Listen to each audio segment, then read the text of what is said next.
Chapter 580. The skeletal fortress was shaped like a cave. It was circular in shape. From top to bottom, from back to front, the size of the fortress gradually decreased. At the bottom of the fortress, there was only a 5-meter-tall entrance. Looking in from the outside, one could vaguely see a little shadow moving in the dark interior. In front of the skeletal fortress, there were 13 different types of magical beasts. Among them, 5 of them were constantly walking around, their heads swaying left and right. It could be seen that they were constantly paying attention to their surroundings. On the left and right sides, there were also 3 magical beasts guarding their own territory. From time to time, they would walk around a few times. The remaining 2 were directly lying down at the entrance of the skeletal fortress. Their eyes were half closed and they were lazily staying there. Fei and the rest might not be able to see the mysteries behind this formation, but Wu Yan's group with the system's perception can clearly see that the demonic beasts are divided according to their strength. The 5 patrolling demonic beasts are between level 86 and level 86. On the left and right sides, there's a total of 6 demonic beasts guarding the fortress. 3 of them are level 87 and 3 of them are level 88. As for the 2 demonic beasts lying down at the entrance, they're level 89, the closest to demigod rank. With such a formation, even Lei Wang wouldn't dare to act rashly if he personally brought all the members of the council here, let alone Wu Yan's group of 14. One side has 14 demonic beasts while the other side has 13. But in terms of strength, the difference is like heaven and earth. 3 peak rank 7, 9 rank 8, and 2 rank 9. Against 14 rank 9 demonic beasts, there's no need to say who's going to win and who's going to lose. What's more, the other side is at the peak of rank 9. On the other hand, even if Flandrachan's strength can't be measured by normal standards, there's no way she can fight against so many rank 9 demonic beasts. Plus, Ikaros just recently entered rank 9. Along the way, at the final juncture, Wu Yan's group finally encountered a situation that's giving them a headache. Yen, what do you think we should do? Even the usually smart Shokuha Misaki doesn't know what to do at this moment. She could only look at Wu Yan. Everyone else also looked at Wu Yan. After carefully examining the skeletal fortress and the demonic beasts, Wu Yan frowned.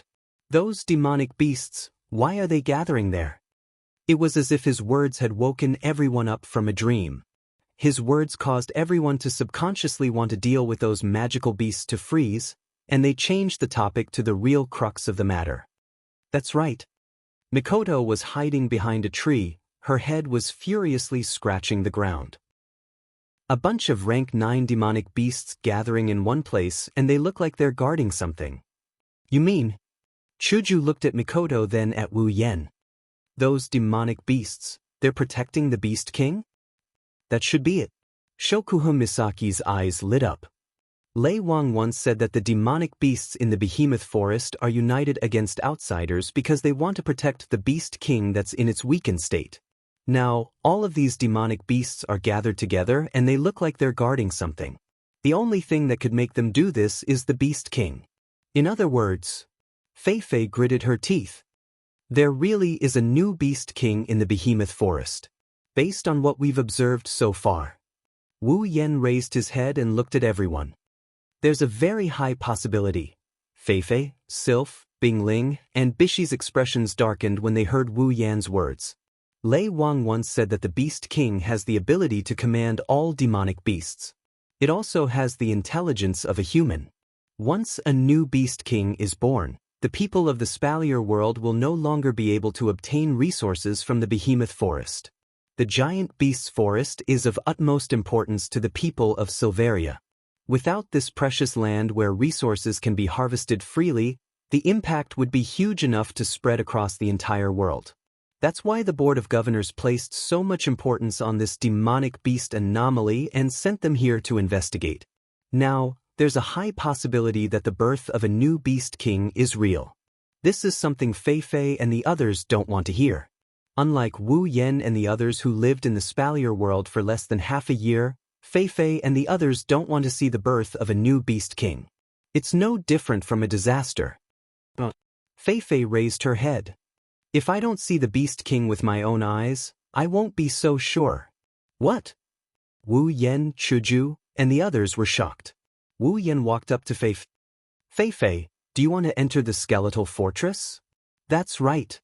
Fei ignored Wu Yan and the others and said firmly. Our mission this time is to investigate. If we don't see the Beast King with our own eyes, we'll only draw unnecessary consequences. Do you know what you're talking about? Chuju grabbed Fei's hand. Did you see what's inside? There are 13 top-tier Tier 9 demonic beasts. You're only a peak Tier 7, do you think you can enter? No matter what, I have to try. Fei shook her head with a bitter smile. She knows Chuju and the others are trying to persuade her out of concern. However, Chuju and the others don't understand how important this is to her. Fei. Mikoto clenched her fist. She turned to Sylph, Bingling, and Bishi. You guys should persuade her. No. Sylph shook her head. I agree with her. Mikoto pointed at Sylph in disbelief. Are you crazy? Bingling and Bishi stepped forward and said in unison. We agree as well. You do. Mikoto was on the verge of losing her mind when she saw how determined Fei, Sylph, Bingling, and Bishi were. She thought she was crazy enough, but she didn't expect there to be people crazier than her in this world. Wu Yan frowned and sighed. He's not a Spalier world resident, so he couldn't understand why Fei and the others were so stubborn. However, if he put himself in their shoes, Wu Yan could understand why they were so stubborn. Shokuha Misaki, Kinohita Sai, Frenda, and Takitsubu Riku were the same as Wu Yan. That's why they didn't say anything from the start. Are you sure about this? Wu Yan looked at the four of them and asked. Fei and the others nodded in unison. As Fei and the other three nodded their heads, the scene immediately fell into silence. A heavy atmosphere filled the air around everyone present. Those who were in the middle of it could feel the inner thoughts of each other. After a while, Wu Yan broke the silence and sighed. I really don't know what to do with you guys. He looked at Chuju, Mikoto, and the others. The girls seemed to know what Wu Yan was thinking. They gave Wu Yan a look of support. Wu Yan smiled. It seems like I have no choice but to play along with you guys. It was the four girls' turn to be surprised. Fei quickly said, Yan, are you going to play along with us? Nonsense. Wu Yan glared at her. There's no way we can succeed with just the four of you. Fei and the others didn't get angry at being looked down upon. Instead, they smiled embarrassedly. Wu Yan shook his head and laughed. He waved his hand and a black cloak appeared in his hand. I didn't think there would be a day where I could use you. Chapter 581. This is, everyone's expression changed when they saw the ordinary-looking cloak. Hinajiku, Mikoto, and Shokuha Misaki were shocked. They seemed to recognize the cloak. The others were confused, except for Ikaros and Sylph who were expressionless. A cloak. Fei looked at the cloak in Wu Yan's hand curiously. She knew that if Wu Yan took out a cloak like this, it might be able to help them enter the skeletal fortress. But how was he going to do it? Little Yan, you want to? Shokuha Misaki rubbed her chin. She had a pretty good idea of what Wu Yan is planning to do. Anyone who knows what the cloak is capable of doing would be able to guess his intentions. That's right. This cloak is the cloak that hasn't appeared in public for a long time, the cloak that Wu Yan kept in his collection. Yan, you want to use this cloak to sneak in? Chuju looked at Wu Yan in surprise. She frowned. I don't think that'll work. Did you forget what happened when we used it in the treasure trove? Wu Yan, Chuju, Mikoto, and Ikaros used the cloak to hide their tracks in the treasure trove. However, they were discovered by the Spider Queen in the end. If the Spider Queen didn't fall into the trap of the auction house, they would have been forced to use a return scroll to escape. They wouldn't have been able to obtain the 3 rings. The Spider Queen's level is around the level of a Tier 9 monster. It should have noticed Wu Yan's group using the cloak.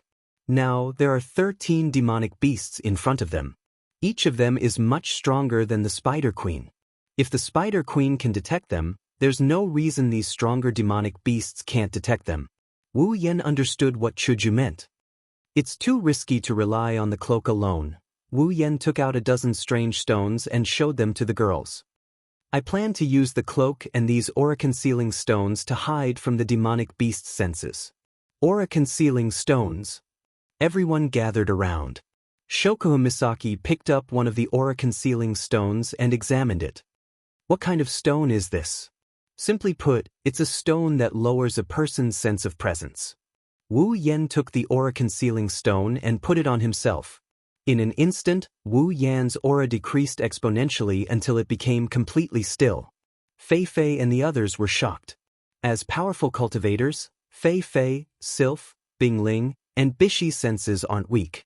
Generally speaking, as long as there isn't a huge gap in strength between them and the other party, they will be able to sense the presence of the other party within a certain distance. But now, Wu Yan was standing right in front of them, but they couldn't sense him at all. If they closed their eyes, they wouldn't even know that there was a living person standing right in front of them. Fei Fei and the others felt a chill run down their spines. If this is the effect of the aura-concealing stone, then it's truly terrifying. If this stone were to fall into the hands of an assassin, then it would be a godly item. Seeing the shocked expressions on the faces of Fei Fei and the others, Wu Yan smiled proudly and placed the aura-concealing stone and cloak of concealment in front of them. With these aura-concealing stone and cloak of concealment, it shouldn't be a problem for us to sneak into the skeletal fortress right under their noses. Concealment? Fei Fei and the others were shocked. You're saying that cloak of concealment can help us become invisible? Facing the four's reaction, Wu Yan's expression was casual as he nodded. Fei Fei and the others exchanged glances with each other. They stared at the cloak and aura-concealing stone. Their eyes flashed. It's hard to tell what they're thinking. Chuju and the others looked at the two items with great interest. They've seen the existence of magical items in the system and their Wu Yan summons. They won't lose their composure when they see these items. If that's the case, Shokuha Misaki pondered, there's really a chance of success. The numerous young ladies also pondered for a moment. They felt that there was indeed a chance, and all of them nodded in succession. Fei Fei and the other three also recovered from their shock. No matter how miraculous the effect was, it was still a good thing to be able to achieve their goal. The 14 of them each took out a aura-concealing stone and put it on. They lowered their presence and went into the cloak of concealment under Wu Yan's command. The cloak of concealment disappeared and the 14 of them disappeared into the void. Fei Fei and the others gasped in amazement. Wu Yan shook his head and sighed. Alright, don't make any noise. The cloak of concealment has a soundproofing effect, but it's better to be safe than sorry. Everyone nodded in unison. Flandre-chan and Astria covered their mouths with their hands. They didn't want to make any noise. Inside the cloak, Wu Yan and Ko held onto the cloak and looked outside. Strangely, they can still feel the cloak in their hands, but inside the cloak, they can clearly see the scenery outside as if the cloak didn't exist at all. From this aspect, the system item does have a lot of miraculous uses. Listen up. Wu Yan lowered his voice. It's not hard to avoid the 5 patrolling demonic beasts. The hard part is the 2 peak tier 9 demonic beasts lying at the entrance. You guys better stick close to me, don't go in the wrong direction. Wu Yan didn't wait for a reply. He walked in front of the group and with his cloak on, he crossed the trees and entered the clearing. Glancing at the positions of the 13 demonic beasts, he glanced at the 5 demonic beasts that are pacing back and forth. Wu Yan walked towards a place with a smaller defensive perimeter. When 2 demonic beasts brushed past him, he slipped into the gap. Everyone held their breaths, suppressing their nervousness. They tiptoed and followed Wu Yan. After passing through the patrolling circle of the 5 Class 9 magical beasts, the group arrived at the left side. There, 3 Class 9 magical beasts were shaking their heads, their beast eyes staring at the area they were in charge of as they vigilantly observed. However, they were completely unaware that over a dozen little ants were openly standing in front of them. Every time the 3 Tier 9 demonic beasts glanced at Wu Yan's group, Wu Yan and the others who were hidden in the cloak of concealment felt their scalps go numb. They couldn't help but close their eyes. The pressure they felt from their gazes was not small. Fortunately, even though the 3 Tier 9 demonic beasts were on high alert, they didn't discover any traces of Wu Yan's group. The 14 of them deliberately concealed their presence so that there wasn't even a single footprint on the ground. Under Wu Yan's lead, the group passed through the demonic beast's circle and arrived at the entrance of the skeletal fortress. At this point, the group finally felt how terrifying the two Tier 9 demonic beasts lying at the entrance were. The other party was merely lying there, but it gave everyone a kind of earth-shattering, fiendish feeling. The aura that filled the two of them was like a violent poison, causing the hearts of the group of people, who were observing from a close distance, to tighten. Some cold sweat dripped from their palms. Wu Yan exhaled and slowly led the group through the gap between the two Tier 9 demonic beasts. Almost as soon as Wu Yan's group stepped into the gap between the two Tier 9 demonic beasts, the two Tier 9 demonic beasts raised their huge heads. Everyone's heart skipped a beat and they were rooted to the spot like statues. The two Tier 9 demonic beasts looked left and right. When they didn't find anything, they looked at each other and returned to their original positions. Wu Yan immediately stepped aside and passed through the gap between the two Tier 9 demonic beasts. He led the group into the skeletal fortress. Chapter 582. A gloomy and cold aura blew from within the skeletal fortress towards the 14 people standing at the entrance, causing them to feel a chill down their spines. Some of them even shuddered. However, most of them heaved a sigh of relief. Glancing at the two peak Tier 9 demonic beasts, Wu Yan took out an orb from his Gate of Babylon and he shook it off before the rest of the party started talking to each other. Under everyone's gaze, the bead flew into the air and silently exploded. A faintly discernible stream of air spread out from the exploded bead and filled the entire sky. Immediately, everyone's eyes lit up and they were forced to close their eyes due to the sudden burst of light. Fei Fei, Sylph, Bingling, and Bishi's heart skipped a beat. Their faces were filled with nervousness. The magic beasts outside would be able to sense the intense light. However, the four of them were soon surprised. It had already been some time since the strange light had appeared. However, those frightening rank 9 magical beasts did not seem to have discovered it. The four of them who were standing at the entrance did not sense anything that had run in. Could it be that the monsters didn't notice the light? Time slowly passed as the four of them felt uneasy. The light in the sky gradually dimmed. Not long after, the skeletal fortress returned to its original cold atmosphere. Phew! Wu Yan finally let out a sigh of relief. Under everyone's shocked gazes, he tore off his cloak. Looks like everything went well, Yan? Fei Fei's jaw dropped. She glanced at the two monsters behind her and asked carefully, "Aren't you afraid of being discovered?" If we were to be discovered, we would have been discovered a long time ago from this distance. Shokuho Misaki said calmly as she tidied up her messy hair. The bead that exploded just now should be able to keep us safe here, right? Wu Yan smiled bitterly when he heard Shokuho Misaki's words. Actually, I don't mind if you're a little dumb, that bead. Fei Fei, Sylph, Bingling, and Bishi reflexively looked up. All they could see were some eerie skeletons. Other than that, there's nothing else. Don't worry. Wu Yan shrugged. Because it's too troublesome to explain, I won't explain it. In short, no matter what we do in this skeletal fortress, as long as it doesn't collapse, then the magical beasts outside won't be able to sense what's happening inside. Fei Fei blinked. She looked at the confident Wu Yan and then at Chuju, Mikoto, Shokuho Misaki, and the others. She shook her head and laughed when she saw how confident they were. I'm getting more and more curious. Where did you guys get these magical items from? You like them. I can give you some as a gift. Wu Yan said nonchalantly. Fei Fei's expression froze. She was speechless. How can he give away such magical items just like that? They're obviously precious. Fei Fei thought Wu Yan was teasing her. She didn't know that Wu Yan was telling the truth. These items aren't worth much. No, they're only worth a few item points. After calming down, everyone began to pay attention to the environment inside. In the gloomy scene, the light was extremely dim. People could barely see their surroundings from 5 to 10 meters away. All around them were walls made of bones, mixed with some mud, giving people the feeling that they were in the chest of some magical beast. The surrounding temperature was a bit cold, and the whole atmosphere was gloomy. In front of them, there was some black air current, like a poisonous miasma, flowing in the entire skeleton fortress. At this time, everyone suddenly realized that there was also this kind of air current around them, but it didn't seem to be dangerous. Looking ahead, Wu Yen turned to look at Fei Fei and the other three. What do you think? Do you want to go in? Fei Fei, Sylph, Bingling, and Bishi lowered their heads. Then, they nodded resolutely. Wu Yen and the other girls couldn't do anything about it. Since you've decided, let's go. Wu Yen said to Fei Fei and the others. Thank you. Fei Fei, Sylph, Bingling, and Bishi said softly. They were deeply grateful.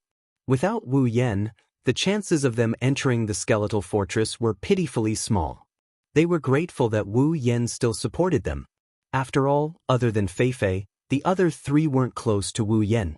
If you really want to thank me, treat me to a big meal when we get back. Wu Yen rolled his eyes at the four of them.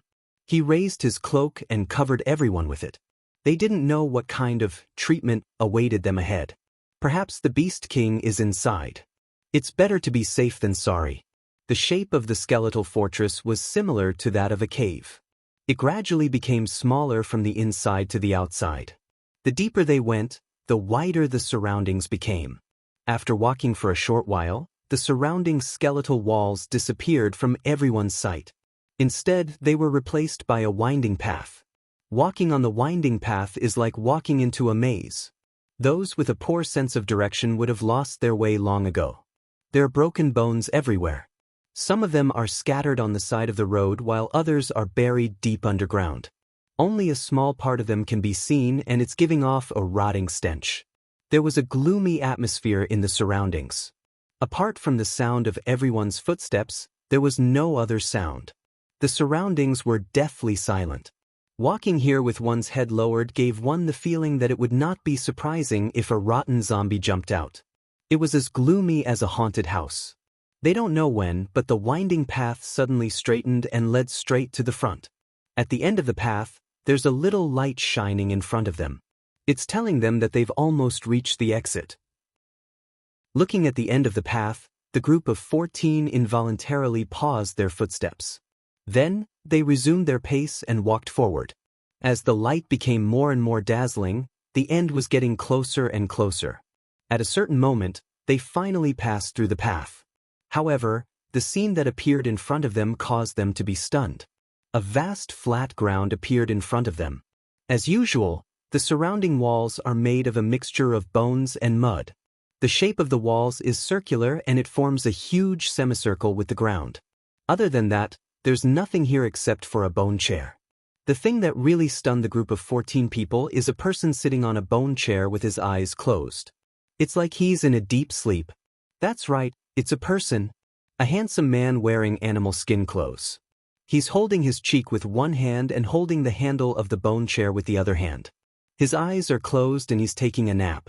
When everyone came to their senses, confusion, fear, and disbelief appeared on their faces. It's a sign of their master's heart. A person? Fei Fei looked at the person on the stone chair in shock. Impossible. How can there be a person in the core of the behemoth forest?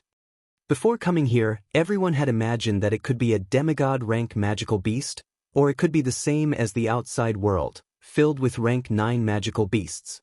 But they had never imagined that there would be a human inside. In the current behemoth forest, let alone humans, other than magical beasts and trees, there's no other life form that would wander around here. If they didn't have a mission, they wouldn't be willing to come to the behemoth forest where magical beasts work together to fight against enemies. But in the center of the behemoth forest, there's a person in the skeleton fortress under the protection of 13 peak 9th rank magical beasts. It's easy to imagine the bewilderment in everyone's hearts. Chapter 583. Fei Fei, Sylph, Bingling, and Bishi couldn't believe what they saw. Wu Yen, Hinajiku, Mikoto, Shokuha Misaki, and the others had serious looks on their faces. They didn't notice that Wu Yen, Hinajiku, Mikoto, Shokuha Misaki, and the others had tense expressions. Because, in the eyes of the 10 people, the person who was resting on the throne of bones with his eyes closed had this message, Beast King. Level 90 Beast King. It's the person sitting on the throne. It's the Beast King. Everyone exchanged glances with Chuju, Mikoto, and Shokuho Misaki. They could see the complicated emotions in each other's eyes. It's obvious that the Beast King that Lei Wang and the council viewed as a huge threat has appeared in front of them in this form. None of them expected this to happen. However, it did not seem that difficult to understand. The Thunder King had once said that the Beast King possessed intelligence comparable to that of humans. The moment they advanced to the demigod level, the Beast King's body would undergo a metamorphosis in order to allow them to go further on the path of cultivation. What kind of body is more suitable for cultivation than a human? From a certain point of view, humans are the favored children of the world. Their lifespan is negligible compared to demonic beasts, but they can cultivate to the point where they surpass demonic beasts that have lived for hundreds or thousands of years in just a few decades. There's also no limit to how long a human can advance in rank. Demonic beasts need a long time to advance in rank. Their bloodline is also linked to them. Some demonic beasts with bad bloodlines will never be able to advance in rank no matter how long they live. Some demonic beasts with good bloodlines will be born as high-rank demonic beasts if their parents are of high rank. However, this situation can only be maintained up to rank 9. Once they reach rank 9, their bloodline won't be able to support their advancement. That's why it's necessary for them to transform into a human. Also, in the novels and TV shows, powerful demonic beasts transforming into humans is a symbol. It's no surprise that the Beast King appeared in the form of a human. Of course, this is for Wu Yan and the others who live in a technological world. For Fei Fei and the others, the Beast King is a human. They didn't think of this possibility. The human in front of them is still a huge shock. Suddenly, the person on the bone throne, the Beast King, opened his eyes. A pair of ordinary black pupils shot towards the direction of the group of 14 people like arrows. Suddenly, the group of people felt a stinging pain in their eyes. It was as if they had been stabbed by the gaze of the Beast King. Their hearts were filled with shock. Wu Yan wanted to say something to Hinajiku and the others, but a deep and powerful voice came out of the Beast King's mouth. It entered everyone's ears. Since you're here, come out. Everyone's expression changed. Looking at the Beast King's eyes that were looking directly at them and the words that came out of his mouth, they understood that they had been discovered. Fei Fei, Sylph, Bing Ling, and Bishi hesitated under the Beast King's gaze. They're considering whether the Beast King is telling the truth or not. Wu Yan's heart started to beat faster. He knows the identity of the Beast King. Wu Yan knows that he's been discovered. Wu Yan clenched his fists. He took 2 deep breaths to suppress the trembling in his heart. He didn't even notice that his hands were cold. His knuckles turned white from clenching. Wu Yan is excited that he is going to face a demigod in person. But at the same time, he also felt a sense of fear in front of someone he has never felt before. However, Wu Yan calmed himself down. Thinking about his trump card, he calmed himself down and slowly, he took off the cloak he's wearing. The 14 of them appeared out of thin air. Their figures gradually appeared in the Beast King's sight. The Beast King's eyes glowed with a strange light. He muttered to himself, "Has the human world developed to the point where they can produce such mystical things? Interesting." A calm voice reverberated in the empty space. Ming Ming's voice was extremely calm, but everyone felt as though their heads were exploding. An oppressive atmosphere enveloped the entire space, causing everyone's hearts to sink at the same time. Fei Fei and the other 3 who had yet to understand the other party's identity had a look of fear on their faces. Oni-chan. Flandre-chan clutched Wu Yan's clothes tightly. Her wine-red eyes were filled with a never-before-seen seriousness as she stared at the Beast King. Flandre-chan couldn't help but feel restless. Deep in her heart, there's a voice telling her that the person in front of her is very scary. So scary that Flandre-chan can't tolerate his existence anymore. Ikaros's expressionless face showed a hint of heaviness. She couldn't help but lean closer to Wu Yan. This way, not only will she be able to protect Wu Yan in time, she will also be able to dispel the chill in her heart. Shuju, Mikoto, Shokuhu Misaki, Astria, Kinohita Sayai, Frenda, and Takitsubu Riku all subconsciously moved closer to Wu Yan. One can only imagine how much pressure the Beast King exerted on them. "I'm curious." The Beast King glanced at everyone. Other than Flandre-chan and Ikaros, everyone lowered their heads. Wu Yen relied on his pride as a true ancestor to force himself to look at the Beast King from afar. However, his expression was a little unnatural. How did you manage to sneak into my castle without my subordinates noticing? The Beast King shifted his body and changed his posture. He didn't seem worried at all that the people in front of him would harm him. Subordinates. Fei Fei and the other three were stunned for a moment before realizing something. Their eyes widened. Wu Yan's heart sank to the bottom of his stomach, but on the surface, he sneered. Don't tell me you don't suspect that your subordinates were killed by us? Killed? The Beast King shook his head without hesitation. His tone was calm. He didn't hide his disdain for Wu Yan and the others. You're all so weak, there's no way you can hurt them, not even a strand of hair. Mikoto was enraged and took a step forward. Stop looking down on us. Do you think you're the Beast King? Do you think you're so confident in everything you do? What did you say? Mikoto's words didn't even get a response from the Beast King. Fei Fei and the other three were already shocked to the core. They turned their heads to look at the handsome man with a calm expression on his face. The Beast King? Oh! The Beast King's expression finally changed a little. So you didn't come here without knowing anything, you came here specifically for me. Everyone's expression changed as the Beast King slowly stood up from the bone throne. Raising his foot, the Beast King took a step forward, causing a slight echo in the silent space. At the same time, everyone's hearts skipped a beat, and they reflexively took a step back.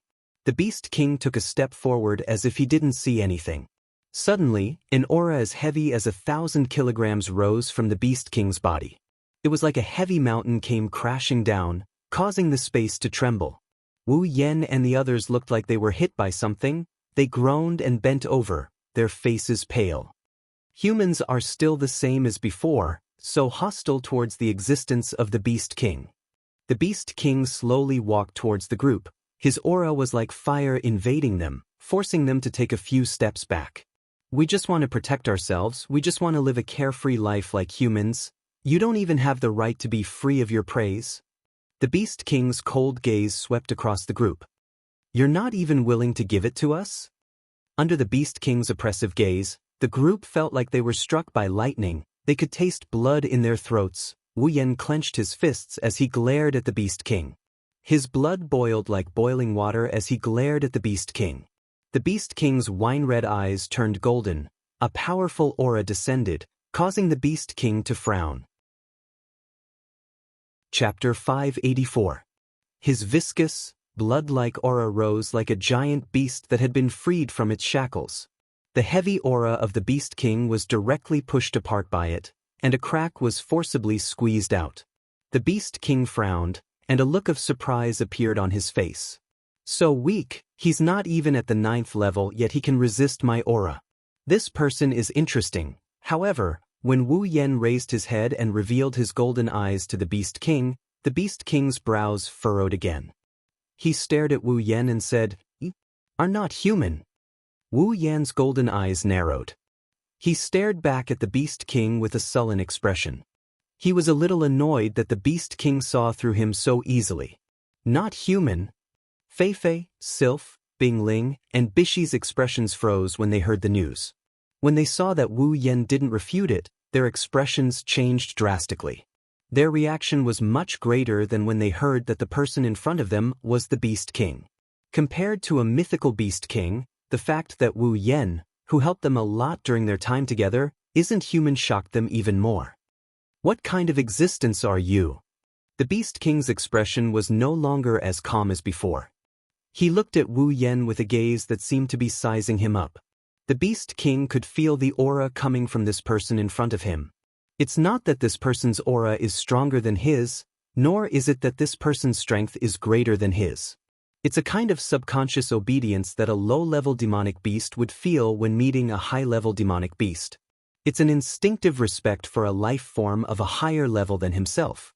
A life form of a higher level than me? The Beast King thought about it carefully. He found it funny. He's the Beast King. Other than the divine beast god that never appeared again, what other life form could possibly be higher than him? Even a god-level human wouldn't be able to surpass an ordinary magical beast in terms of life rating. At the end of the day, humans are nothing more than food for demonic beasts. The Beast King didn't know that the person standing in front of him is a primogenite. According to the Beast King's theory, all life forms with blood are nothing more than food for him. The Beast King's eyes flashed coldly when he saw Wu Yan resisting his aura. The Beast King's aura reverberated in the air, causing Wu Yan to bend down again. His shoulders slumped heavily. Since you're not a human and you don't look like a demonic beast, why are you interfering in the affairs of humans and demonic beasts? The Beast King said, "Unknown existence. If you leave now and I will not pursue the matter." Is. Wu Yan's he is. He's he Wu Yan. The other party had used the attitude of an absolute expert to suppress him to such an extent, and yet, with just a few words, he said that he would not pursue the matter, and that was all. Wu Yan looked at Chuju, Mikoto, Shokuha Misaki, and the others who were struggling under the Beast King's aura. He couldn't control his anger. His aura surged. Wu Yan twisted his body in midair as if he was trying to break free from something. He broke free from the Beast King's aura. Wu Yan laughed out loud to the Beast King's surprise. "Beast King." Wu Yan's voice was as cold as ice. As a magical beast at your level, you can be considered an existence that has lived for who knows how many years. You can actually speak in such a dignified manner after making things difficult for a few juniors. Perhaps you are the only one in the world who can do that. Make things difficult for the juniors? The Beast King laughed mockingly. Don't try to use the human world against me. In the eyes of us demonic beasts, the weak are prey to the strong. Strength is everything. If you don't have strength... The Beast King stared at Wu Yan. Then, you're nothing but food. Strength? Wu Yan narrowed his eyes at the Beast King. Do you think it's appropriate to talk about strength when you're in a weakened state? The Beast King laughed when he heard Wu Yan's words. His words made everyone tremble. Weakened state? That was before... Wu Yan's eyes narrowed. His expression changed. Could it be that you're already? That's right. The Beast King couldn't help but raise his voice. Vaguely, a beastly roar that made the heavens and earth tremble accompanied his voice and spread to the surroundings. The current me, regardless of rank or strength, is already a true Beast King. The demonic beasts, under my leadership, will become the true rulers of this world. Humans, if you want to treat us like prey... The Beast King's intimidating gaze swept across the pale-faced Fei Fei and the others. Dream on. The Beast King's hateful words landed on Fei Fei, Sylph, Bing Ling, and Bishi. The four of them felt their insides twitching. Their hearts were filled with bitterness. Fei Fei and the others could already imagine the future humans trying to get resources from the behemoth forest. Against the united demonic beasts, humans trying to get resources from the behemoth forest is no different from snatching food from a tiger's mouth. Beast King. Fei Fei resisted the heavy pressure and took a step forward. She gritted her teeth and shouted, "The Spalier world has 5 demigods. Do you think a single Beast King like you can fight the humans to the death? 5 demigods?" The Beast King chuckled. "You're right. I can't fight 5 demigods, but it's not hard for me to stay alive. As long as I'm alive, the demonic beasts will listen to my orders and resist the humans. Humans will not treat us demonic beasts as prey." Furthermore, the Beast King turned around. His words pierced Fei Fei's heart. "Are you demigods really that united? Will you all work together?" Fei Fei bit her lips so hard that it started to bleed. Seeing this, the Beast King shook his head and turned his head away in disdain. Humans are always so selfish. Even in the face of external enemies, you only care about yourself. How can you fight against my united demonic beasts? If we charge out of the behemoth forest, we might suffer a fatal blow. However, our goal has always been to protect ourselves. As long as we occupy the entire behemoth forest, that will be enough. Even if all the demigods come, they won't be able to touch me." The Beast King stopped looking at Fei Fei and turned to look at Wu Yan. His eyes were filled with murderous intent. "It seems like you don't want to retreat. If that's the case, A monstrous killing intent enveloped everyone present. Fei Fei, Bing Ling, and Bishi, who had yet to break through to the Eighth Order, immediately gave up on resisting. Their eyes were filled with despair as they reached for their spatial items. They planned to use their trump cards to escape with their lives. Little Yen. Shokuhun Misaki yelled. Wu Yen understood what she meant. The Beast King is not someone they can take on head-on. Even if they work together, they wouldn't stand a chance against him. The only way out is to retreat. Everyone placed their hands on Wu Yen. Chuju and Mikoto grabbed Fei Fei, Sylph, Bing Ling, and Bishi. Wu Yen took out a crystal scroll and crushed it. The return scroll shattered, but Wu Yen and the rest were shocked to see that the portal did not light up. What's going on? Everyone exclaimed in shock. The Beast King shook his head and looked at his surroundings. Even though I don't know what you just crushed, it's impossible for you to escape from here. Because... The Beast King's voice chilled everyone's hearts. But this place is inside my body. Chapter 585. Inside my body. Everyone's expression changed drastically on the spot. A bone-chilling feeling rose in the hearts of the 14 people, causing them to shudder. The Beast King chuckled and shook his head. You all know that my body will transform, but you don't know where my transformed body is. This is really... Hearing the Beast King's words, everyone immediately understood. This skeleton fortress is the Beast King's original body. It's a body he abandoned due to his transformation. If the Beast King's body is this big, everyone raised their heads and looked around. Their faces were ashen. To them, this was the worst news they had ever heard. They stepped into the body of a demonic beast without knowing anything, and they can't even escape? Impossible! Wu Yan's face contorted. Even if this is your body, the return scroll won't lose its effect. The Beast King snorted. Although I don't know what effect that thing called Town Return Scroll has, in my body, without my permission, any means of escape are useless.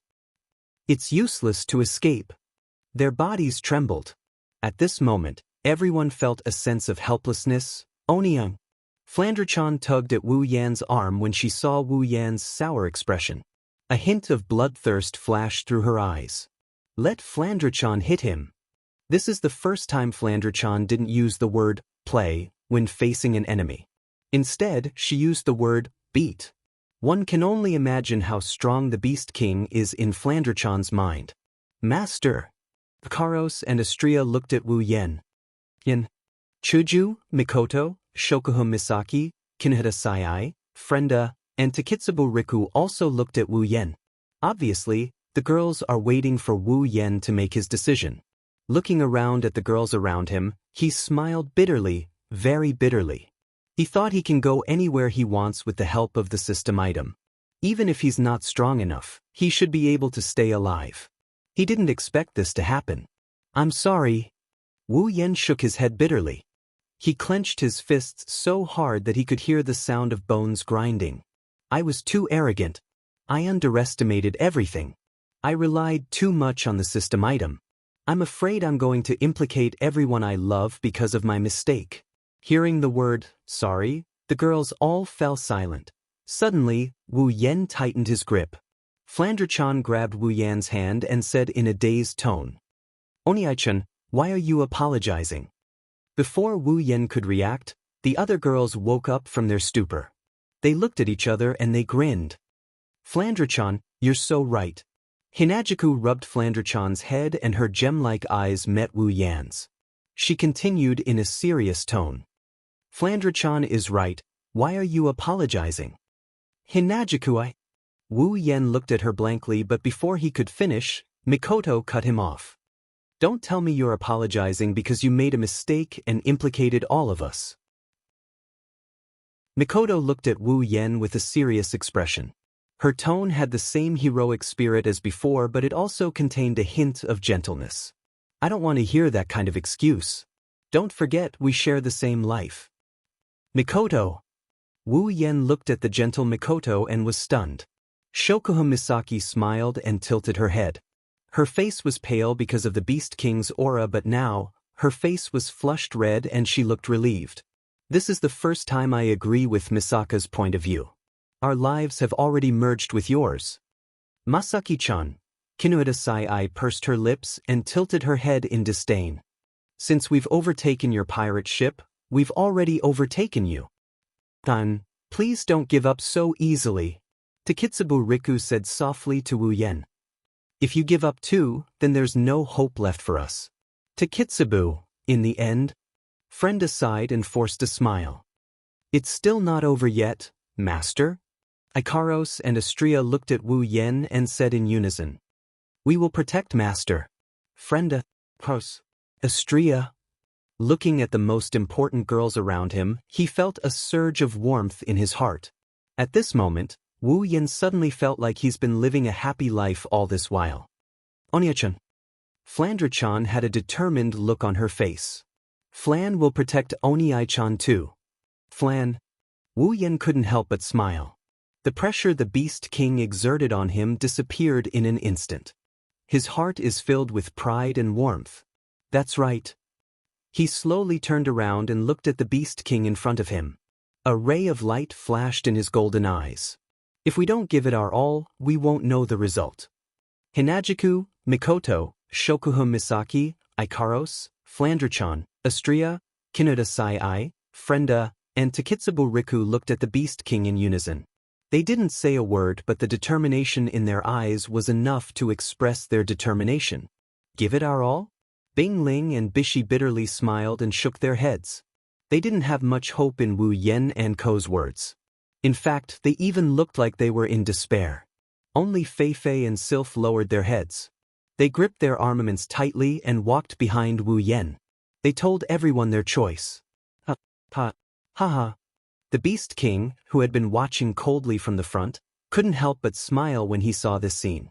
The smile grew wider and wider, and a faint chuckle escaped from within. Then, as the smile grew wider, so did his laughter. In the end, his thunderous laughter reverberated in this space. Very good. Very good. Very good. The Beast King laughed as he looked at everyone with his black eyes. I've long heard that humans can expand their strength according to the changes in their emotions. Today, let me witness whether this is true or not. In an instant, a fatal sense of danger rose in everyone's hearts, causing their bodies to tense up. At the same time, sharp rock spikes erupted from the walls in all directions, carrying a whistling sound that resounded through the sky as they attacked everyone present. Aegis, Absolute Defensive Circle. Activate. Aegis equals L, Area of Effect Shield. Activate. Ikaros and Astria immediately entered combat mode. They flapped their wings and appeared on both sides of the group. Two crystalline barriers rose up and enveloped the group. Boom. The rock spikes violently bombarded the two defensive barriers. Aegis, Absolute Defense Circle, and Aegis, Area-Type Defensive Barrier. The two defensive barriers that could withstand the attack of a ninth-stage powerhouse did not even last for a second before they were bluntly shattered. Retreat. Wu Yen grabbed Shokuha Misaki and Takitsubo Riku. He kicked Bing Ling and Bishi, who were still in a daze. Then he retreated with the girls in tow. However, the rock spikes came from all directions. Even if Wu Yen and the girls retreated in time, the rock spikes would still come at them from behind. There was no way they could retreat. Wu Yen gritted his teeth and threw Shokuha Misaki and Takitsubo Riku to the back. He rushed behind the girls and crashed into the rock spikes. Puchi. Following a few sharp piercing sounds, the rock spikes pierced into Wu Yen's body, riddling him full of holes. Wu Yen is already heavily injured in a single exchange of blows. Chapter 586. The rock spikes pierced through Wu Yen's body. Blood splattered into the air as the rock spikes pushed Wu Yen back. The impact created two deep trenches in the ground. Master! The girls gasped. Ikaros and Astria flew behind Wu Yen to catch him. However, the rock spikes pushed Ikaros and Astria, who were supporting Wu Yen's body, into the air as well. Oni-chan. Flandra-chan was furious. She reached out and grabbed at the rock spikes that pierced through Wu Yan's body. She destroyed the eyes on the rock spikes in an instant. Boom! The originally terrifying rock spikes trembled and paused for a moment before exploding into a sky full of rubble. Huh! The Beast King looked at Flandre-chan in surprise. What did she do?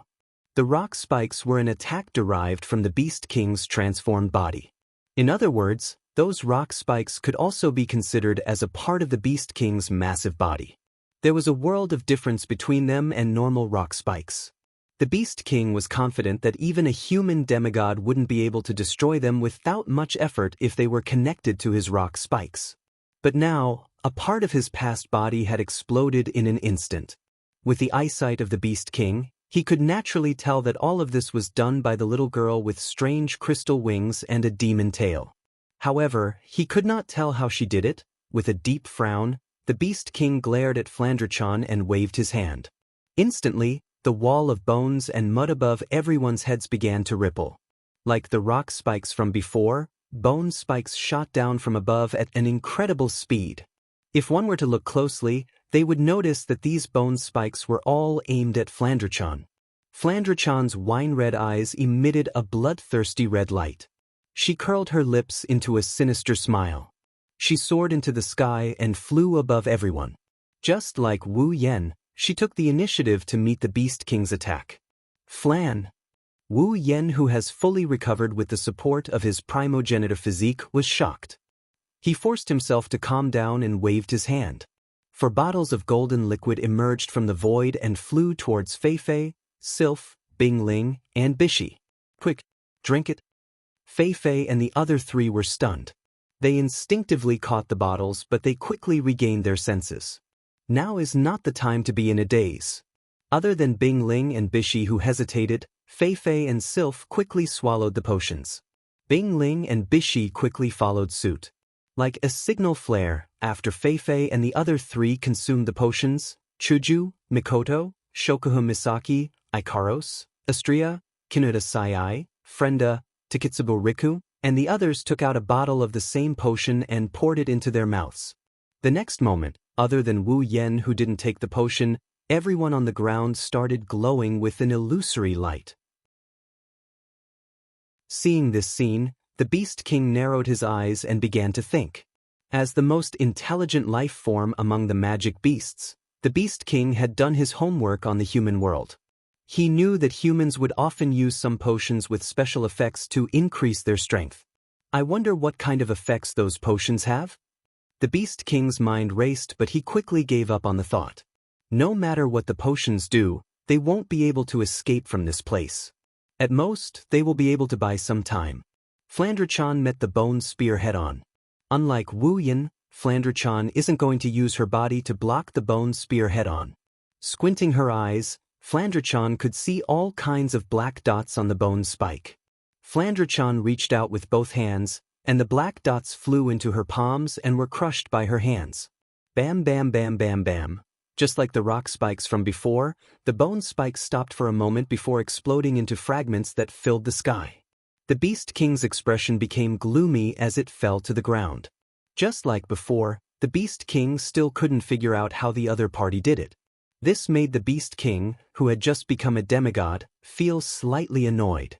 His gaze towards Flandre-chan became more and more dangerous. Ikaros. Frenda. Taking advantage of the Beast King's attention on Flandre-chan, Wu Yan yelled at Ikaros and Frenda. Use missiles and bombs to attack the surrounding walls. Ikaros and Frenda understood Wu Yan's plan. If they continue fighting the Beast King here, their chances of winning are slim to none. The best thing to do is to retreat. However, this is the Beast King's body. No matter what they do, they won't be able to break free. The only way to do this is to destroy the Beast King's body. Ikaros flapped her luminous wings and cherry-colored light flashed out. Together with the mini-missiles Frenda casually tossed out, they landed on the surrounding walls. Bam bam bam. The intense firelight instantly overpowered the wall, and the violent bombardment caused the entire scene to tremble slightly. Some dust scattered from above, proving the destructive power of the 2 women. Everyone looked at the fiery wall with hopeful eyes. Even Wu Yan couldn't help but feel nervous. It's a pity that the Beast King didn't care about this at all. They didn't see it. When the flames dissipated, the walls were still intact. Everyone's hopes were crushed. Bing Ling and Bai Shi's faces were filled with despair. Trapped beasts will still fight. Truly trapped beasts will still fight. Bing Ling and Bishi have already made up their minds to die here. Seeing the two like this, Wu Yan knew they've lost all will to resist. He couldn't help but grit his teeth. He can't blame them. If it was anyone else, they would have lost all will to resist if they knew their opponent is a peak demigod. After all, they're only tier 7. There's no other way. Crimson spatial ripples appeared in Wu Yan's hand along with the Nyedan Shana. The crimson lotus flame burned brightly, illuminating everyone's faces. Wu Yan stared at the expressionless Beast King and said in a deep voice, "Get ready to fight." Hearing this, the girls forced themselves to focus and faced the Beast King. Takitsubo Riko retreated to the back and unleashed her LV5 ability to the maximum. She boosted everyone's ability to use their superpowers to the maximum. Takitsubo Riko can also use her ability to temporarily grant superpowers to those who don't have them, but for those who have never used their superpowers in a high-level battle like this, it will only add to the chaos. Therefore, the only thing Takitsubo Riko can do is to strengthen those who can use their superpowers. The Beast King looked at everyone in front of him who were tensing up. Suddenly, a sinister smile appeared on his face, causing everyone's heart to skip a beat. As if he thought of something, Wu Yan's expression changed. Before he could say anything, the ground they were standing on suddenly shook.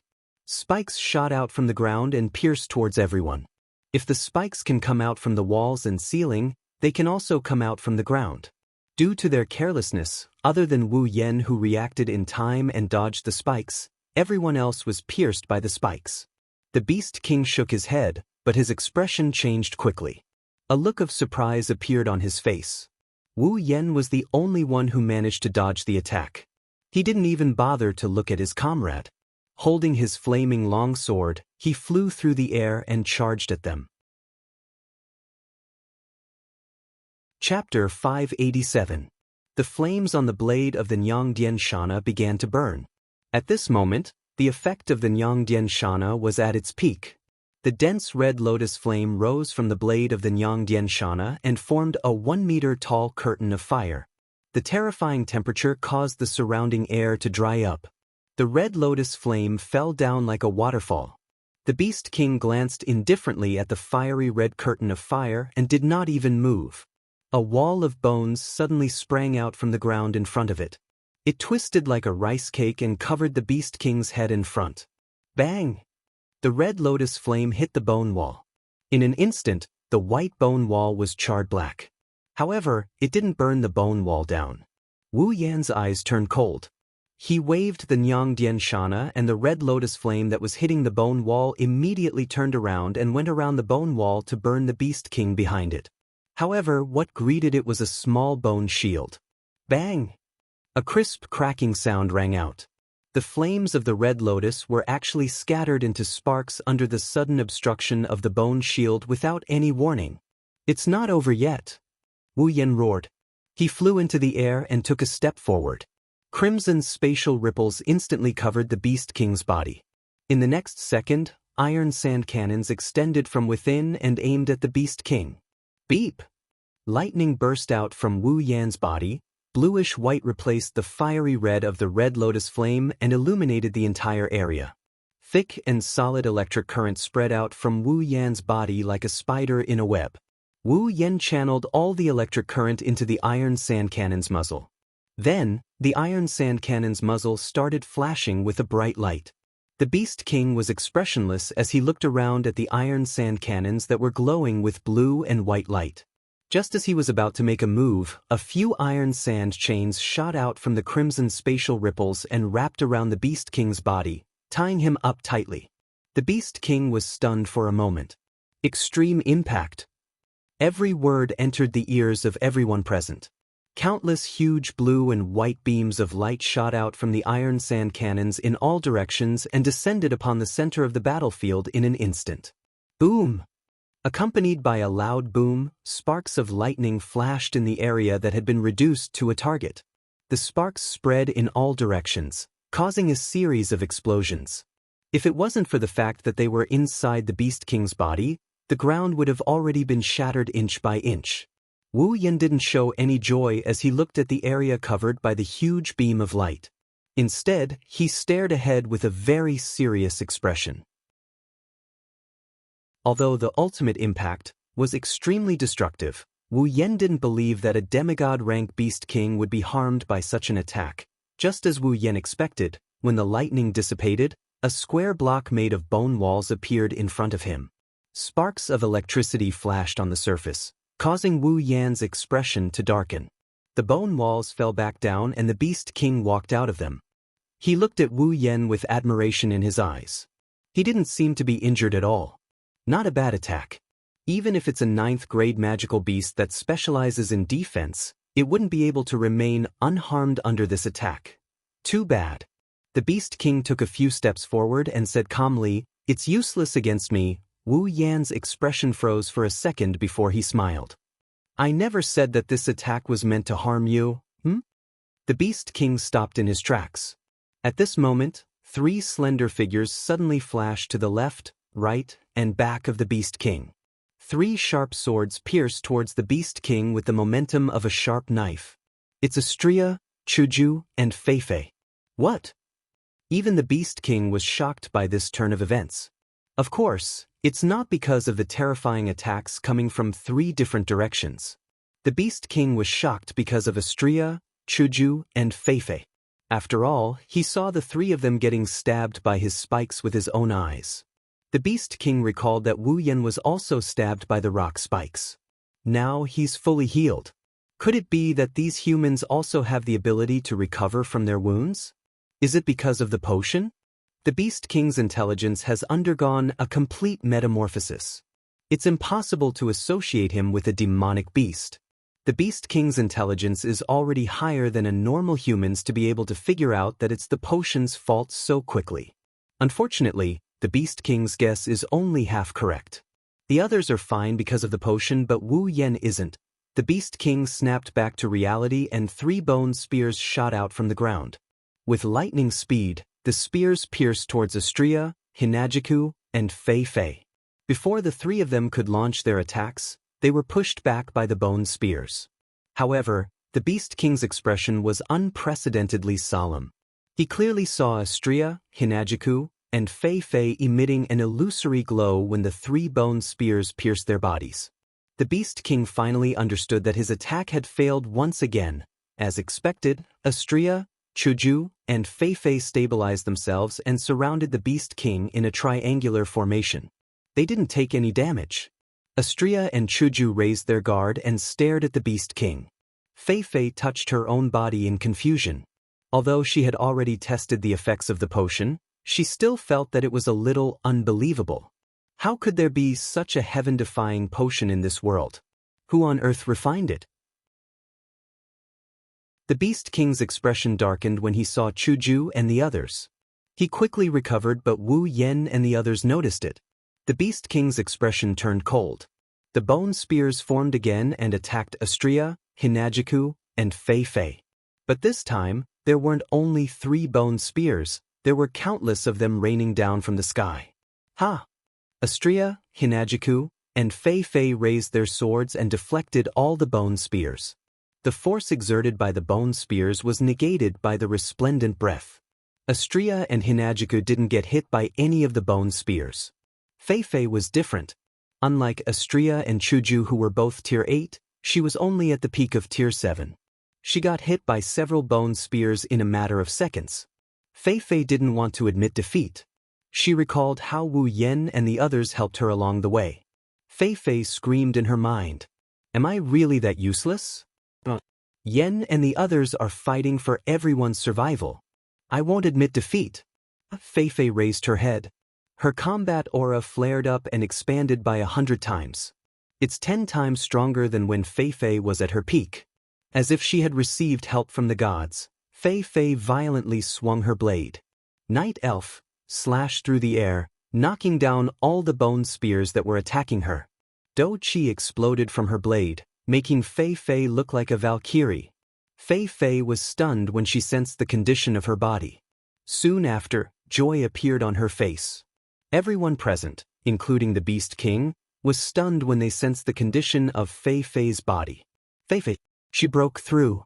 She broke through? She's a Tier 8 fighter? Bing Ling and Bishi were stunned. They didn't know what to do. Fei, who was on the same level as them, broke through at a time like this. Both of them were regretting their decision.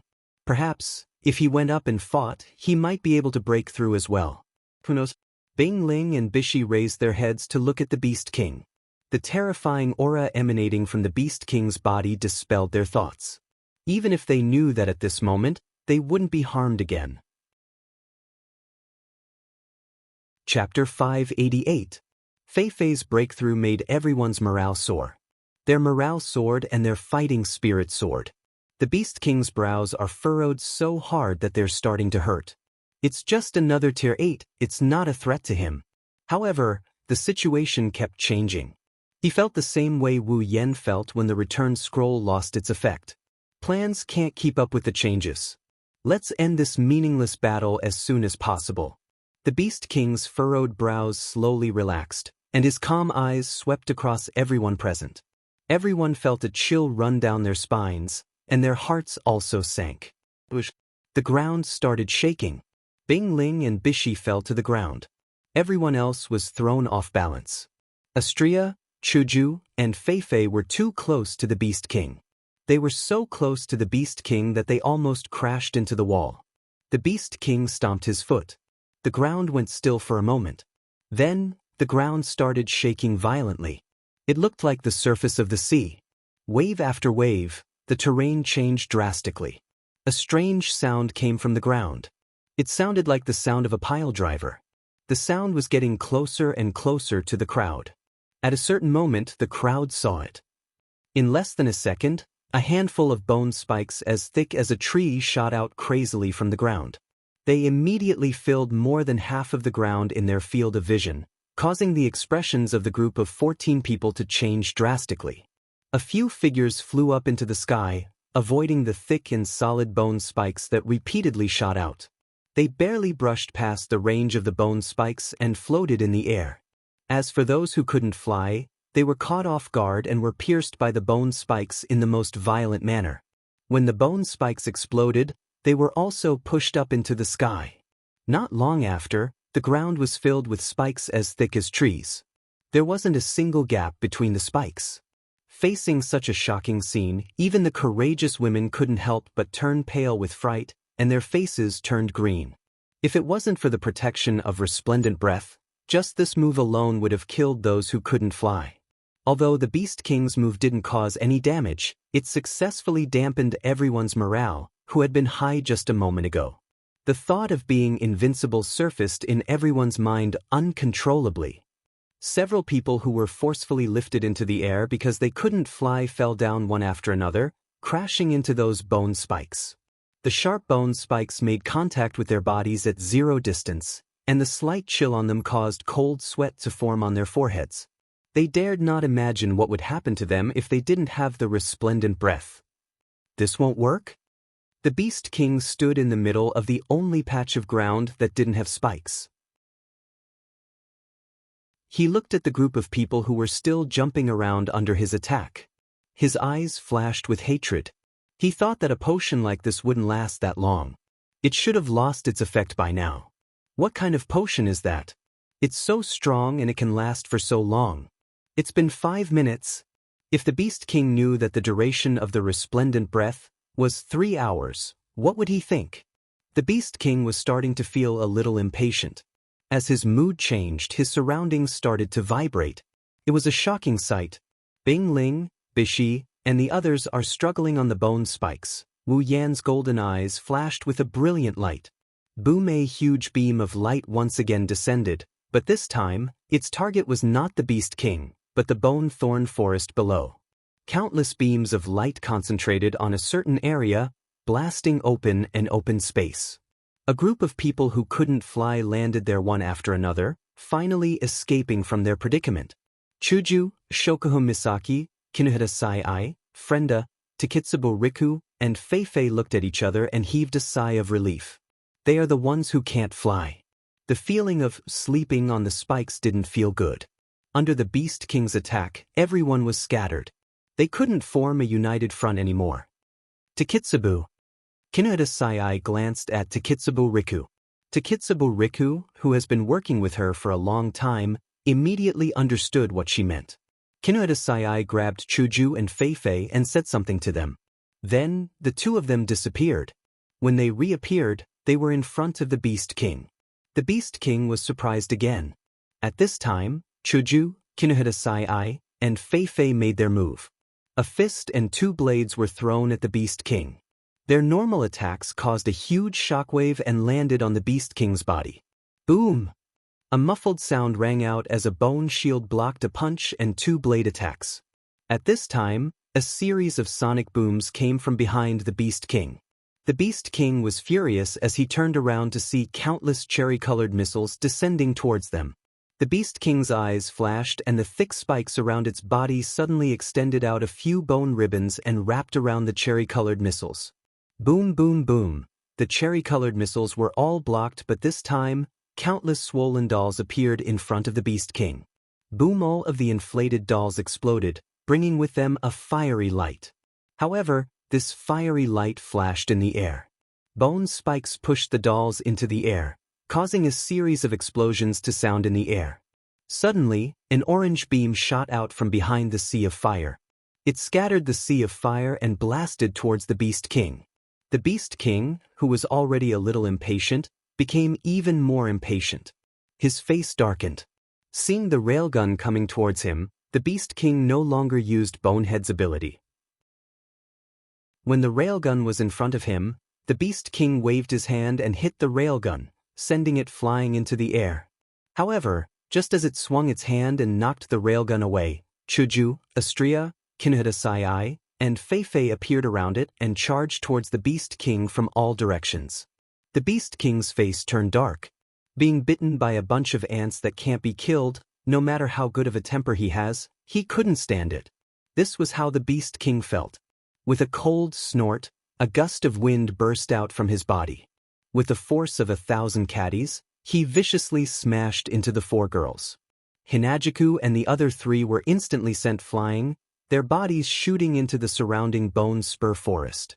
Swoosh, swoosh, swoosh. A series of sonic booms came from the sky when Chuju and the others were sent flying. Numerous iron sand swords enveloped the Beast King's body and tore his beast skin armor to shreds. The Beast King narrowed his eyes and looked at Wu Yen, who was in the sky. A monstrous killing intent rose from his heart. As a demigod, he was already annoyed that he couldn't do anything to a Tier 7 or 8 opponent. Now, Wu Yan's actions just happened to be in the Beast King's line of fire. Several thick bone ribbons shot out from under Wu Yan's body. They were so fast that Wu Yan didn't even notice them. The bone ribbons pierced through Wu Yan's body like a hot knife through butter. One of the bone ribbons even pierced through Wu Yan's head. Large amounts of blood dripped onto the bone ribbons. Wu Yan's mangled body was skewered by the bone ribbons. He hung on the bone ribbons like a piece of rotten meat. The Beast King was stunned. Large amounts of blood splattered in the air. The bright color of the blood told him that this was all real. Aren't they immortal? The Beast King froze on the spot. Master! Ikaros, who was closest to Wu Yan, saw the person most important to her turned into a pile of meat. Her crimson eyes rippled as she glared at the Beast King. She couldn't suppress her anger. Ikaros, who has always been calm and indifferent, is now boiling with rage. How dare you hurt Master? A bright light shone from Ikaros's chest. Chapter 589. In the darkness, a beam of light shot out from Ikaros' body. Ikaros! Chuju, Mikoto, Shokuha Misaki and the rest screamed at the same time. All of them saw the light coming from Ikaros' chest. It's exactly the same as the one they saw last night when they noticed Ikaros' abnormality. However, the light this time couldn't be compared to the light from before. What's going on? Wu Yan, who recovered to full health, was also shocked by this sudden light. When he saw where the light came from, he was completely stunned. He didn't know what to do. Unlike Chuju and the rest, Wu Yan didn't know what's going on with Ikaros. The Beast Monarch turned to look at the light source in the air, and his eyes narrowed slightly as he murmured to himself with uncertainty. She's getting stronger? Bzz. The light emitted from Ikaros's body suddenly trembled and drilled into her body. Under everyone's different expressions, Ikaros's eyes gradually turned a little dull.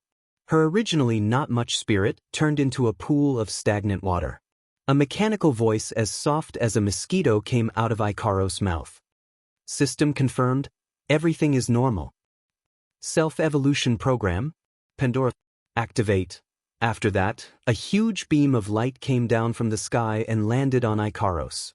In a breath's time, Ikaros, who was in the middle of the beam, turned blurry and turned into a human figure. Ikaros!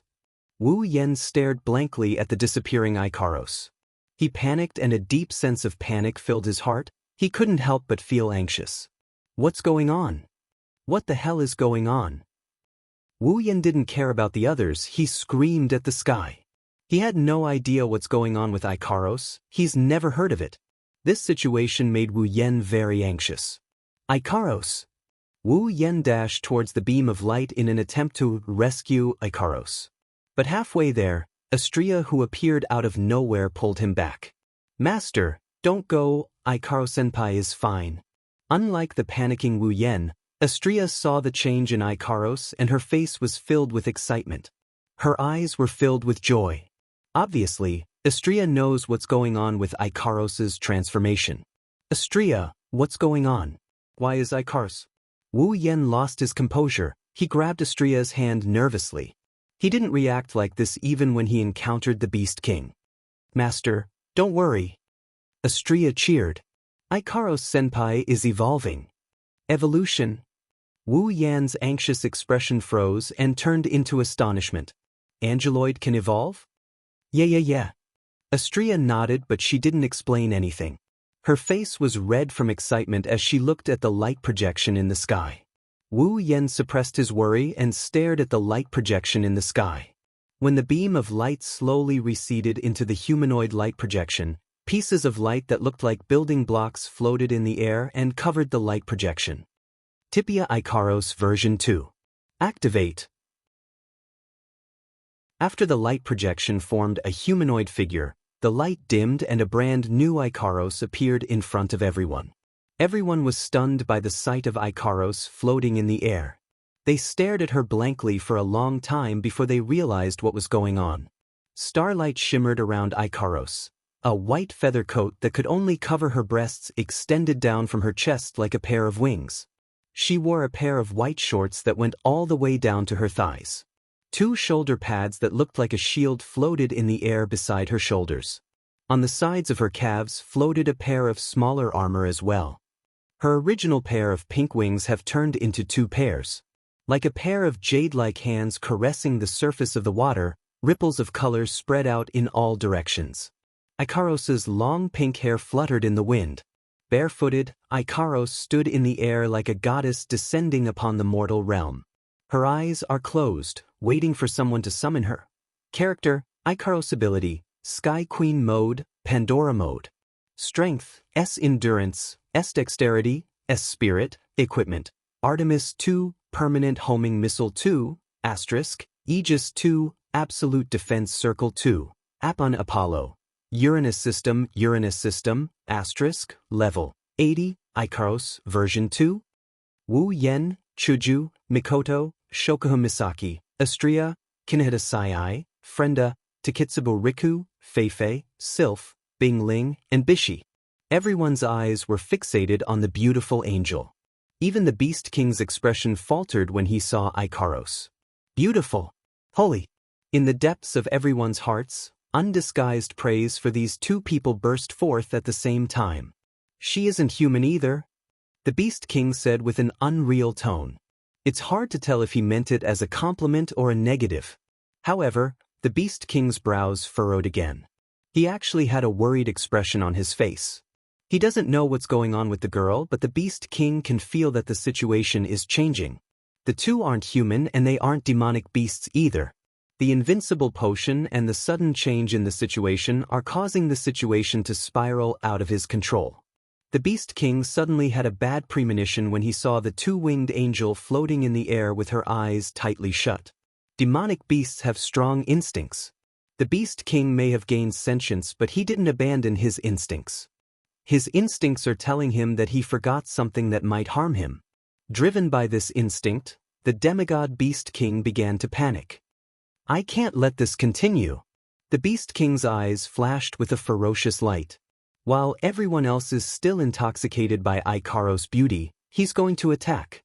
Just like before, the walls around her began to ripple and countless sharp bone spikes shot out from within, aiming at Ikaros with unparalleled ferocity. This woke everyone up from their stupor. Seeing the bone spikes coming at Ikaros, everyone who's had a taste of their own medicine couldn't help but shout, "Watch out!" However, Ikaros acted like she didn't notice anything. She just stood there motionless, waiting for the Beast King's attack to come. This caused everyone to panic until the bone spikes are about to hit her. Aegis 2, Absolute Defense Circle 2. Ikaros spoke in a flat tone. Sound waves rippled out and a circular Aegis 2, Absolute Defense Circle 2, appeared around Ikaros, wrapping her whole body in it. Bam bam bam. The bone spikes landed on the Aegis 2, Absolute Defense Circle 2. The powerful attacks caused the Aegis 2, Absolute Defense Circle 2, to tremble a little. It looks like it's going to break at any moment. But, trajectory correction. The protective shield suddenly flashed, and all the bone spikes on it turned around and attacked the Beast King within a breath's time. The Beast King's face changed. Chapter 590. Aegis 2, Absolute Defense Circle 2, had evolved to become a gold armament. It actually had the ability to defend from all angles and could even reflect attacks. Caught off guard, even the Beast King had to control the rebounding bone spikes and neutralize the rebounding force to avoid being injured by his own attack. With a wave of his hand, he retrieved all the bone spikes back into the wall with a gloomy face. His premonition seems to have come true. Ikaros acted like she didn't notice the Beast King's expression. She slowly opened her eyes. Compared to before, her crimson eyes are a lot more lively. They look like red wine that has been fermented for countless years. You can even see stars in them. Artemis 2, Permanent Rear-End Missile 2. Instantly, an overwhelming amount of pink light shot out from the two pairs of pink wings. Countless pink light rays filled the entire sky, as if they had grown eyes. They spun in a circle in the air, and with the force of a tidal wave, the number of pink light rays was no less than the number of bone spikes from before, enveloping the Beast King. The Beast King's expression changed again. He clenched his fists when he saw the pink light rays filling his vision. The Beast King can tell from the momentum of the Artemis 2, Permanent Rear-End Missile 2, attack. It's not just the number, it's the same attack as before. Even the power has undergone a complete transformation. It's no longer a threat to him. The Beast King stomped his foot on the ground, and 4 bone walls drilled out from the ground around him, enveloping him within. Boom boom boom boom boom. Countless rays of light landed on the bone wall, resulting in a huge shockwave. The continuous bombardment soon covered the Beast Emperor's location. Flames and dust rose into the air, but they were unable to stop the cherry red missiles. The missiles fired into the bone wall like soldiers who were not afraid of death. Everyone was stupefied. Looking at the pink light that blotted out the sky and covered the earth, and listening to the firecracker-like sounds, the group fell into a state of stupefaction. Ikaros Senpai after her evolution?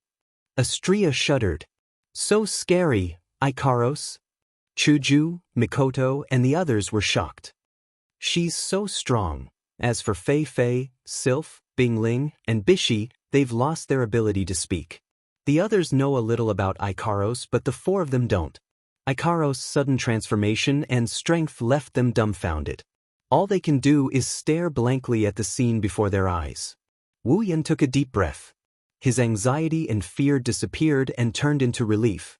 Just a while ago, Wu Yan got to know about Ikaros' changes from the system. The Pandora system, the evolutionary system designed by Daedalus, Ikaros, and Astria. Daedalus personally installed the Pandora system on the first generation of angeloids, Ikaros, Nymph, and Astria, to protect them strictly. In other words, it's a system that allows the angeloids to break through their emotional barriers and evolve when their emotions are pushed to the limit. Yesterday, after the death of the Ape King, Ikaros evolved from Tier 8 to Tier 9. Due to Ikaros' growth surpassing the limit set by Daedalus, Pandora's system showed signs of awakening. That's why Ikaros' chest kept flashing with light. However, the Pandora system was originally designed to prevent Ikaros and the others from being affected by their emotions. Without strong emotional stimulation, even though the system showed signs of awakening, it couldn't be activated. This led Ikaros to believe that something was wrong with her body. Now that Wu Yan is being treated so cruelly by the Beast King, Ikaros' emotions were ignited. Her emotions triggered the Pandora system, and the Pandora system that was already on the verge of awakening was activated. Ikaros has also evolved and gained a new form, new strength, and new equipment. All gold-grade equipment. The current Ikaros is a true Tier 9 fighter after her breakthrough. Due to the evolution of the Pandora system, she's several times stronger than the average Tier 9 fighter. Daedalus really does love her daughters. Wu Yan muttered as he looked at the goddess-like Ikaros. Did it work? On the other hand, Hinagiku, Mikoto, Shokuha Misaki, and the others were paying close attention to the Beast King's condition. In midair, Ikaros' eyes slowly regained their luster. When she regained her senses, she turned towards Wu Yan's direction. Only when she saw a perfectly fine Wu Yan did she slow down her anxiousness. Ikaros was about to fly towards Wu Yan's direction when she suddenly stopped and turned around to look at the smoke below. Almost at the same time, bone arrows shot out from the center of the smoke, ripping holes in the smoke. The moment Ikaros turned around, every single one of them landed on her body. The effect of resplendent breath reverberated in the air, causing the bone arrows to lose their effectiveness. However, Ikaros was also sent crashing into the wall behind her. Even though she wasn't injured, her head was starting to feel a little dizzy. After the bone arrows hit Ikaros, they exploded and turned into tens of thousands of smaller bone arrows. Wu Yan and the others who didn't have time to react were sent flying and slammed into the surrounding walls. Cough. Wu Yan, the only one who didn't use resplendent breath, coughed up a mouthful of blood due to the impact. His injuries healed in an instant, but the pain is still there. Wiping the blood from the corner of his mouth, he bitterly smiled. He would rather endure this kind of pain than consume the resplendent breath. It's not that he's looking for trouble, but he wanted to remind himself not to rely too much on the system items. He didn't want to put the people around him in danger like today. It's not like he's going to die anyway, it's just a little more pain. Wu Yan didn't know that there's going to be a problem soon. The smoke-filled area slowly became clear and the Beast King's figure appeared. The cold expression on his face told everyone what he's feeling right now. Looking at the people around him who didn't get hurt, the Beast King's gaze turned colder. He then stared at Wu Yan. Since he couldn't hurt anyone else for the time being, then the only person who had been injured by his attack would naturally become his target. The Beast King snorted. The wall behind Wu Yan exploded and slammed into him, sending him flying. After that, a large number of bone arrows came from all directions and turned Wu Yan into a porcupine. Puchi. Large amounts of blood dripped from Wu Yan's body. Intense pain came from every part of his body. Wu Yan clenched his teeth and shouted. He tightened his muscles and forced the bone arrows out of his body. At this moment, a childish cheer resounded throughout the entire space as Wu Yan heaved a sigh of relief. It's done. At the same time, the Beast King on the ground was alarmed. His face changed. In the next moment, the Beast King's skin exploded. Bang! The skin on his body started to fester. After fighting for so long, the Beast King was finally injured. Chapter 591. At this time, the Beast King's appearance was no longer as extraordinary as before. His beast skin clothes were tattered, and his skin was cracked and festered. Wounds covered his entire body, and even his face had 2 open wounds. Blood slowly flowed out like a stream, and the Beast King had completely turned into a bloody man. Fei, Mikoto, and Shokuha Misaki looked at the bloodied Beast King in disbelief. Hinagiku, Mikoto, and Shokuha Misaki seemed to have thought of something. They quickly looked towards the corner and saw a small figure floating in the air with both hands clenched. "It's Flandra-chan! Flandra-chan!" Chuju, Mikoto, Shokuha Misaki, and the others were overjoyed. "Good job!" Flandra-chan licked her lips, but she didn't look happy at all. Even Wu Yen, who was standing opposite Flandra-chan, had the same expression. There was even a hint of gloominess in his eyes.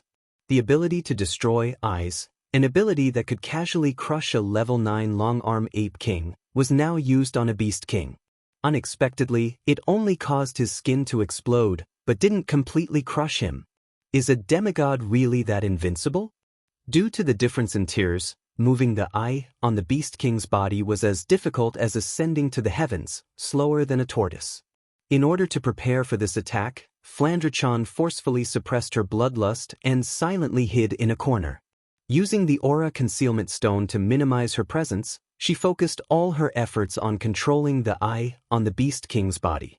All this time, she had been in hiding, all for the sake of a one-hit kill. But the result was that she couldn't kill the beast king. The beast king may look like he's in a terrible state, but Wu Yen, Flandra-chan, and Ikaros can sense that the beast king's aura didn't weaken at all.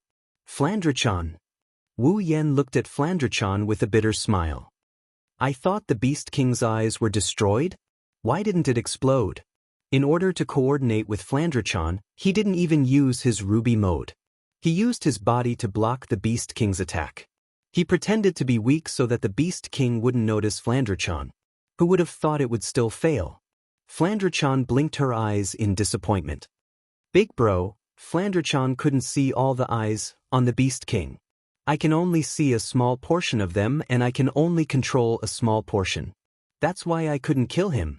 I'm sorry, big bro." Flandra-chan didn't know that her battle record would shock a lot of people to death if they were to hear about it.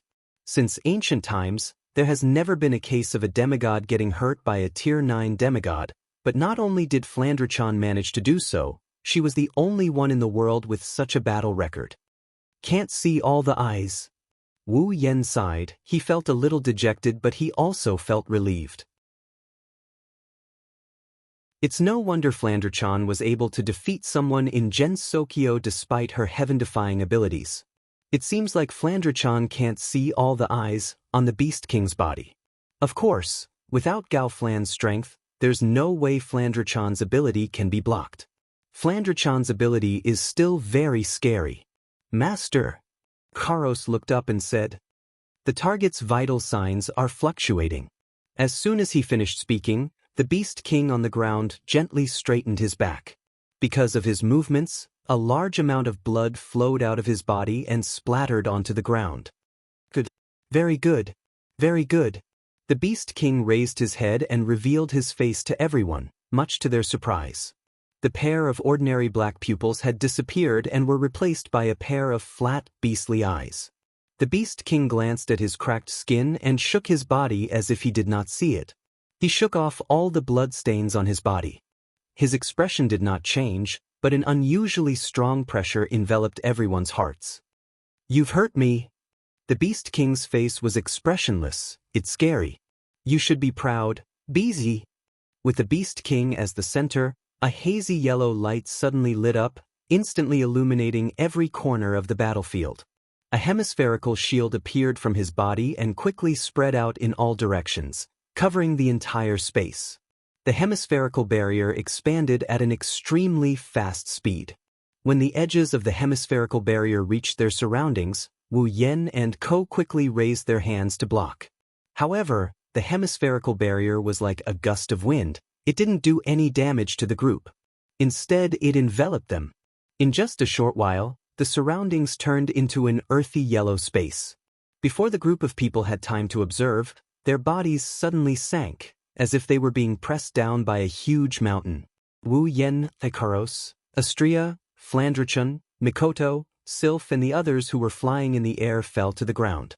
Chuju, Shokuha Misaki, Kinuta Sai, Frenda, Takitsubo Riku, Feifei, Bing Ling, Bishi and the others also fell to the ground.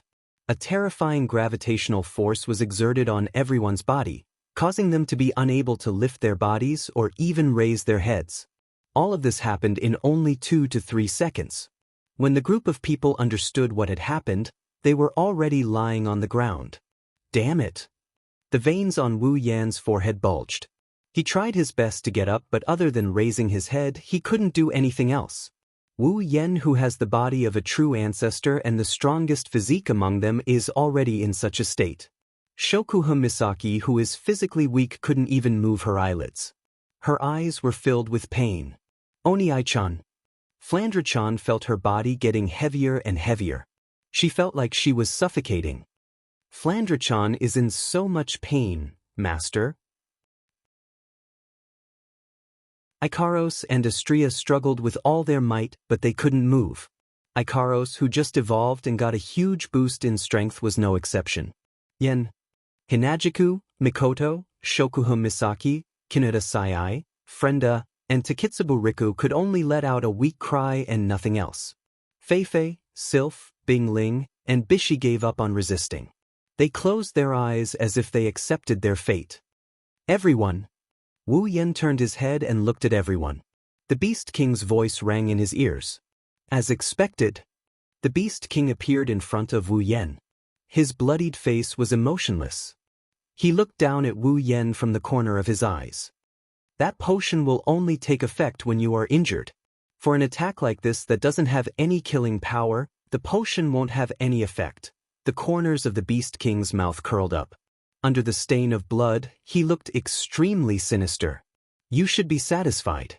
You should know that this gravity space can even suck away the air. Ordinary people would have died long ago. Only you can safely stay here under the protection of that bottle of medicine. How miraculous. Even a vacuum can save your lives. Does the potion provide you with oxygen? The Beast King tilted his body to the side.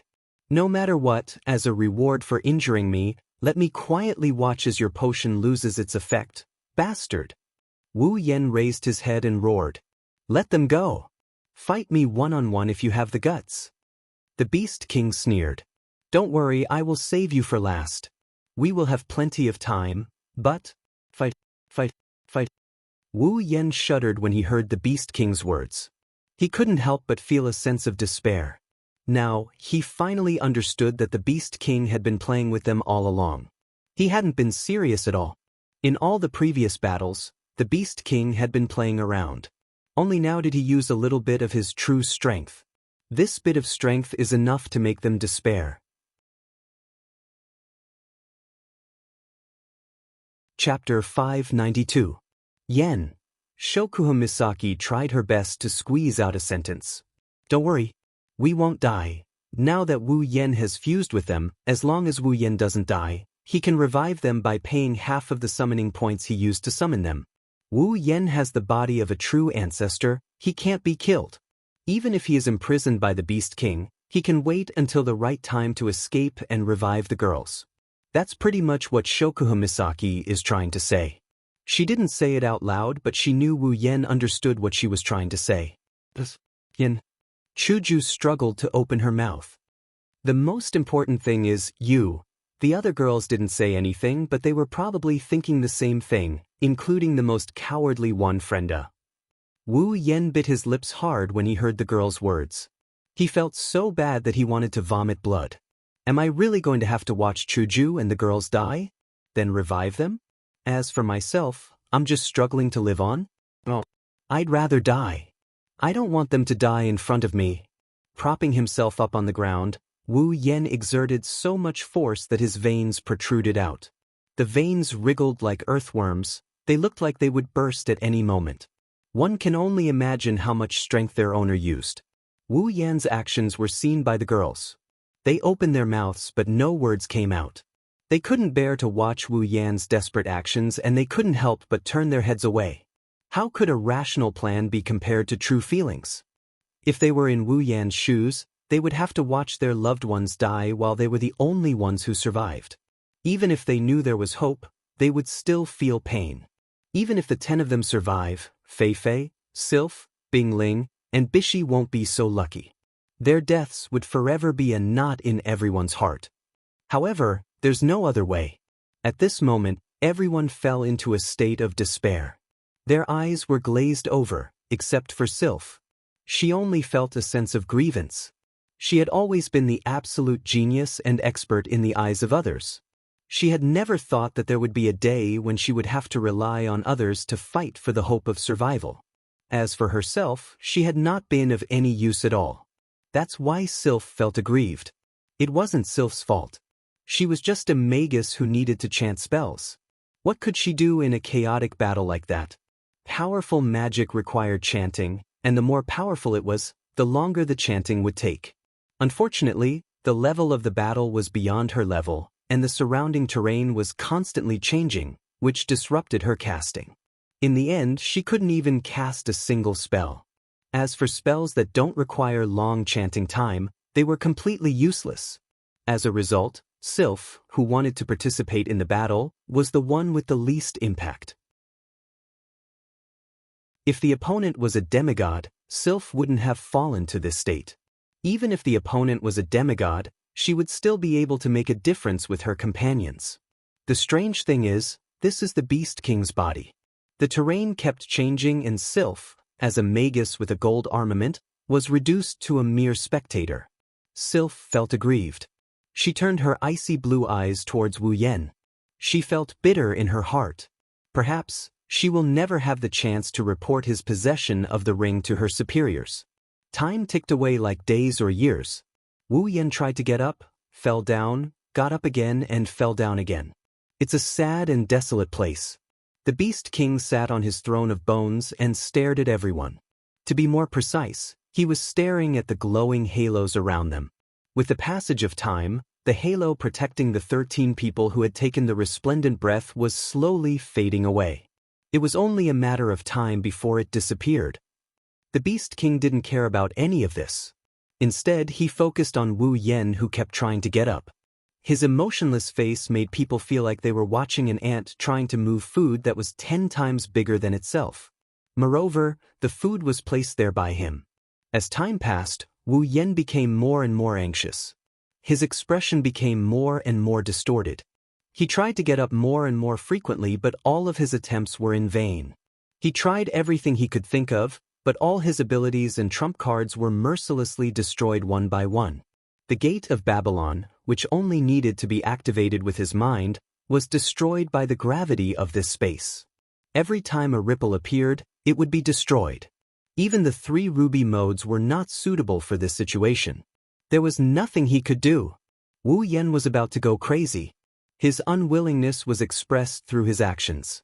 As time passed, his movements became bigger and bigger. The Beast King was confused. Where did he get so much energy from? The halos on everyone's bodies grew increasingly dim. 3 hours had passed. It was about time for them to reach their destination. As time passed, Wu Yan's madness and anger slowly subsided. Calm down, calm down. Only by calming down can he think of a way. Yes, a way. A way. There are only 5 minutes left until the resplendent breath expires. There must be a way, there must be a way, for minutes. Think about it, what else do I have? 3 minutes. Think about it, what else did I not consider? 2 minutes. Think about it. 1 minute. Think about it. His mind was spinning rapidly. He was moving with unprecedented agility.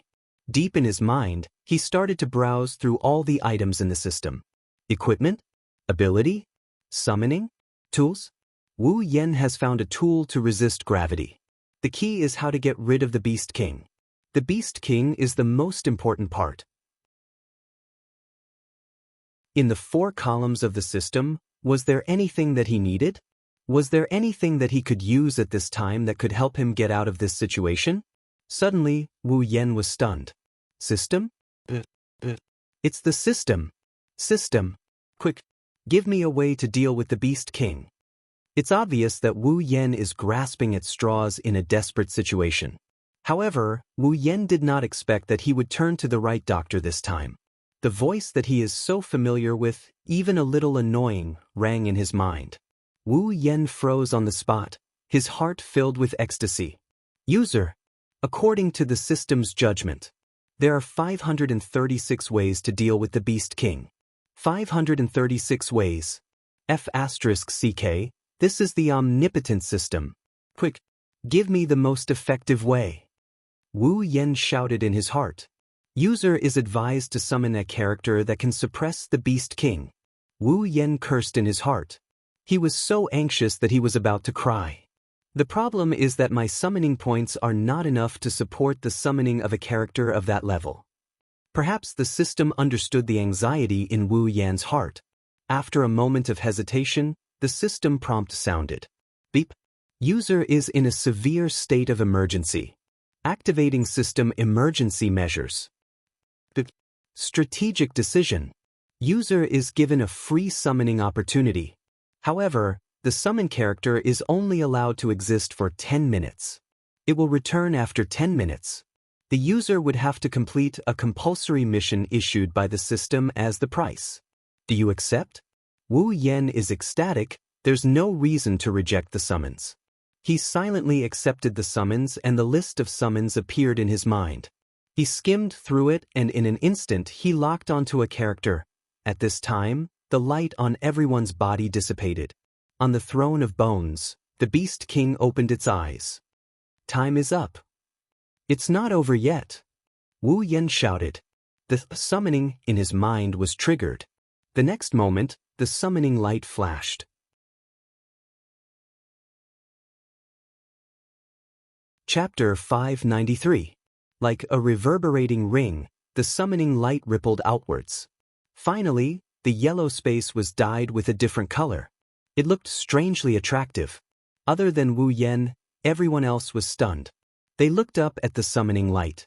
Chuju and the other summoners understood what was going on. Their expressions changed.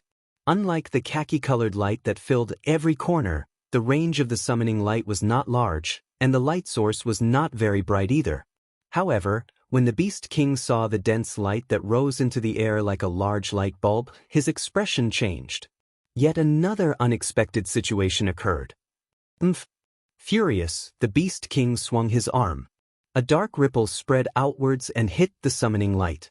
Wu Yen and the others cried out in surprise. Bang! The ripple didn't even dim the summoning light. It was like an egg hitting a rock. While the Beast King was enraged, Wu Yen and the others sighed in relief. Fei Fei and the other three were still confused. The Beast King narrowed his cold eyes. He was enraged by the repeated accidents. He stared at the summoning light, but he wasn't in a hurry. I'd like to see what other tricks you have up your sleeves. Wu Yen ignored the Beast King's words. He stared at the summoning light with sweaty palms. The summoning light that was as tall as a person rippled. The illusory edges of the summoning light appeared and disappeared in the yellow space. During the ripples, the summoning light did not dim at all. However, everyone present could see that a faint humanoid figure was slowly emerging from the summoning light.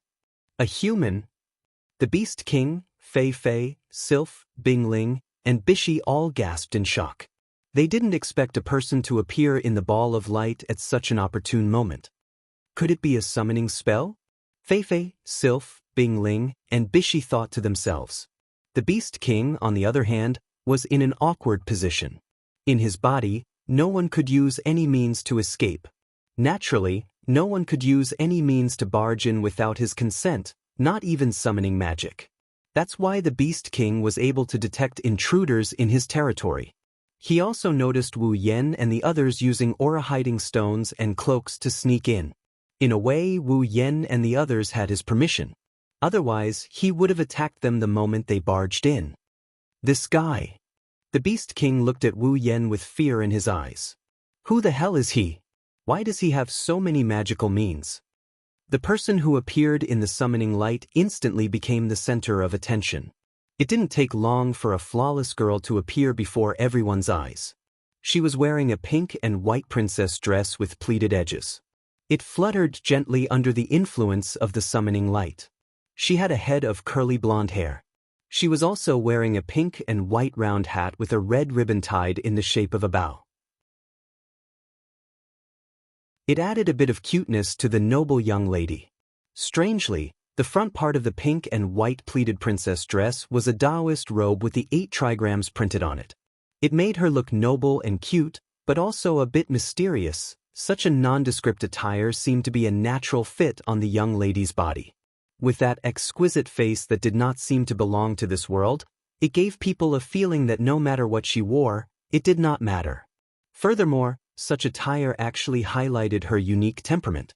It was a miraculous aura that would make the world less colorful if she wasn't there. A red bow was tied to the end of the girl's long blonde hair. Her strange princess dress fluttered in the wind. She held a parasol in her hand. Her eyes were tightly shut. Amidst her nobility, there was a hint of tranquility and beauty. When the girl's full appearance was revealed, everyone was stunned. Even Fei and the others seemed to have forgotten about their situation. She attracted all their attention.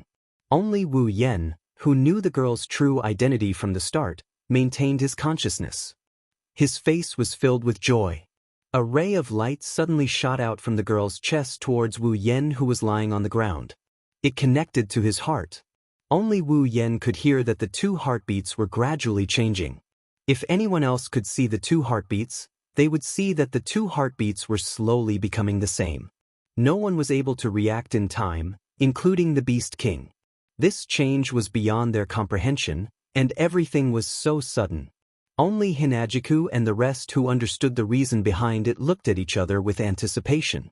Could this girl who was about to become their companion help them get out of this predicament? Finally, at some point, the two heartbeats became the same. The ray of light connecting Wu Yan and the girl broke. It rolled into a small ball of light and shot into Wu Yan's body. The light of the summoning also dimmed and disappeared. Only the blonde girl was left floating in the air. Her skirt fluttered in the wind. She was still as beautiful as ever. The atmosphere of the entire place turned silent. The Beast King raised an eyebrow. He looked at the girl floating in the air with her eyes closed.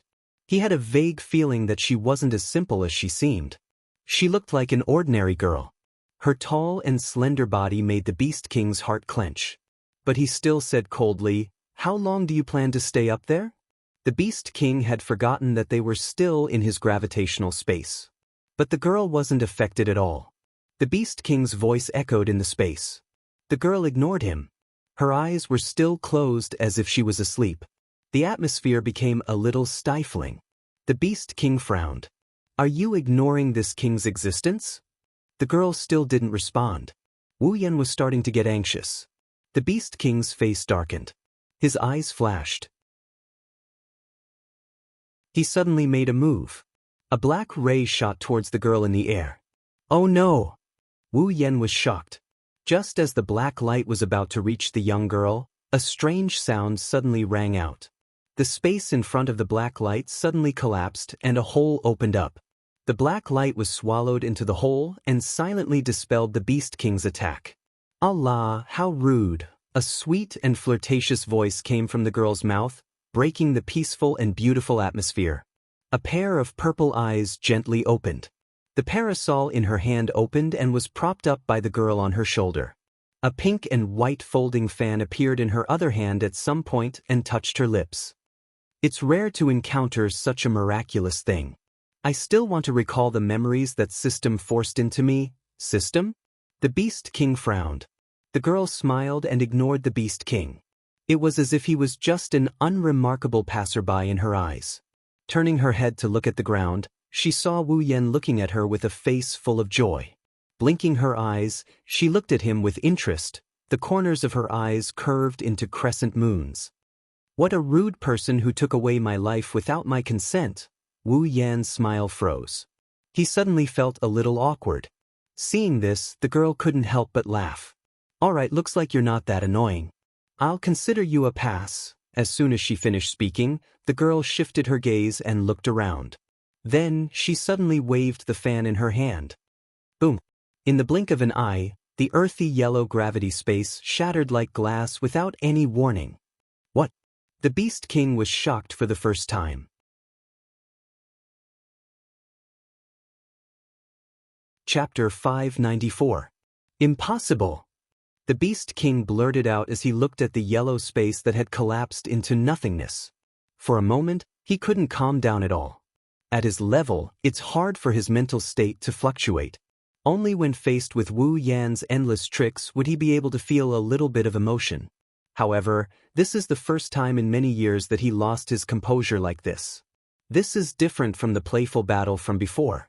The gravity space is what the Beast King relied on to survive. It's what allowed him to dominate the behemoth forest when he was rank 9. He didn't use his full strength just now, but he was serious. However, this girl who came out of nowhere shattered the skill he relied on to survive. Even if she didn't use her full strength, the Beast King still couldn't believe it. On the ground, the group of people also had their mouths wide open. They had completely forgotten to get up because their heads were already dizzy. The gravitational space that had been suppressing them was broken just like that? Who are you? The Beast King calmed down after adjusting his emotions. His face is no longer calm, it's serious. Covering her face with the fan in her hand, the girl's purple eyes flashed with a wisp of wisdom. Yakumo Yukari, Yakumo Yukari? The Beast King lowered his head. His mind spun quickly. He's trying to find information about the name Yakumo Yukari. Of course he failed. Yakumo Yukari isn't from the Spalier world. She's from the Utopia. No, she's not a human. More accurately, she's a monster. Character, Yakumo Yukari. Ability, Realm, Gap, Rune Card, Monster Bloodline. Strength, S Endurance, S Agility, S Spirit, S Equipment, None Level, 95, Monster Sage. Yakumo Yukari. Wu Yan stood up and looked at the flying Yakumo Yukari. His lips curled up. He was the only one who knew what the name Yakumo Yukari meant. Holding Flandrachan's hand, Wu Yan turned around and walked away. This action attracted everyone's attention. Where do you plan to go? The Beast King asked calmly. There was a hint of mockery in his tone. Escape? Do you think you can escape without my permission? Run! Wu Yan stopped in his tracks and asked without looking back. Is there a need for that? Hearing those words, everyone present was stunned. Wu Yan shook his head with a smile and continued to walk forward. Chuju, Mikoto, let's get some distance away. Leave? The girls looked at each other. Chuju hurriedly ran to Wu Yan's side. Yan, what are you doing? Let's go help. Help. Wu Yan couldn't help but laugh. His voice was flat, but the undisguised confidence in his words affected everyone present. There's no need for that. It will be over soon. The Beast King's expression turned cold, his beast eyes flashed dangerously. You're saying that I will lose? Of course you will. Wu Yan waved his hand and laughed. That's the best outcome. Don't die. The Beast King's expression darkened, he sneered and stopped talking. He ignored Wu Yan's actions. No one can leave without his permission. Right now, he wants to crush Wu Yan's trump card and enjoy the despair on his face. Yakumo Yukari opened her mouth in shock, but her eyes are smiling. You trust him that much? Looks like if I don't put on a good performance, I'll let you down. You're very confident. The Beast King is getting angry after being looked down on again and again, but on the surface, he acted as if nothing happened. Indeed, from what I saw just now, your strength is not simple. However, do you think you can win against me here? The Beast King didn't finish his sentence. He just gently lifted his foot and tapped the ground. The entire skeletal fortress started to shake. Yakumo Yukari was surprised. Her purple eyes scanned the surroundings. Looks like this place isn't simple. The Beast King paused, he looked up. I didn't think you'd notice so quickly. Well? Yakumo Yukari shook her body and smiled. After all, I'm in charge of a large territory. She spun the parasol in her hand and flew down, her folding fan fluttering in the air. Let's hurry up and deal with this unexpected battle. I won't be in this world for long. As soon as he finished speaking, the trembling ground became still, causing the Beast King's expression to change drastically. This was clearly his past body. How could it not be controlled by him? Yakumo Yukari smirked. She pointed her fan forward. The realm of light and darkness. In the next moment, a whistle sounded like an explosion, causing the Beast King's body to tremble, and he couldn't help but take a step back. At this time, several balls of light flashing with a fatal aura had appeared behind the Beast King at some unknown time, lightly rushing towards his back. The Beast King's expression changed. The balls of light may look light, but the Beast King has a feeling that he won't be able to dodge them. Bone shield. The Beast King turned around and a few bone shields appeared out of thin air to block the incoming balls of light. The realm of being and non-being. A voice rang out when the bone shields made by the Beast King collided with the ball of light. It was a simple sentence, and the bone shields suddenly disappeared, as if they had never appeared. The Beast King was shocked. The balls of light were already in front of him before he could react. The Beast King's pupils constricted. He stomped his feet and turned into a shadow. He dashed towards the distance with extreme speed. When he fought Wu Yen and the others, the Beast King didn't move at all. This is the first time he's faced with Yakumo Yukari. He had no choice but to dodge. The Beast King didn't dare to underestimate her anymore. Without a doubt, everything that happened just now was caused by Yakumo Yukari. She must be a demigod. Demigod? The Beast King appeared not far away. He looked at the smiling Yakumo Yukari. She's a demigod. Yakumo Yukari tilted her head and smiled at the Beast King. I don't have that much time for you to pay attention to other things. The Beast King shuddered when he heard Yakumo Yukari's words. He immediately felt a gust of cold wind behind him. He quickly turned around. A few black holes were spinning in the air. They devoured everything in their path, be it sound or air. Although they didn't make any noise, the Beast King knew that being hit by them would be no different than being hit by a real black hole. At that moment, the Beast King turned around. Just as he was about to do something, a sense of danger suddenly surged in his heart. The Beast King jerked his head up and quickly saw that the ball of light that he had dodged earlier had appeared in front of him. The attack of light and darkness swept through the Beast King like a hot knife through butter. Silently, the Beast King felt a suffocating sense of crisis. Without a second thought, the Beast King unleashed all of his powers. Ha! His hands were wrapped in heavenly might. They turned into shadows of fists and punched towards the balls of light and darkness. The Beast King was confident that this attack could send the balls flying. But at this moment, the calm voice rang in the Beast King's ears again. The realm of fast and slow. The lightning-fast fists disappeared, revealing the Beast King's fists. The Beast King's eyes almost popped out of their sockets, but there was no time for him to express his thoughts. The balls of light and darkness descended upon him in an instant. Bang, bang, bang, thick smoke rose from the Beast King's body. Following the Beast King's roar, it felt a sharp pain coming from its body. The Beast King turned around, broke through the smoke, and dodged to the side. A hand slowly rested on the Beast King's shoulder. Didn't I tell you? There's no time for you to pay attention to other things. The Beast King's hair stood on end.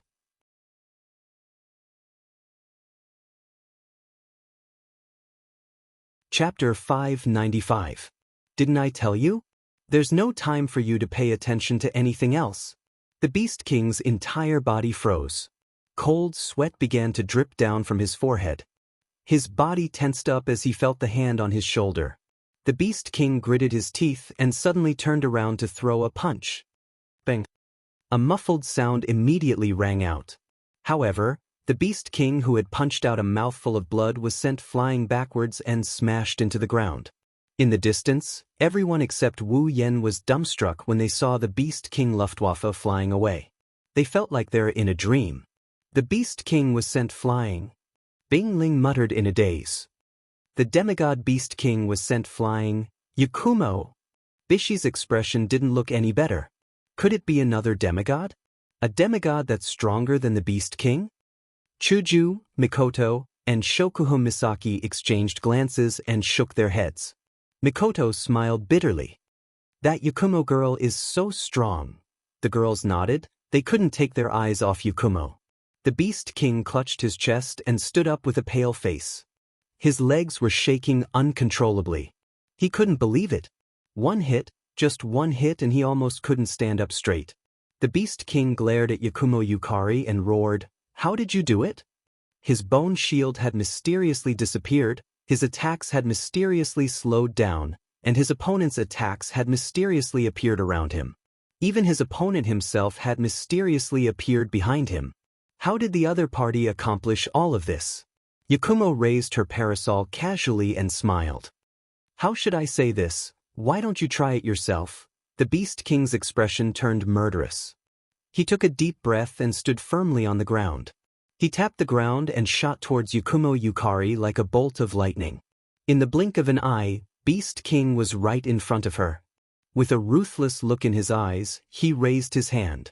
At this time, the people standing in the distance saw that a sword had appeared in the Beast King's hand. It was a bone sword that emitted a baleful aura. The Beast King was going all out against Yakumo Yukari. The man's sword arrived before Yakumo Yukari's neck, and the rotten aura of the sword cut down mercilessly. That's fast. Chuju, Estrella, and Feifei gasped in shock. The three of them who are good with swords couldn't see the Beast King's speed. The Beast King didn't dare to hold back against such a powerful enemy. He attacked with all his might. His bone sword was covered in a yellowish aura, and it became heavier. He swung it at Yakumo Yukari, who didn't even try to dodge. His target was Yakumo Yukari's vitals. But Yakumo Yukari didn't seem to care about the Beast King's attack at all.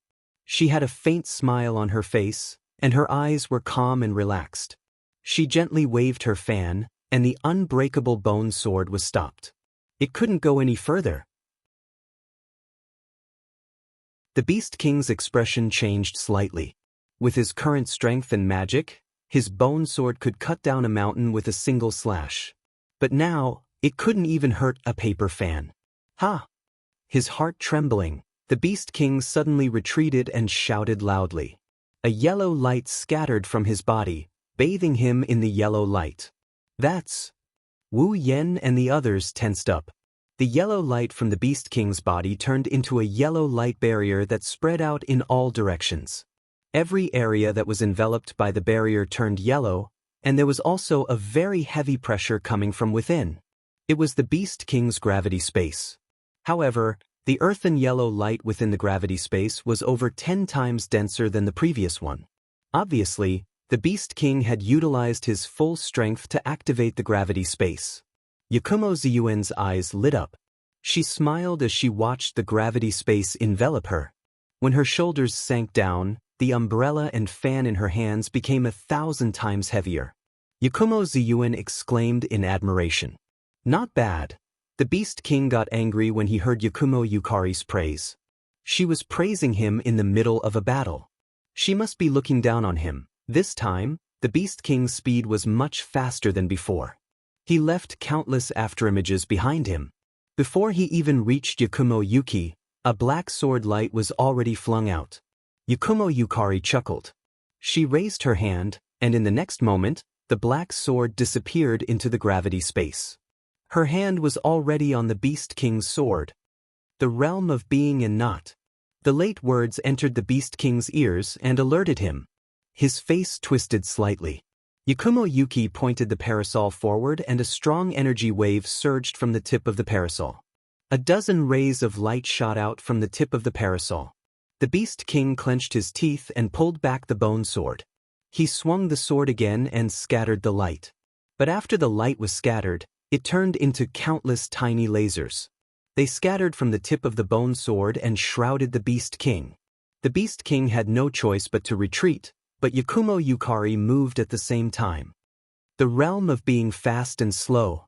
The retreating figure suddenly trembled and its speed instantly decreased by several times. Even though it was still very fast, the laser had caught up to it in an instant. Under the horrified expression of the Beast King, the laser viciously struck the Beast King's body. The laser directly pierced through the Beast King's body. With the sound of flesh being torn apart, many bloody holes appeared on the Beast King's body. Streams of fresh blood dripped down like a spring, bringing with it a wisp of burnt black smoke. Bang! The Beast King half knelt on the ground, using the bone sword in his hand to support his body. His entire body was trembling, and there was also a trace of blood at the corner of his mouth. His beast eyes were completely dyed red. Of course, this was not blood, but a sign of extreme anger. The Beast King raised its head with great effort and stared at Yakumo Yukari with its bloodshot eyes. It opened its mouth and spoke in a low voice. How did you do it? The smile on Yakumo Ziyuan's face disappeared. It was replaced with an indifferent expression. She stepped forward and stood in front of the Beast King. Realm power, my ability. Her purple eyes looked down at the Beast King kneeling in front of her and said calmly. The Beast King struggled to raise his head. Although the damage he received wasn't fatal, it's enough to make him lose the ability to fight. It's different from the damage inflicted by Flandrachan. Flandrachan only managed to tear open the surface of his skin, but this time, every bloody hole on his body was penetrated through. Even if the Beast King is the strongest magic beast with the strongest body, there is no way for it to move when there are dozens of holes in its body that have pierced through its body. Realm.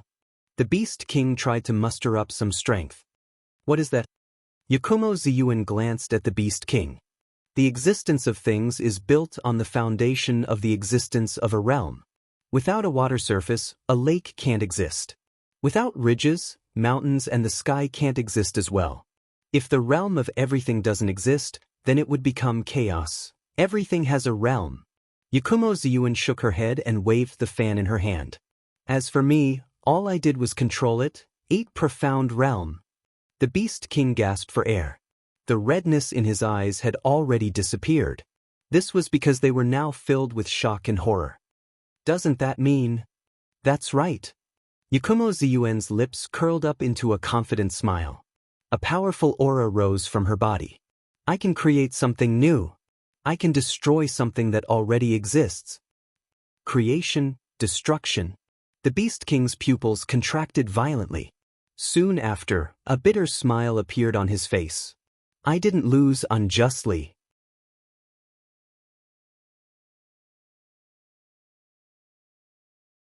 Chapter 596. The power of realm is indeed terrifying.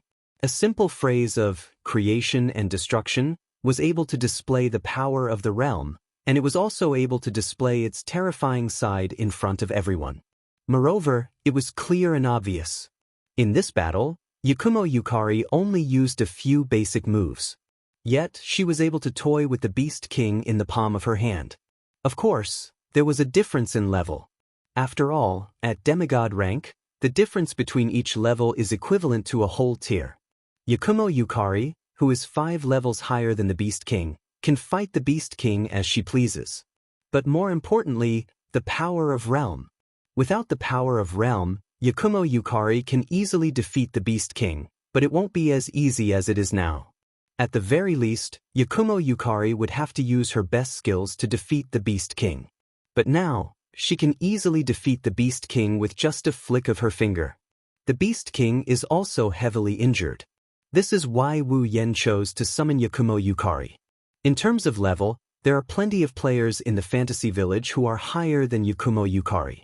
In other worlds, there are plenty of dungeons, there are more or less people who are stronger than Yakumo Yukari. But the power of realm is unique. No one else has it.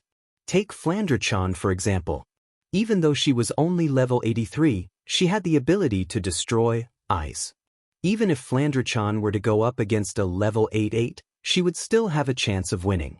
It's the same for Yakumo Yukari. The difference in level between demigods is huge, but with the power of realm, Yakumo Yukari can easily defeat a demigod. Of course, the opponent doesn't have the same terrifying ability as Yakumo Yukari. To put it bluntly, if Yakumo Yukari was born in the Spalier world, she could easily dominate this world where demigods don't have much power. Unfortunately, she lives in a fantasy village filled with monsters. There's no lack of strange abilities there. Of course, there are people who are stronger than Yakumo Yukari. Today, I admit defeat. The Beast King's expression slowly returned to normal. His eyes returned to their normal black color. He turned to look at Fei Fei and the others. I may have lost, but this will only prolong the time humans can use the behemoth forest. Once I recover. Before he could finish his sentence, the ground where the Beast King was standing suddenly distorted and a wave of rocks surged up. Before anyone could react, the wave of rocks wrapped around the Beast King and reconnected with the ground, restoring it to its original state. However, the Beast King had disappeared from his original spot. In the distance, a group of 14 people couldn't help but run over in shock. Fei Fei couldn't wait to see Yakumo Yukari. Lady Yakumo Yukari, where is the Beast King? Yakumo Yukari frowned, then relaxed of her brows. He ran away. He ran away. Feifei, Sylph, Bingling, and Bishi were shocked. They started to panic. Now that the Beast King is heavily injured, this is the best time to kill him. Otherwise, when he recovered, wouldn't everything remain the same? Seeing Feifei's reaction, Yakumo Yukari twirled her parasol. Her purple eyes that seemed to be able to see through people's souls curved into a crescent shape. She smiled. My attack wasn't a normal attack. That guy's injuries won't heal without a year or so. Feifei and the others sighed in relief. Feifei bowed and said respectfully, Lady Yakumo Yukari, thank you for saving our lives. Lady, thank you so much for saving our lives. Bingling, Bishi, and Sylph bowed as well. The person in front of them is a peak demigod. She can easily suppress the Beast King. They don't even know if there are people like her in the Spalier world. Feifei and the others didn't know Yakumo Yukari's background, but her strength is enough to strike fear into their hearts. No need. Yakumo Yukari didn't act like a strong person. After living for so long, she has seen through everything in this world. That's why she's unusually approachable. Of course, it won't be easy to get her to look at you in the eye. I had a lot of fun too. Yakumo Yukari stretched her back and said, It's been a long time since I was able to throw away the rules of rune cards and fight like this. Rules of rune cards? Feifei, Sylph, Bingling, and Bishi were puzzled, but they didn't ask anything. It's best not to ask too many questions when facing someone like this. Yakumo Yukari glanced at Feifei and the other girls. She nodded in satisfaction at their silence. Then she turned towards Wu Yan. Her purple eyes shone brightly. It's obvious that she's interested in something. Wu Yan's lips twitched under Yakumo Yukari's gaze. He couldn't keep his cool anymore. He shrugged and he dryly laughed. Yukari, can you not look at me like that? It's creepy. Yakumo Yukari flinched. She didn't expect Wu Yan to call her so intimately.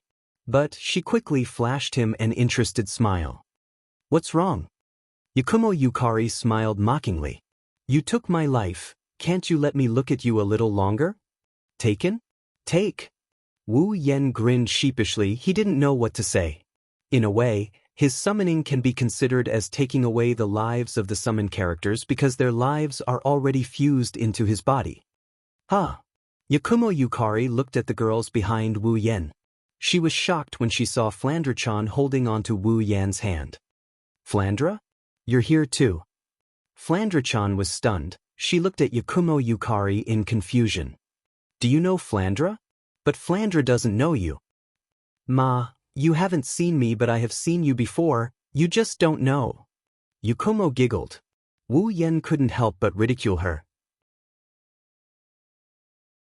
He felt like this. You haven't seen me before, but I have seen you before, probably came with the help of some kind of black substance, for example, the void space. Suddenly, Yakumo Yukari frowned. At the same time, her tall and slender body, under everyone's astonished gazes, started disappearing at a speed visible to the naked eye. Yukari. Wu Yan was stunned for a moment before realization dawned on him. Summoning time is up? Yakumo Yukari didn't answer him. She looked at herself and she waved her fan. She tapped her body with it. An invisible force acted on Yakumo Yukari's body. Her body stopped disappearing, and under Wu Yan's shocked gaze, she recovered at a speed visible to the naked eye. That. Wu Yan pointed at the smiling Yakumo Yukari with a shocked look on his face. Isn't it time? Why are you? What's so strange about it?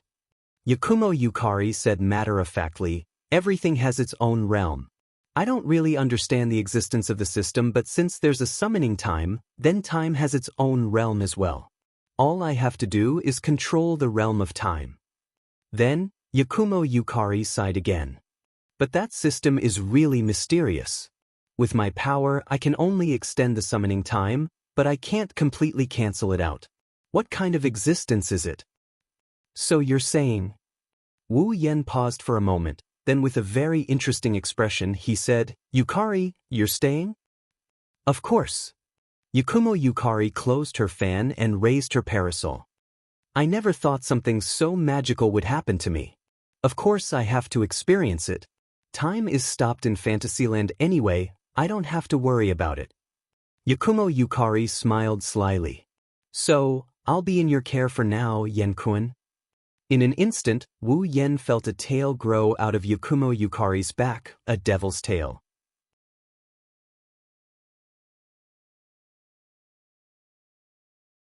Chapter 597. Wu Yen acted like he's very familiar with Yukari on the surface, but inside, he's very shocked. Ever since he got the system, Wu Yen has been following the system's rules. If he wants an item, he has to exchange it with points. If he enters a dungeon, he has to complete the dungeon mission. Even the special item needed to unlock the mysterious crystal was made by the system. Yukari, on the other hand, can use her own ability to resist the system and achieve her goal. Even though it's just extending the summoning time, it's still a huge blow to Wu Yen. After all, in his subconscious mind, the system is an omnipotent entity. Yukari's actions have taught Wu Yen a lesson. She used the most obvious method to tell Wu Yen that the system is not something he can't resist. Coupled with the fact that the return scroll didn't work, Wu Yen has a feeling that the system is just SOSO. On the other hand, Yukari has been observing Wu Yan's reaction. Naturally, she noticed the changes in Wu Yan's expression. Purple's pupils flashed. Raising the folding fan in his hand, Purple suddenly said, "Actually, that system is really an incredible thing." Wu Yen was stunned. He turned to Yukari and thought, is it that easy to see through me? How come both Shokuha Misaki and Yakumo Yukari can see through my thoughts? Violet smiled faintly. It was just a slight curl of her lips, but it was enough to make Bing Ling and Bishi, who were both afraid of her, turn to look at her. I've encountered a lot of headache-inducing things in the fantasy village, but I've never seen something like this that can create equipment out of thin air, give people abilities, and have so many strange items. It can even strip people of their lives and forcefully integrate them into other people's bodies. Yukari glanced at Wu Yen with a meaningful look. To be honest, this is the first time I feel like my life doesn't belong to me. I feel like I'm being toyed with by someone else. If it weren't for the fact that there are no loopholes in the memory given to me by the system, I might have treated you as the culprit and dissected you directly. Wu Yan's body trembled when he heard that. He subconsciously distanced himself from Yukari by 2 to 3 meters. His inner thoughts turned into chills. As expected of the sage of monsters, Yakumo Yukari. She's so pretty, yet she can talk about anatomy so casually. Shouldn't she be the one toying around with other people's lives? She should be the one toying around with people's lives. Yukari smiled mischievously. She lifted her parasol and placed it on her shoulder. Yen-kun, don't worry. My life is tied to yours. I won't do anything to you. Wu Yen laughed dryly. He finally understood. When Yakumo Yukari uses the word I to describe herself, it means she's serious. When she uses the word concubine to describe herself, it's either to keep her distance or to mock others. That's why he felt that between using to say dissection and using to say, I won't do anything to you, he should trust the former, nah, Yukari. Wu Yen laughed dryly and he asked her in a serious tone. What do you think of the system? Yukari squinted her pretty eyes and looked at Wu Yen with a meaningful look. This look made Wu Yen feel as if his inner thoughts have been seen through by this beautiful girl in front of him. After living for so long, Yukari's intelligence can only be described as monstrous. She isn't called a sage for nothing. Even Shokuha Misaki doesn't have the right to act smart in front of her. Wu Yen couldn't hide his thoughts from her. Of course, Wu Yen didn't intend to hide this from her. Yukari's summoning time is limited, but their lives have already fused together, so Yukari can be trusted. Even if this is their first meeting, Wu Yen has no doubt about it. The two of them stared at each other. Ripples were emitted from their wine-red eyes and purple eyes, as if they were communicating with each other. After a long while, Z unfolded the fan in his hand and covered half of his face, making it impossible for others to see what kind of expression he had. However, Traces of satisfaction could be seen in his purple eyes. As for the system, I don't know its origin. I don't know what gave birth to it. I don't know the cause and effect that brought it to you. Yukari turned around with her back facing Wu Yan. Her voice traveled into Wu Yan's ears. However, since the system has fused with your soul, it will be harmless to you. This is something that I can guarantee. No matter what, the system is just a tool, an item. Before he finished speaking, Z took a step forward and walked into the distance. Since it's a tool, when you're strong enough, you'll be able to use it as you wish. Yukari's back disappeared from Wu Yan's sight, but her words pierced deep into Wu Yan's heart. He couldn't regain his senses for a long time. Sooner or later, it'll be under my control. Recalling the incomparably powerful equipment, strange abilities, mystical items, and the characters he envisioned, an intoxicating smile appeared on Wu Yan's face. That's right, sooner or later, the system will be under my control. Fei Fei, Sylph, Bingling, and Bishi looked at each other and walked up to Wu Yan. Fei Fei said with a serious expression, "Yan, since the matter here is settled and we've got the information on the Beast King, let's go back." Sylph, Bingling, and Bishi nodded. They can't wait to leave the Behemoth Forest and report the Beast King's whereabouts to their superiors. In this way, the members of the council would be able to seize the time to find the whereabouts of the Beast King before he recovers from his injuries and eliminate the Beast King to prevent any unnecessary trouble. Wu Yan roughly understood what Fei Fei and the others were thinking. However, he didn't have high hopes for them. As the saying goes, a starving camel is still bigger than a horse. He doesn't think the Beast King will be killed so easily. However, Wu Yan didn't object. All right, since the Beast King has escaped, this place shouldn't be able to restrain us anymore. We should be able to leave. Wu Yan nodded and agreed. Wu Yan looked at Yukari, who is talking to Flandre-chan, and the girls who are talking to her. He then looked at the Beast King's gigantic body. When Wu Yan found out that this is the Beast King's body and they can't escape, he had an idea. He wondered if he could turn this gigantic body over to the system in exchange for points. At that time, the system notified him that the Beast King is still in control of this skeletal fortress. That's why he can't turn it over to the system for points. But now, the Beast King is no longer here. If that's the case, I should be able to turn it over to the system for points. Wu Yan's lips curled into a sinister smile. Fei Fei and the others shuddered. Without saying a word, Wu Yan waved his hand. In the next moment, the gigantic skeletal fortress suddenly disappeared. Everyone felt like they were being shaken. Then, the dazzling sunlight shone on everyone's face. They couldn't help but squint their eyes. Ding! Obtained 1 million item points. Wu Yan laughed. This is great. Before coming to the Behemoth Forest, he used to exchange for items to save his life. Now, his item points are back to 10 million. Fei Fei and the others looked at the skeletal fortress that disappeared without a trace.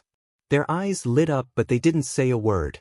Along the way, Wu Yan's methods had shocked them. They were already numb to it.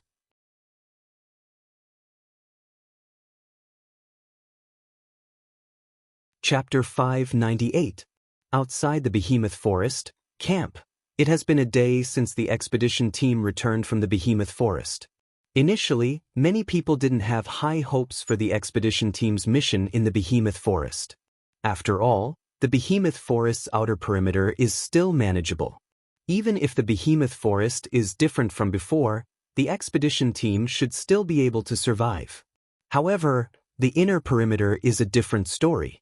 In the inner region, the demonic beasts were at least at the peak of level 7, and level 8 demonic beasts were innumerable. With the elite expedition team consisting of level 7 demonic beasts and only one level 8 demonic beast leader, entering the inner region was simply courting death. In fact, even the Thunder Sovereign himself did not think highly of the elite exploration team's ability to obtain the information and return safely. In fact, if it wasn't for the Imperial family's decision to send the younger generation Sylph for this mission, Lei Wang would have formed a team of Tier 8 demonic beasts to explore the Behemoth Forest. Although it was impossible to form a 100-man team with 8th Order powerhouses, even if it was only half or less, it was still better than a 100-man team with 7th Order powerhouses.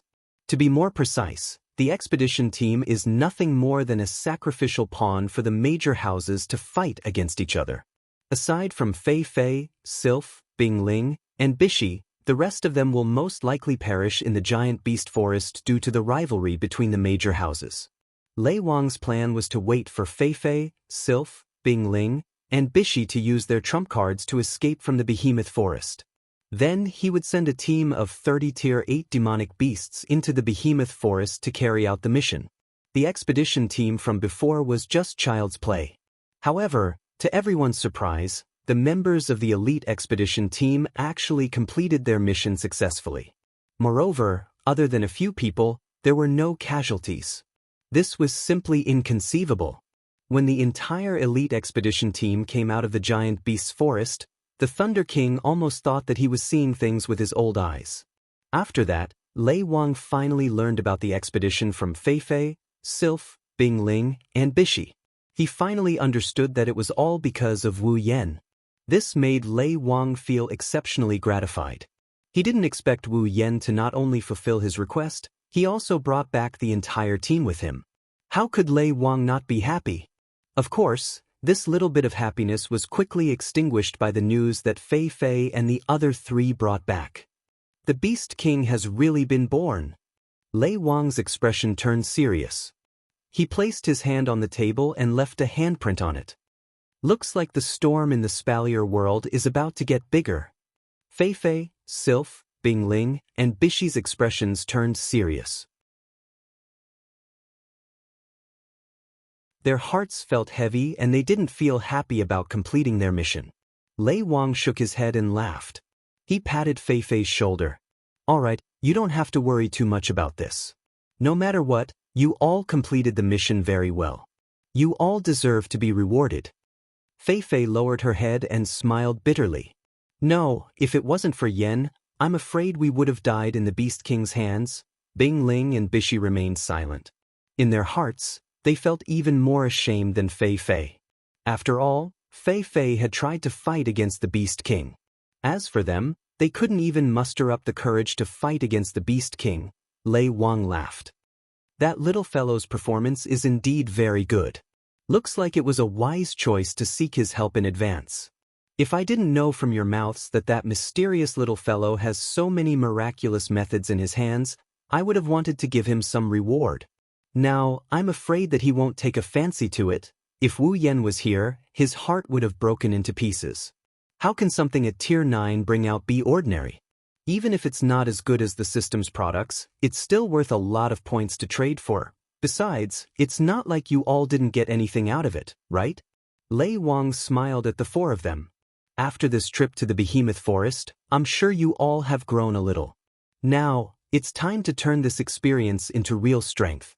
Of course, regarding all of this, Fei Fei is already a step ahead." When he said this, the smile on the Thunder King's face grew even wider. "I believe that Li Lu and your teacher will be so happy that they won't be able to sleep if they know that you have advanced to the 8th level." Hearing the Thunder Emperor's words, Fei Fei finally smiled a little. Her advancement this time was indeed an exceptionally joyous matter. Sylph suddenly spoke up. "Master Lei Wang, that Lady Yakumo." The Thunder Sovereign gradually withdrew his smile. His expression sank, and he appeared somewhat uncertain. Did Lady Yakumo really defeat the Beast King? Fei Fei, Sylph, Bingling, and Bishi nodded solemnly. They saw Yukari defeating the Beast King with her own eyes. How could it be fake? She defeated the Beast King without breaking a sweat. Lei Wang's eyes were filled with respect. This Lord Z, just where did this super expert come from? Did that little guy summon her with a summoning spell? But I've never heard any rumors about that lord. He doesn't seem to be like the other 5 legendary peak demigod level powerhouses either. Fei Fei and the other 3 kept their mouths shut. It was impossible for them to have heard of the rumors of the 5 peak demigod rank experts. Therefore, they couldn't give any opinions. Could it be? The Thunder Sovereign tapped the table lightly as his eyes darted around. That Lady Yakumo is a newly ascended demigod? No, that's impossible. Lei Wang denied his own thoughts. If that's the case, then it's too scary. It's impossible for a newly ascended demigod to defeat a newly ascended demigod. If she's really a newly ascended demigod, there should be rumors about her when she was still a demigod. Lei-sama. Bing Ling stepped forward. He hesitated for a bit before continuing. Yasasama, you seem to be very close to Wu Yen. You seem to be very close to him. Lei Wang glanced at Bing Ling and said expressionlessly, So what? Bing Ling was stunned. Lei Wang sighed softly when he saw Bing Ling's expression. I know what you're thinking. Indeed, if we can recruit a demigod expert, he'll definitely be a pillar that can support both heaven and earth. But have you thought about it? A demigod is a world-class existence. We can't predict how powerful they are. The Beast King looked at Bing Ling. Are you sure you won't get into trouble if you try to get Lady Yakumo from that little guy? Be careful not to implicate your own family. You'll be in deep trouble if that happens. Bing Ling's expression stiffened when he heard Lei Wang's words. Finally, he turned pale. Lei Wang turned around and waved his hand. No matter what, don't try to get Lady Yakumo. It's the same for that little guy. I trust him. It's better if you keep your little schemes to yourself. Bing Ling pursed his lips and exchanged glances with Bai Shi. He had a complicated look in his eyes. In the end, he left. In any case, he had to report everything to the higher-ups of his family and let them have a headache. In a certain corner that the Thunder Sovereign and the others were unaware of, a faint spatial ripple flashed and arrived. In one of the tents in the camp, Lady Yakumo was holding a parasol and looking ahead. There was a crack there. It was a hideous black crack filled with eyes. Inside the crack was the conversation between Lei Wang and Fei Fei and the rest. Lady Yakumo's lips curled. She waved the fan in her hand and smiled. Then she opened another spatial crack filled with eyes. This was her ability, spatial crack ability.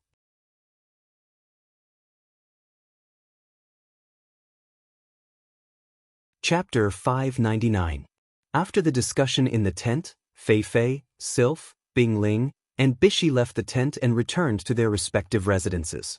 On the other hand, the Thunder Emperor hastily contacted the members of the academy. No matter what, the matter of the Beast King was no small matter.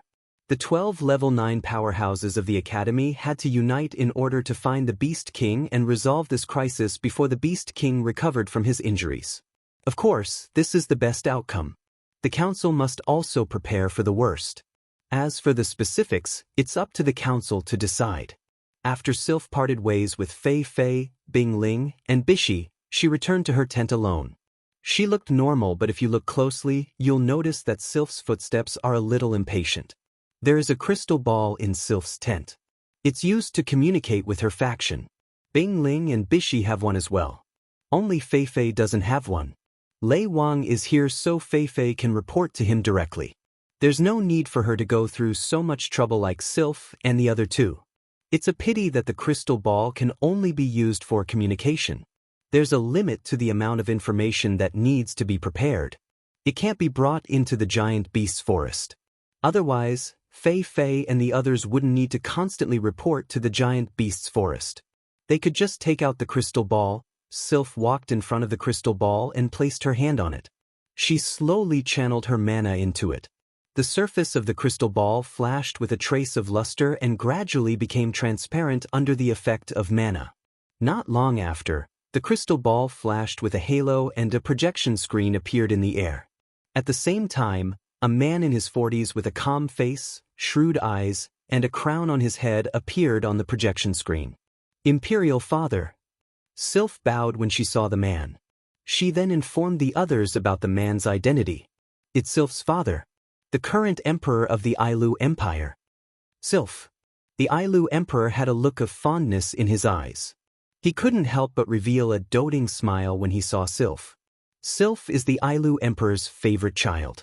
Not only is she the prettiest among all his children, she's also very talented in cultivation.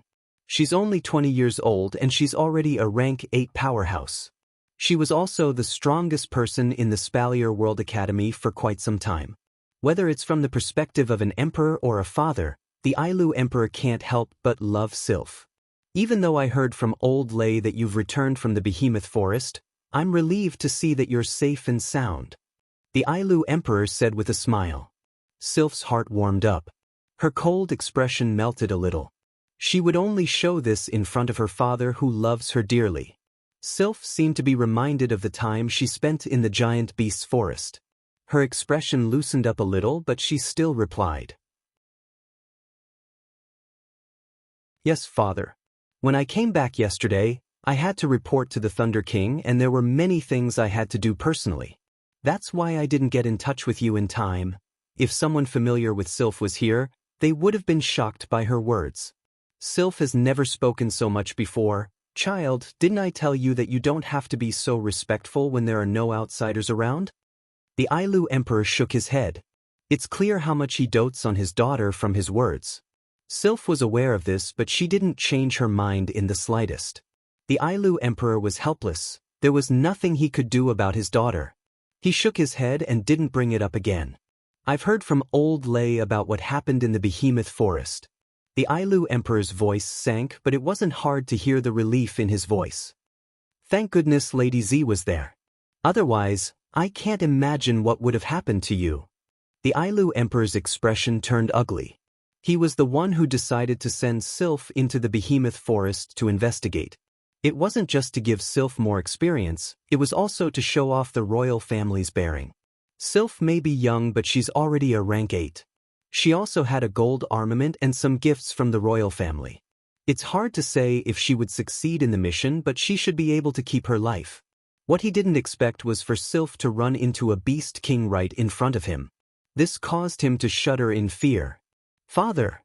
Sylph raised her head and looked at the Ailu Emperor on the screen. I found something else during my trip to the Behemoth Forest. Something else? The Ailu Emperor looked at Sylph with a hint of surprise in his eyes. What did you find? You don't even want to talk about your trip to the Behemoth Forest? Sylph pondered for a moment as if she was weighing her words carefully before she spoke. Father, I found my ancestors' ring of authority. What did you say? The Ailu Emperor's expression changed after hearing Sylph's words. His expression changed even more than when he heard the news of the Beast King's birth. His face couldn't help but inch closer to the crystal ball. You said you found the ring of authority? The Ailu Emperor asked anxiously. Where is it? Where's the ring of authority? As the ruler of a nation, he should be able to face everything with a calm and collected attitude. That's how a proper ruler should be. That's how the Ailu Emperor usually acts. But now, he completely lost it. Sylph, on the other hand, wasn't surprised at all. It was as if this was how the Ailu Emperor should act. Father. Sylph paused for a moment before continuing. Do you know Wu Yen? Wu Yen. The Ailu Emperor muttered under his breath. A smile tugged at the corner of his lips. You're talking about Wu Yen, the one who fought Jaffer in the Silveria World Institute tournament? Sylph nodded in agreement. That's him. That little brat. The Ailu Emperor chuckled. Back then, we even used our projection to meet him in the academy. We didn't expect him to be related to a demigod. Moreover, he even has a level 9 girl by his side. Father is very curious about his background. With that, the Ailu Emperor changed the topic. Since you mentioned him, is the ring of authority in his hand? Sylph slowly nodded. The Emperor narrowed his eyes when he saw this scene. The ring of authority is actually on his hand. Father, what do you think I should do? Sylph asked with a hint of helplessness. The Ailu Emperor smiled bitterly. What do we do? What else can we do? That little fellow has a demigod and a super strong level 9 by his side. What's certain is that it's impossible to snatch him by force. With that Lord Z around, the royal family definitely can't afford to offend him, even if that person were to take action. But what about the ancestors' ring of authority? Sylph asked. The Ailu Emperor fell silent for a long time before he sighed. Everything will be done according to the will of our ancestors. Follow the ancestors' will. Sylph hesitated. The other members of the imperial family won't let this go so easily. The Ailu Emperor sneered. Won't let this go? They're just side branches. If they can do anything to Lady Z, then let them be. We just need to do our job well. That's enough. Father. The two people who were in the middle of their conversation did not know that their conversation had already fallen into the ears of others.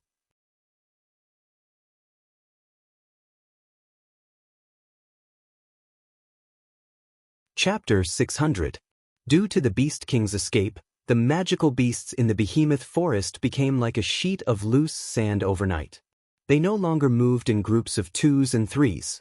Instead, they returned to their original state, where the strong preyed on the weak. The behemoth forest returned to its former peaceful state. However, those who were observant would be able to sense that the restored behemoth forest was a little quieter than before. It looked like a giant beast that was accumulating power, causing people to feel uneasy. The Beast King may have escaped, but it definitely wouldn't have escaped outside of the behemoth forest. Therefore, the camp outside of the behemoth forest was still there. Instead, people would be transferred in from other places every day to strengthen the camp.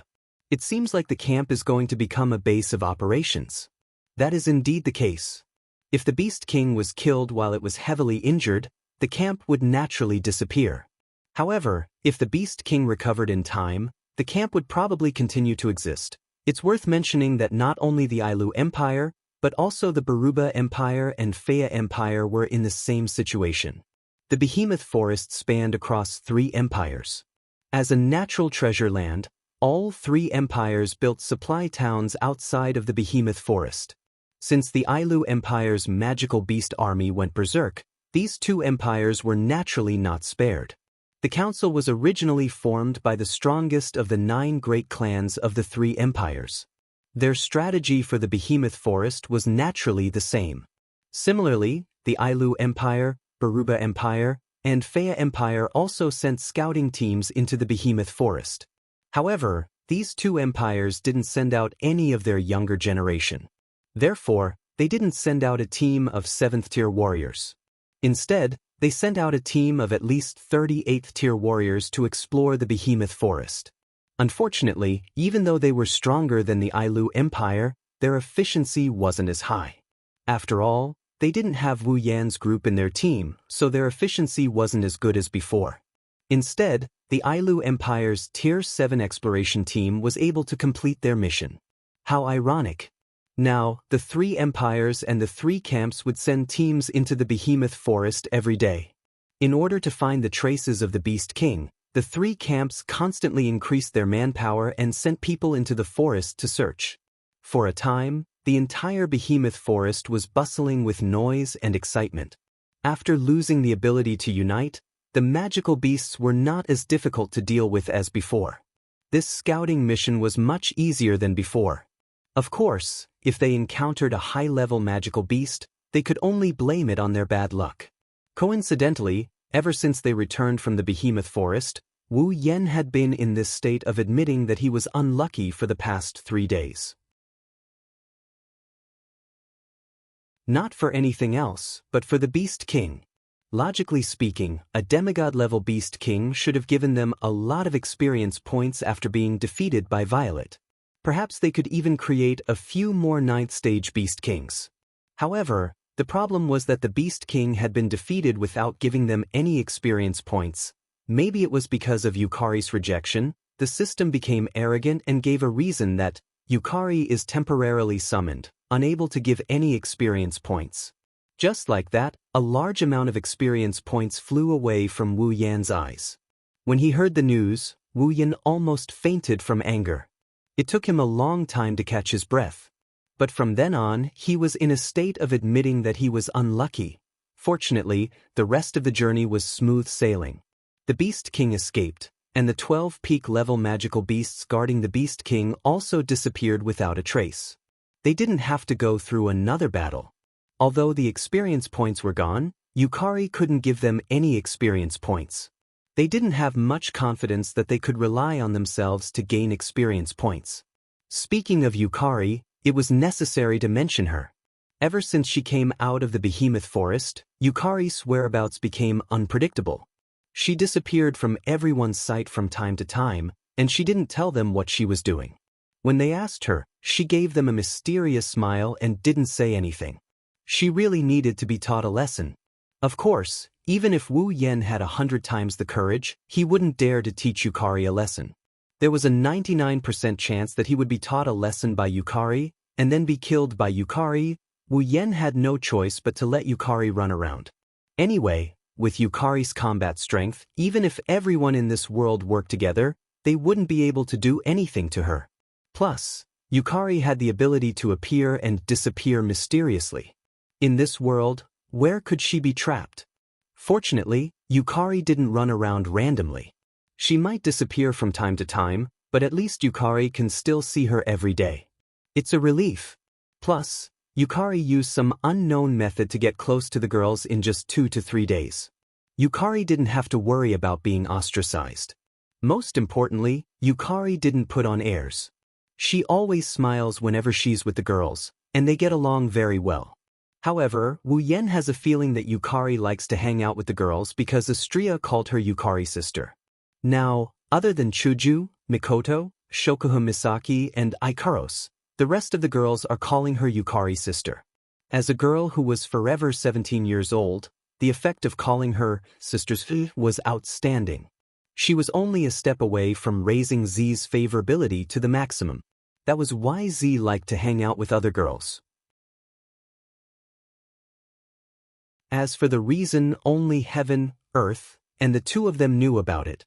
Wu Yen is currently in his own tent. There's no one around him. Ikaros, who always stuck to him, was handed over to Yukari. Yukari brought her to Chuju, Mikoto, and the others. Wu Yen sat alone on a blanket in his tent. He looked at the space ring in his hand and thought for a moment. He sank his consciousness into the space inside the ring. What entered his vision was a sea of monster corpses, monster crystals, and even monster eggs. Some of these items were looted by the Misaka sisters when they were hunting in the behemoth forest. One of the sisters just handed it over to him. The other part was given to him by Feifei, Sylph, Bingling, and Bishi.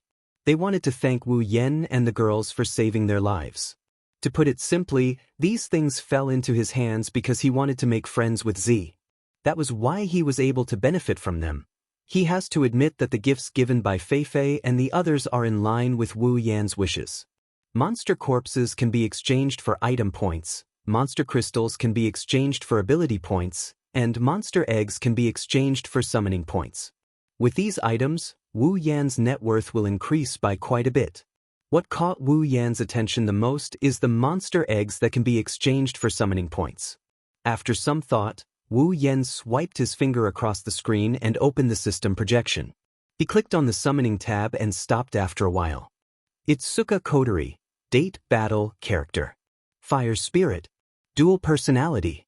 Originally a human but later transformed into a spirit.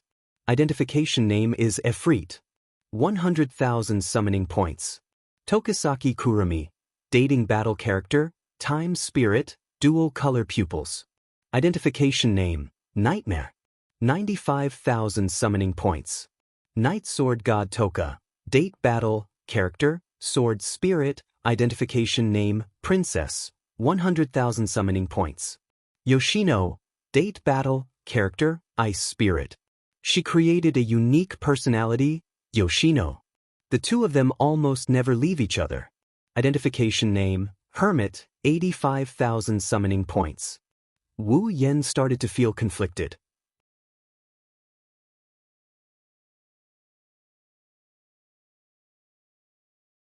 Chapter 601. Honestly, Wu Yen wanted to summon Kodori, Kurumi, Toka, and Yono to Silveria. It's not just because he missed them, it's also because he wanted to meet Hinajiku, Mikoto, and the other girls. That's why he wanted to do so. Although he was a bit shameless, but no matter what, whether it was Hinajiku, Mikoto, or Kodori, they were all a part of him that he couldn't do without. And since they were all his people, he had to get along well with them. That was the most important thing, wasn't it? Otherwise, how will he survive in the future? Hinajiku, Mikoto, and Shokuha Misaki understood this very well. That's why they made it clear to him that night.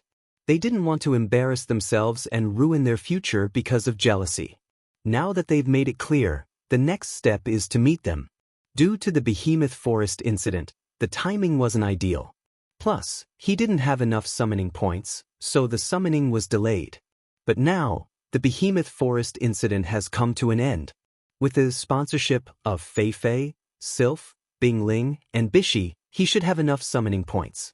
As the saying goes, everything is ready except for the crucial element. He wondered how Kotori and the others would react when they find out that he has such a powerful support group. This is also why Wu Yan is in such a dilemma. Time passed as Wu Yan struggled to come up with a way to explain the situation to her. After a long time, Wu Yan shook his head and patted his cheeks to cheer himself up. Among the four of them, Kotori might have an ambiguous relationship with him, but she used to help him when he was conquering fairies. She shouldn't have too much of a reaction. Yoshino is just a lowly, she doesn't know anything and has zero combat power. As for Kurumi, she probably wants him to find a few more girls so she can have fun. The only troublesome one is Toka. As a natural foodie, Toka has a tendency to get jealous. But Wu Yan is confident that he can fool a foodie with a negative IQ. With that thought in mind, Wu Yan decided not to dwell on what he has and what he doesn't have. He picked up the space ring filled with demonic beast corpses, magic crystals, demonic beast eggs, and other items. He pinched the ring and handed everything over to the system, leaving behind an empty space ring. Character, Wu Yan. Abilities: True Ancestor Bloodline, Endless Martial Training, Knight Never Died by Bare Hands, Electromancer, LV5, Equipment, Gate of Babe, B rank, Summons, Misaka Mikoto, Grey Chuju, Ikaros, Yakumo Yukari, Astria, Flandra Scarlet Shokuho Misaki, Kinuhata Sai, Frenda, Takitsubu Riku, Misaka Sister, 20,000, Equipment Points, 200,000 Item Points, 125,300,000 Ability Points, 400,000 Summoning Points, 500,000 Level, 73, Summoning Kotori, Kurumi, Toka, and Yoshino requires a total of 380,000 summoning points. With the help of the monster eggs in the space ring, he has more than enough points. Wu Yan opened the system projection and clicked on Summon. He found Kotori's location and handed over the 380,000 summoning points. The familiar summoning light shot out from the system projection and illuminated the empty space in front of Wu Yan. It formed a wide circle of light. Waves of aura that he's met more than once slowly floated out from the circle of light. Wu Yan clenched his fists and his face showed a hint of excitement. 4 figures of different heights and sizes were slowly drawn within the icy cold tent. Just like a sketch, they gradually appeared from within the circle of light. Even though it had summoned 4 people at the same time, the efficiency of the system was still as high as before. Not long after, the full appearance of the figures was revealed. 2 pink ponytails swayed up and down. She wore a white collared shirt and a pink skirt. Itsuka Kotori has arrived. Her long black hair cascaded down her back. 2 braids of hair were tied up in front of her. Her long bangs covered her left eye. She wore a black rose-like princess dress. Tokisaki Kurumi has arrived. Her long purple hair bloomed like a flower. A red ribbon was tied behind her hair. She wore a pink shirt and denim shorts. Toka, the night sword god, has arrived. She has long blue hair and a small figure. She wore a white hat and held a rabbit plushie in her hand. She wore a white dress with yellow trim. Yoshino has arrived. The 4 beautiful elven girls looked like princesses of the mortal world under the influence of the summoning light. They were noble, beautiful, and adorable. At this moment, their eyes were tightly shut. It was exactly the same as when the summoners were summoned in the past. Obviously, they were receiving memories from the system. After an unknown amount of time, 4 thin rays of light came and connected to Wu Yan's chest. Wu Yan's lips curled up. He touched his chest where the rays of light were connected to. The rays of light passed through his chest without any resistance. However, Wu Yan could feel the heartbeats of the 4 fairies. When the heartbeats of the 5 fairies are synchronized, the 4 rays of light broke off. They turned into 4 balls of light and floated into Wu Yan's body. Wu Yan closed his eyes. He could feel the life of Kotori, Kurumi, Toka, and Yoshino beating in his body. He was very excited. After enjoying it for a while, he looked forward. The four fairies finally opened their eyes. When they opened their eyes, they saw Wu Yan standing in front of them with a smile on his face. They were stunned. Then, joy appeared in their eyes. Shido brother, X4, ha! Wu Yan couldn't help but laugh out loud. He opened his arms and hugged Toka, who jumped in front of him. Wu Yan was a little dazed by her fragrance, but more than that, he was happy. Toka, who only wanted to get close to Wu Yan, was suddenly attacked. Her face turned red, steam came out of her head and her eyes started rolling. It's been a few days for Wu Yan, but for the four fairies, they just saw Wu Yan this morning. They can't understand the joy of reunion. Allah! Not far away, Kuang San tilted her head. Her wine-red eyes couldn't help but curve into a smile. Shido is really rough. How bold. Yoshino's face was slightly red. She turned her head to look at Yoshino in her hand. What she got in return was Yoshino's mischievous laughter. Kotori turned her head away. Of course, she won't admit that she's a little envious of Toka. Hee, I'm happy, can't I? Wu Yan let go of Toka and he chuckled. He opened his arms wide and he teased her. Kurumi, why don't you have one too? Kurumi was stunned, then she smiled and walked to Wu Yan without any hesitation. She threw herself into Wu Yan's arms. Tightening his arms, Wu Yan's smile deepened. He turned to look at Yoshino and squatted down. Come, Yoshino, let brother hug you too. Yoshino's face turned red. She turned left and right in a panic. Then she summoned her courage and threw herself into Wu Yan's arms. Kotori felt both happy and worried at the same time. She noticed Wu Yan's malicious gaze and she took a step back. Her cheeks turned red as she blushed. But before she could do anything, Kotori's vision turned black. She was enveloped by a warm embrace.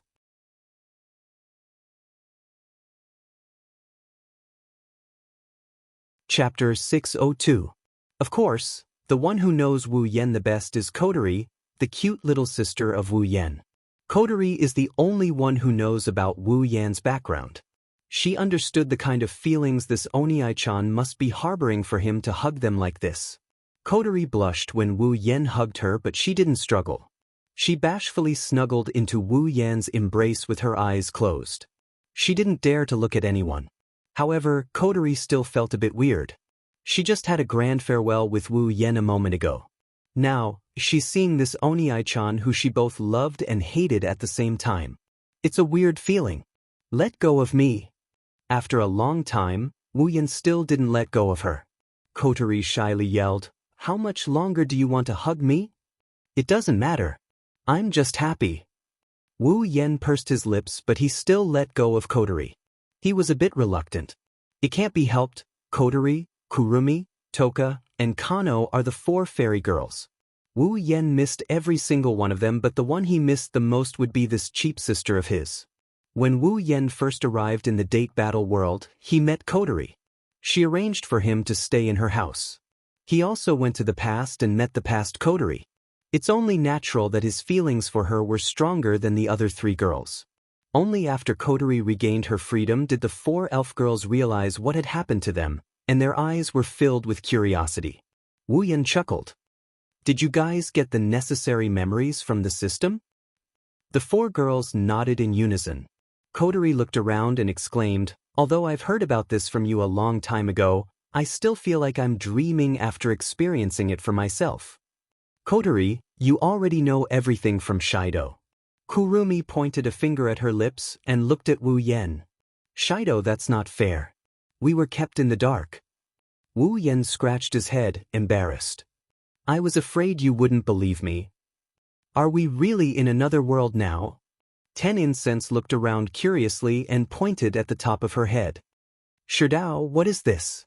she asked. "This is a tent." Wu Yan shrugged. Toka opened her mouth and said, "Don't ask me what a tent is. I don't know how to explain it to you." Toka pouted and turned her head away. Wu Yan found it funny. Squatting down, Wu Yan picked up the four Yanai who were also looking around curiously. Wu Yan continued.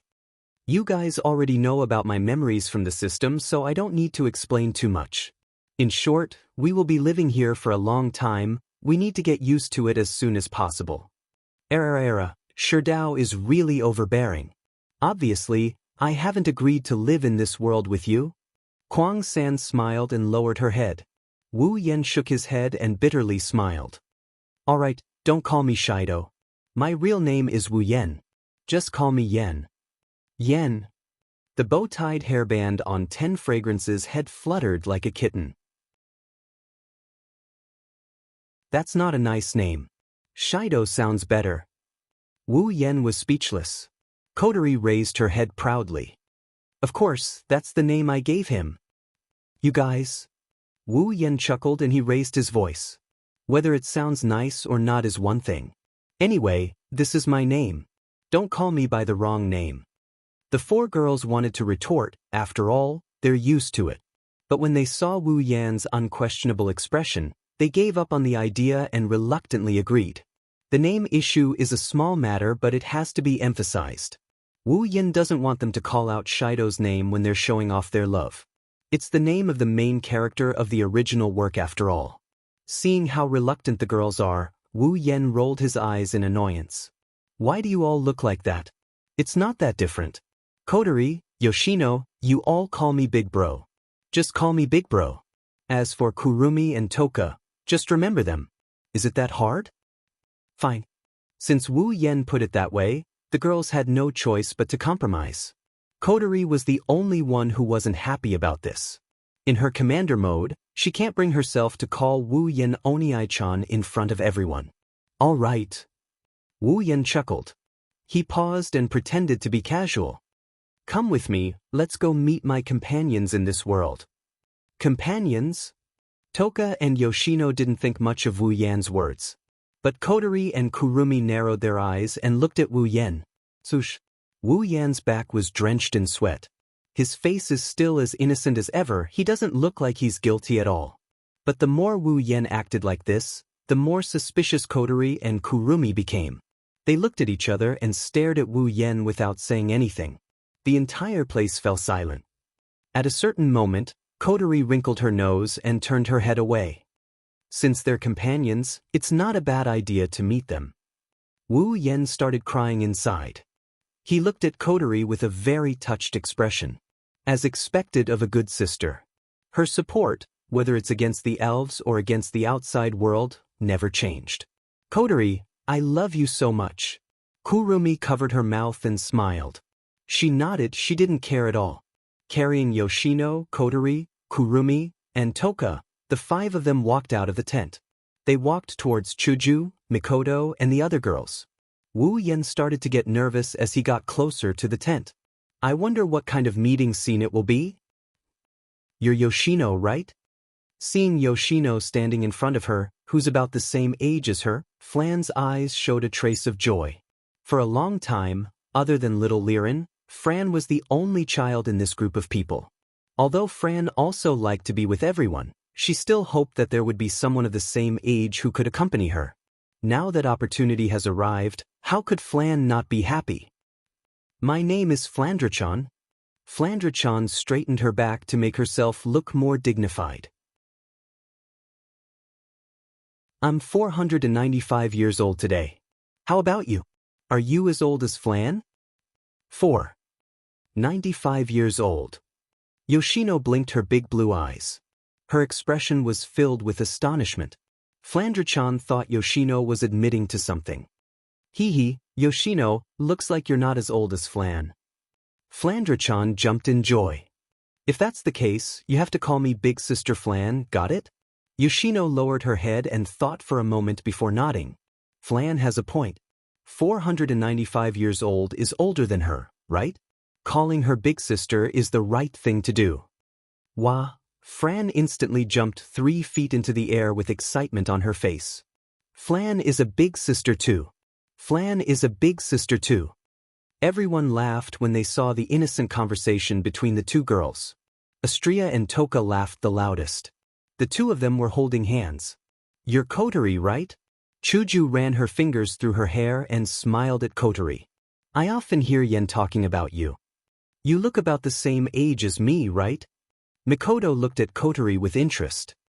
My name is Mikoto, nice to meet you. Kotori smiled cutely and nodded. She started introducing herself. At the entrance, Wu Yen stared at the scene with his mouth agape.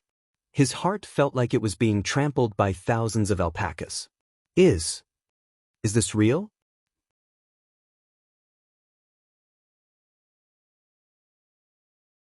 Chapter 603. Wu Yen felt like he didn't need to be so conflicted when he saw this peaceful scene. With Kotori's personality, unless it's absolutely necessary, she won't fight with others over something. She may be a bit of a tsundere, but she's different from Hinajuku and Mikoto. She doesn't like to get jealous. The only time she gets jealous is when she feels that her status as a younger sister is being threatened. Otherwise, she'll just be a capable younger sister in all aspects. Toka, on the other hand, is a very jealous person. However, she would only show her jealous side when Wu Yen is surrounded by enemies. For example, when Kurumi applied to be Wu Yan's fiancé, Toka showed her hostility. Now, with her natural brain, she didn't realize that everyone around her is her enemy. She even stuck close to Astria because of gluttonous antenna. Of course, it could also be because of dumb antenna. As for Yono, let's not talk about her. Can't you see the love in the eyes of the girls around her? Even if Wu Yen wants to chase the 4 Yonai away, the girls would probably just kill him for it. Flandre-chan and Yono are yelling at each other, Astria and Toka are messing around with each other, Hinajuku, Mikoto, and Kotori are chatting in a corner, giggling and giggling. Wu Yen, who had been frozen stiff all this while, suddenly turned to ash. I feel like an idiot. Wu Yen took 2 deep breaths and forced a smile. He walked up to Astria and Toka. Astria, Toka. Wu Yen opened his mouth, but Astria interrupted him. Really? You also think barbecue is the best? Yes. I love barbecued meat the most. There are sweet ones, salty ones, hard ones, and soft ones. When you bite into it, it's still crispy. You too. Wow. Especially Master's barbecue, it's my favorite. Right. Shido. No, Yan's cooking is delicious, I love it all. Me too. You too. I've eaten Master's Manchuhan Imperial Feast before. It's delicious and there's a lot of it. I can eat until I'm full every time. Huh? Manchuhan Imperial Feast? What's that? I've never eaten it before. Let's get Master to cook for us next time. Standing between the 2 girls who are discussing the dishes, Wu Yen reached out his hand as if he was trying to salvage something. The smile on his face is a bit stiff and the grayness on his body is getting thicker. Taking a few deep breaths, Wu Yen glanced at the gluttonous duo who are immersed in their fantasies. He gave up on the idea of interacting with them and turned towards Hinajuku, Mikoto, and Kotori. Forcing a smile, he walked over to them. You too. Mikoto waved her hand in disgust before he could join the conversation. Go away, don't disturb our conversation. Wu Yan's smile froze. Looking at Hinajuku, Mikoto, and Kotori, Wu Yen felt like he got shot by an arrow. His heart throbbed in pain as the grayish-white aura around him slowly turned pale white. He looked like he was going to break at any moment. Wu Yen took a few deep breaths and held back his tears. He looked around and when he saw Flan and Yoshino, a smile appeared on his face. These 2 clingy little girls, they shouldn't reject me, right? Rolling his eyes, Wu Yen braced himself and he started walking towards Furan and Yanai. However, when he started walking, Wu Yen froze up like a wooden pillar.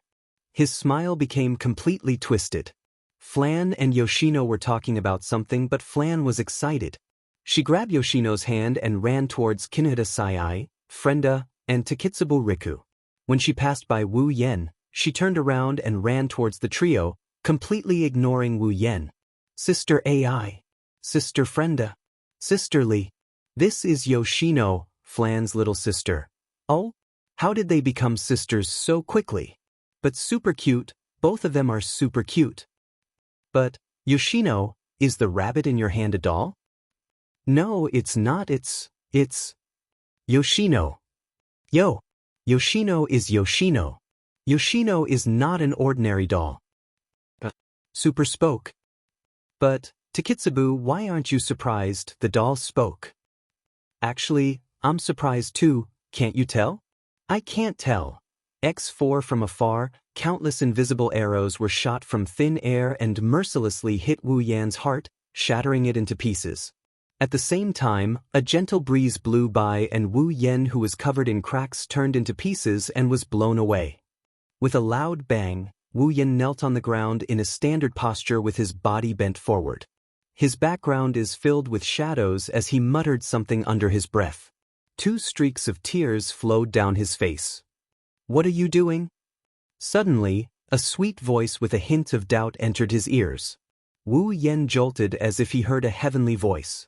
He looked up and saw Yukaro's holding Ikaro's hand and holding a parasol. Yukari stood elegantly in front of Wu Yan.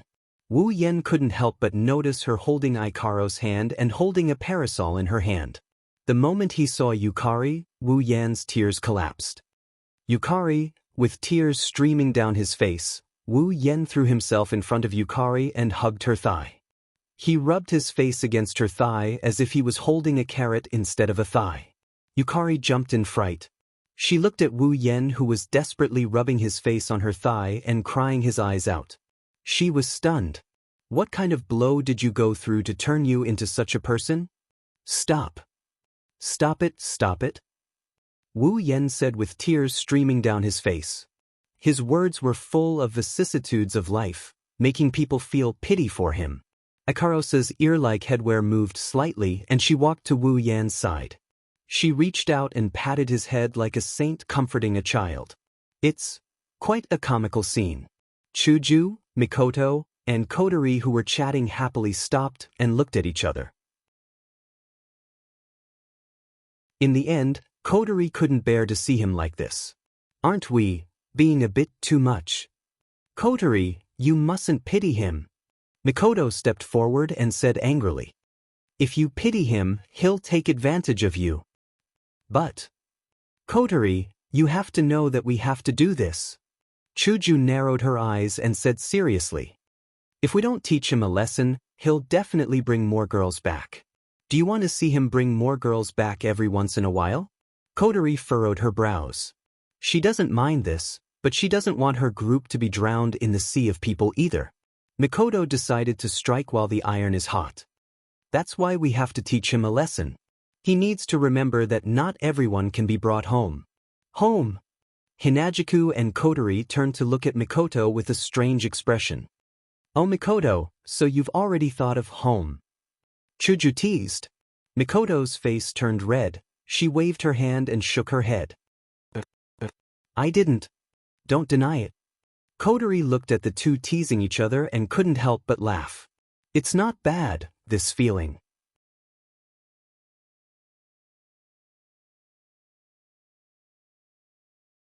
Chapter 604. All of a sudden, the entire tent that was filled with people talking to each other became silent. Everyone looked at each other, their eyes revealing a strange look, as if they were telling others that they had discovered something.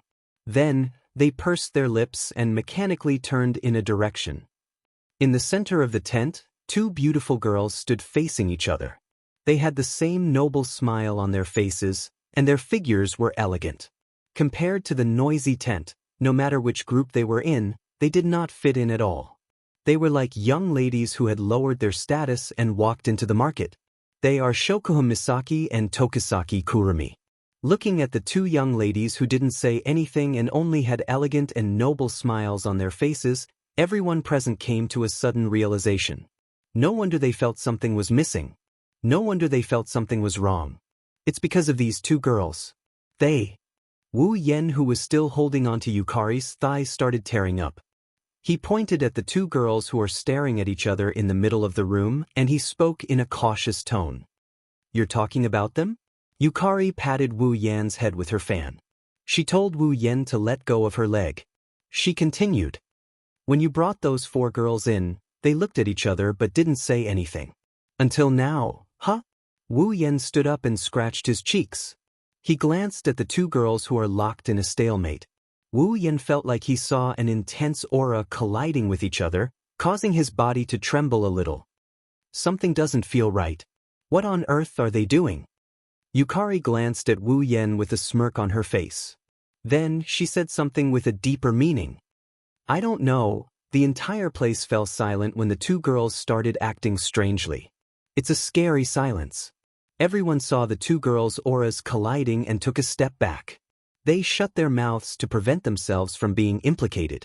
Even Mikoto, who was Shokuha Misaki's biggest enemy, and the two idiots who don't care about anything. This situation lasted for a very long time, so long that everyone's legs started to feel numb. Shokuha Misaki and Tokisaki Kurumi were still smiling at each other. They didn't realize that they had become the center of attention. Wu Yan's lips twitched. He couldn't keep his cool and he fidgeted a bit. He had mixed feelings of joy and worry.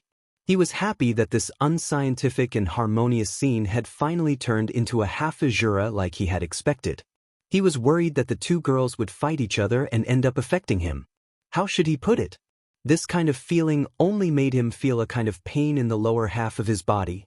There's always a feeling. Wu Yan laughed dryly. I have a bad feeling.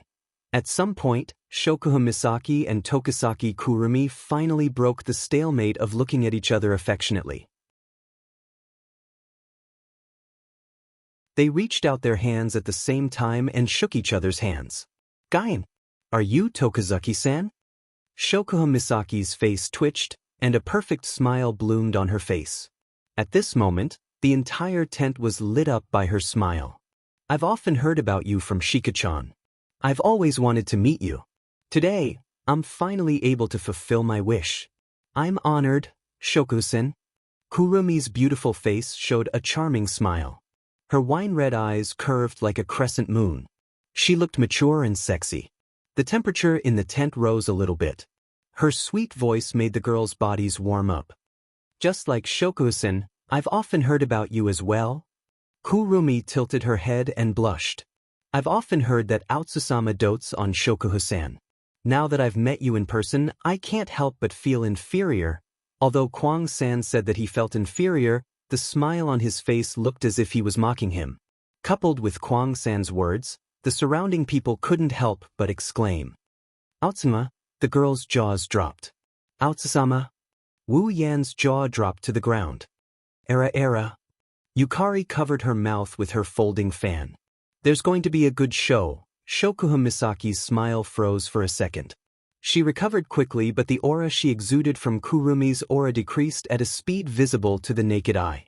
Looking at Kurumi's bashful yet seductive face, Shokuha Misaki's heart sank. She felt a sense of danger.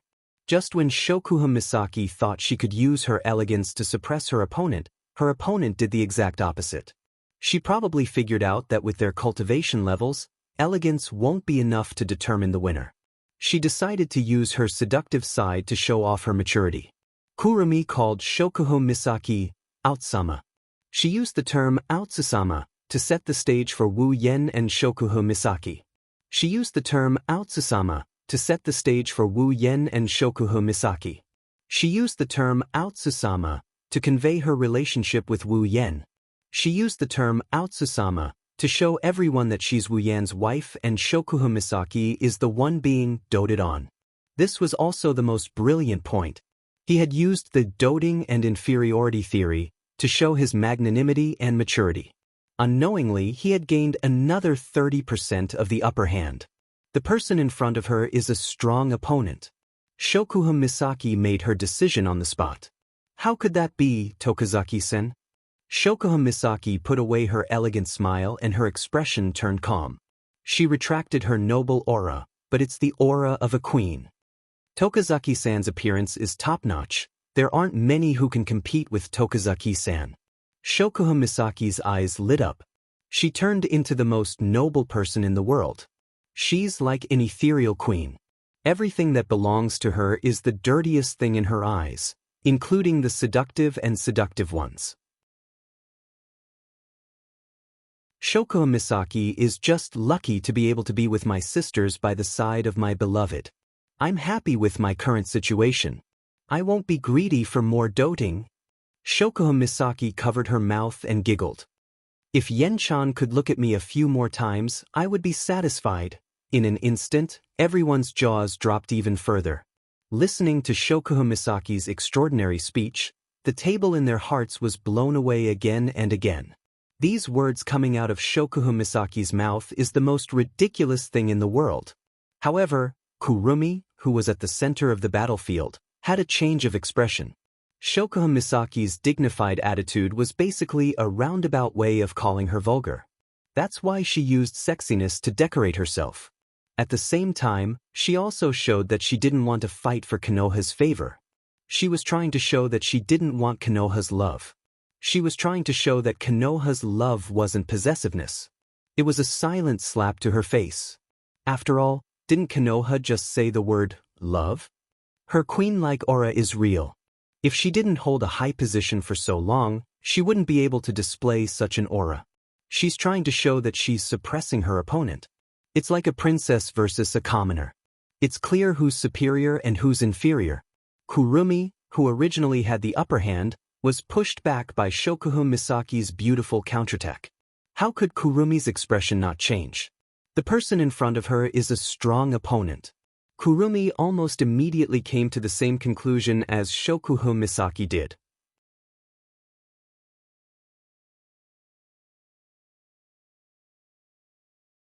Chapter 605. Shokuha Misaki and Tokisaki Kurumi immediately locked their eyes on each other. After all, even though temperament is intangible, it's real. It's not hard to find each other in a crowd.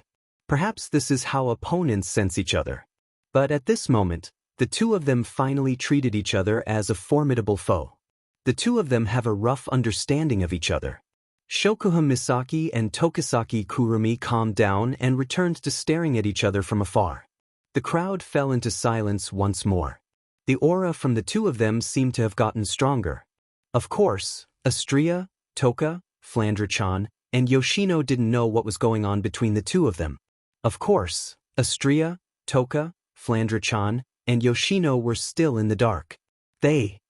Hinajuku smiled awkwardly as she muttered softly.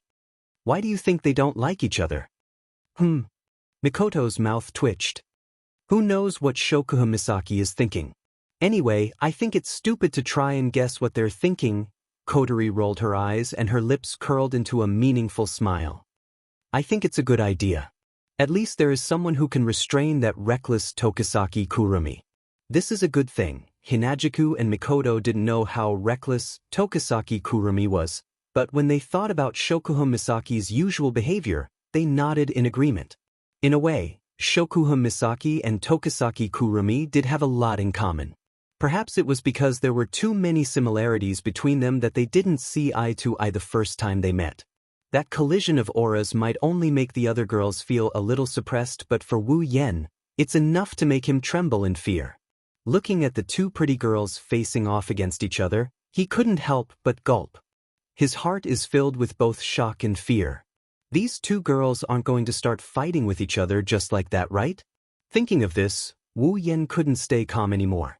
He would rather Shokuha Misaki and Tokisaki Kurumi get along than have them fight each other to the death. He immediately ran to the two women and laughed bitterly. Well, let's stop introducing each other.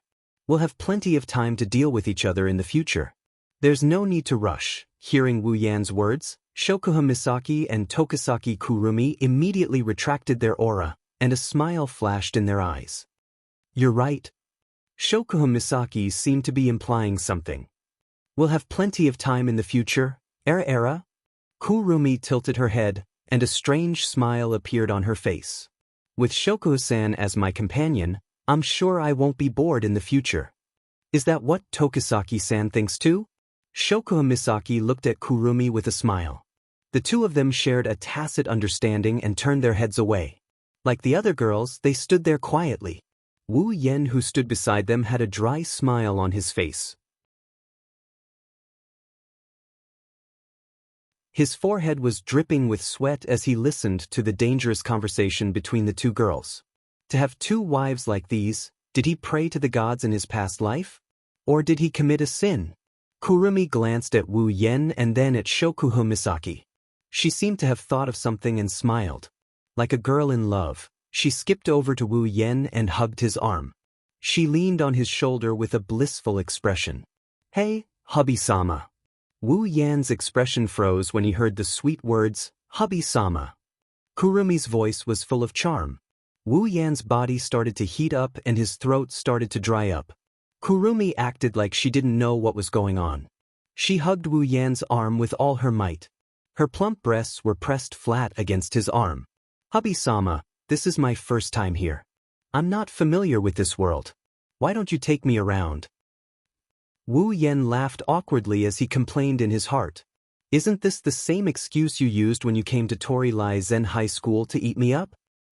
Wu Yan opened his mouth and was about to agree when Shokuho Misaki narrowed her eyes. She glared at Kurumi with a hint of anger on her face. Kurumi's actions might seem normal, but Shokuho Misaki knew what she was doing. She knew Kurumi's character very well, so she knew what she was doing. "She's provoking her." Shokuho Misaki stepped forward. Before Wu Yan could agree, she squeezed to the other side of Wu Yan and hugged his arm. She had a faint smile on her face. "Tokazaki-san, you're new to this world so you don't know. Little Yen needs to socialize with the major factions in this world. He doesn't have much free time." Shokuho Misaki commented as if she was giving her advice. "Tokazaki-san, when men go out to fight, we women can't be unreasonable. How about this? Let me show Tokazaki-san around this world." Wu Yan's heart skipped a beat. He held his breath and his face turned red. Shokuho Misaki is going to show Kurumi around this world? It's their first meeting and they're already fighting like this in front of so many people. If they were alone, would they find a corner to kill each other? Two images flashed across Wu Yan's mind. His face turned green and white from fear. One is Shokuho Misaki holding Kurumi captive. The other is Kurumi's tentacle Shokuho Misaki. Wu Yan's expression changed. He whispered in a voice that's louder than a mosquito's. "Let me do it." As soon as he said that, everyone went silent. Kurumi's smile grew brighter and brighter while Shokuho Misaki's face darkened. The girls around her sighed in pity. Yenshin." Shokuho Misaki flashed Wu Yan a radiant smile. Her smile sent a chill down Wu Yan's spine. It sent a chill down his spine. "You still have business to attend to?" Shokuho Misaki enunciated each and every word that came out of her mouth pierced Wu Yan's heart. Shokuho Misaki's voice is still as sweet as ever, but the murderous intent hidden in her voice seeped into Wu Yan's body through the contact point between them. Wu Yan held his breath and forced a smile that is uglier than crying. His voice was hoarse and the tone of his words made people feel all sorts of heartache. It's fine. How can I compare to you when it comes to socializing? You guys are more important." Wu Yan looked like he was ready to die when he said that. Shokuho Misaki was pissed. She looked at Kurumi who was smiling happily and held back her anger. She lowered her head, but in her heart, she must be cursing something, that extremely seductive tone coupled with that speech that made one's blood boil. Wu Yan instantly felt that his death-seeking actions weren't in vain after all. Shokuho Misaki raised her head and glared at Kurumi with her teeth clenched. Her heart was filled with anger as a ridiculous decision came to her mind. "Yen-chan."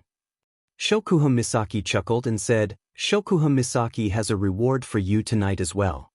Heaven and hell are separated by only a split second. This is what Wu Yan is experiencing right now." Not far away, Yukari shook her head and turned her head away. Looks like the final victor has been decided from the very beginning.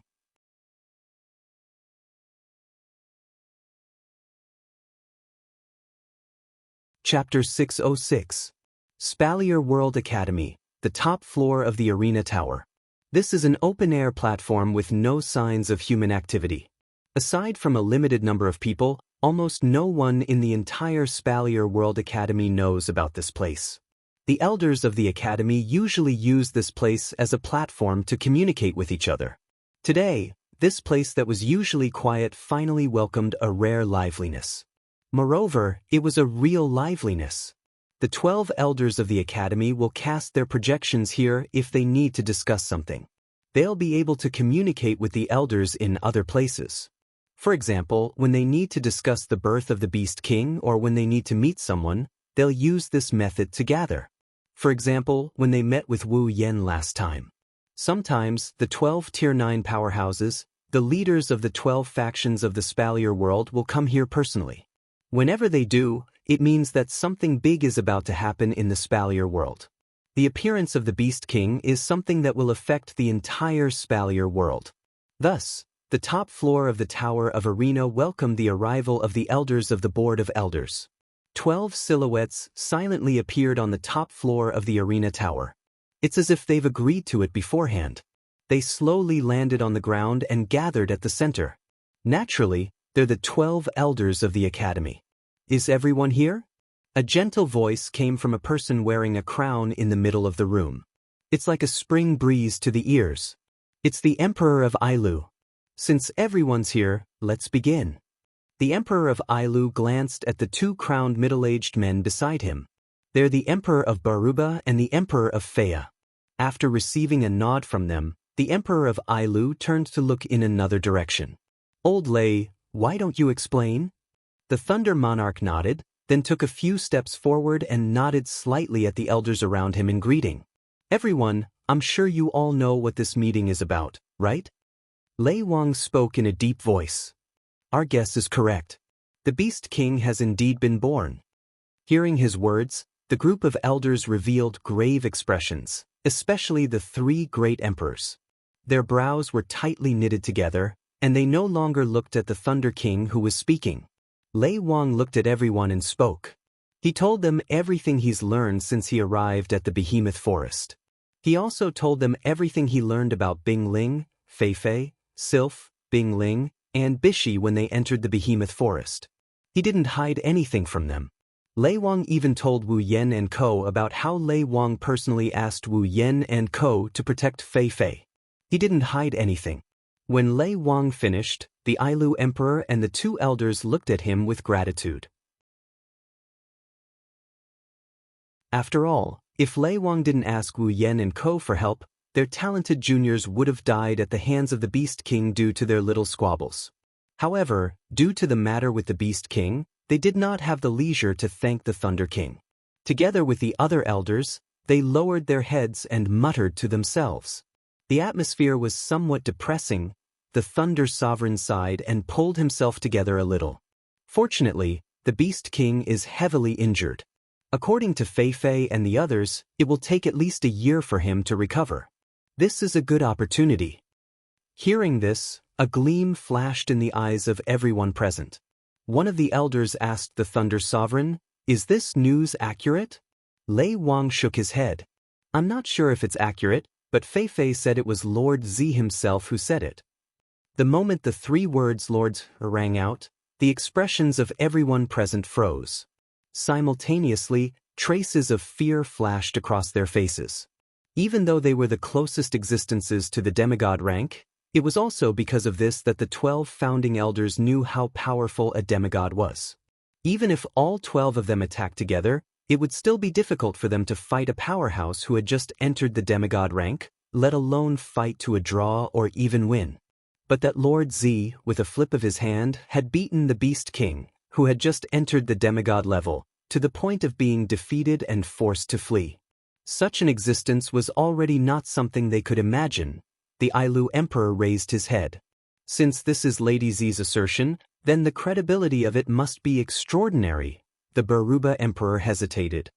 Although it was Lord Z's words, it's possible that he was overconfident and made the wrong judgment. After all, this is the first time he met the Beast King, right? He might not understand the Beast King's methods. That's not unreasonable. The Fei Air Emperor muttered. Perhaps, the Beast King has a way to recover quickly. As the Fei Air Emperor spoke, the 12 senior statesmen felt a headache coming on. No matter what, we have to do our best. We can't relax in the Behemoth Forest. The Ailu Emperor waved his hand and looked at Lei Wang. Old Lei, you should stay in the Behemoth Forest for now. Report to me if there's anything. Lei Wang nodded. Then, he frowned as if he thought of something. Shouldn't we go and ask those big shots to help us? Those lords? The elders instantly looked at each other. Immediately after, the three emperors laughed bitterly. Ole. The Ailu emperor sighed. You think we haven't tried? It's just that the lords don't think it's time for them to make a move. It's not like you don't know that they won't make a move unless it's something that truly threatens the three empires. The 12 founding elders shook their heads and sighed with troubled looks. After some time, another founding elder stepped forward. Can we ask that Lord Z to help us? Everyone was stunned. Then they looked at each other and their expressions began to change. It was obvious that they were tempted. Seeing how tempted they were, the Thunder Sovereign's frown deepened. Lord Z was the one who defeated the Beast King. It's most suitable for Lord Z to make a move. However, will Lord Z agree? You don't agree? A white-haired old man sneered. Maybe that Yasasama won't agree, but we can start with that Wu Yen brat. What are you talking about? Lei Wang's face darkened. Old man, I advise you not to make a move on him, Lei Wang. The elder roared. I know you're on good terms with Wu Yen, but don't forget how big of a threat the Beast King is to us. This isn't the time to care about relationships. If that brat really cares about your relationship, why doesn't he ask Lord Z for help? Lei Wang was furious. Old man, he doesn't owe us anything. He doesn't need to do anything for us. Do you think he's your subordinate? Aren't you the one who holds a grudge against him? Because that little fellow defeated 2 of your grandsons in succession. Venomous slander. The old man roared, and his face began to turn ferocious. Since you care about our relationship, I'll do it. I don't believe that a mere level 8 dares to rely on others to go against me. As soon as the voice fell, a black crack filled with eyeballs suddenly appeared in the void in front of everyone. At the same time, an invisible wave violently shot out and hit the old man heavily. A mouthful of blood spurted from the elder's mouth. He flew backward and crashed into a wall. His head tilted and he fainted. What? The remaining 11 elders exclaimed in shock. While they were still in shock, a voice rang out from the crack that was filled with eyeballs, causing everyone's bodies to tremble. Since you've done it, you have to pay the price.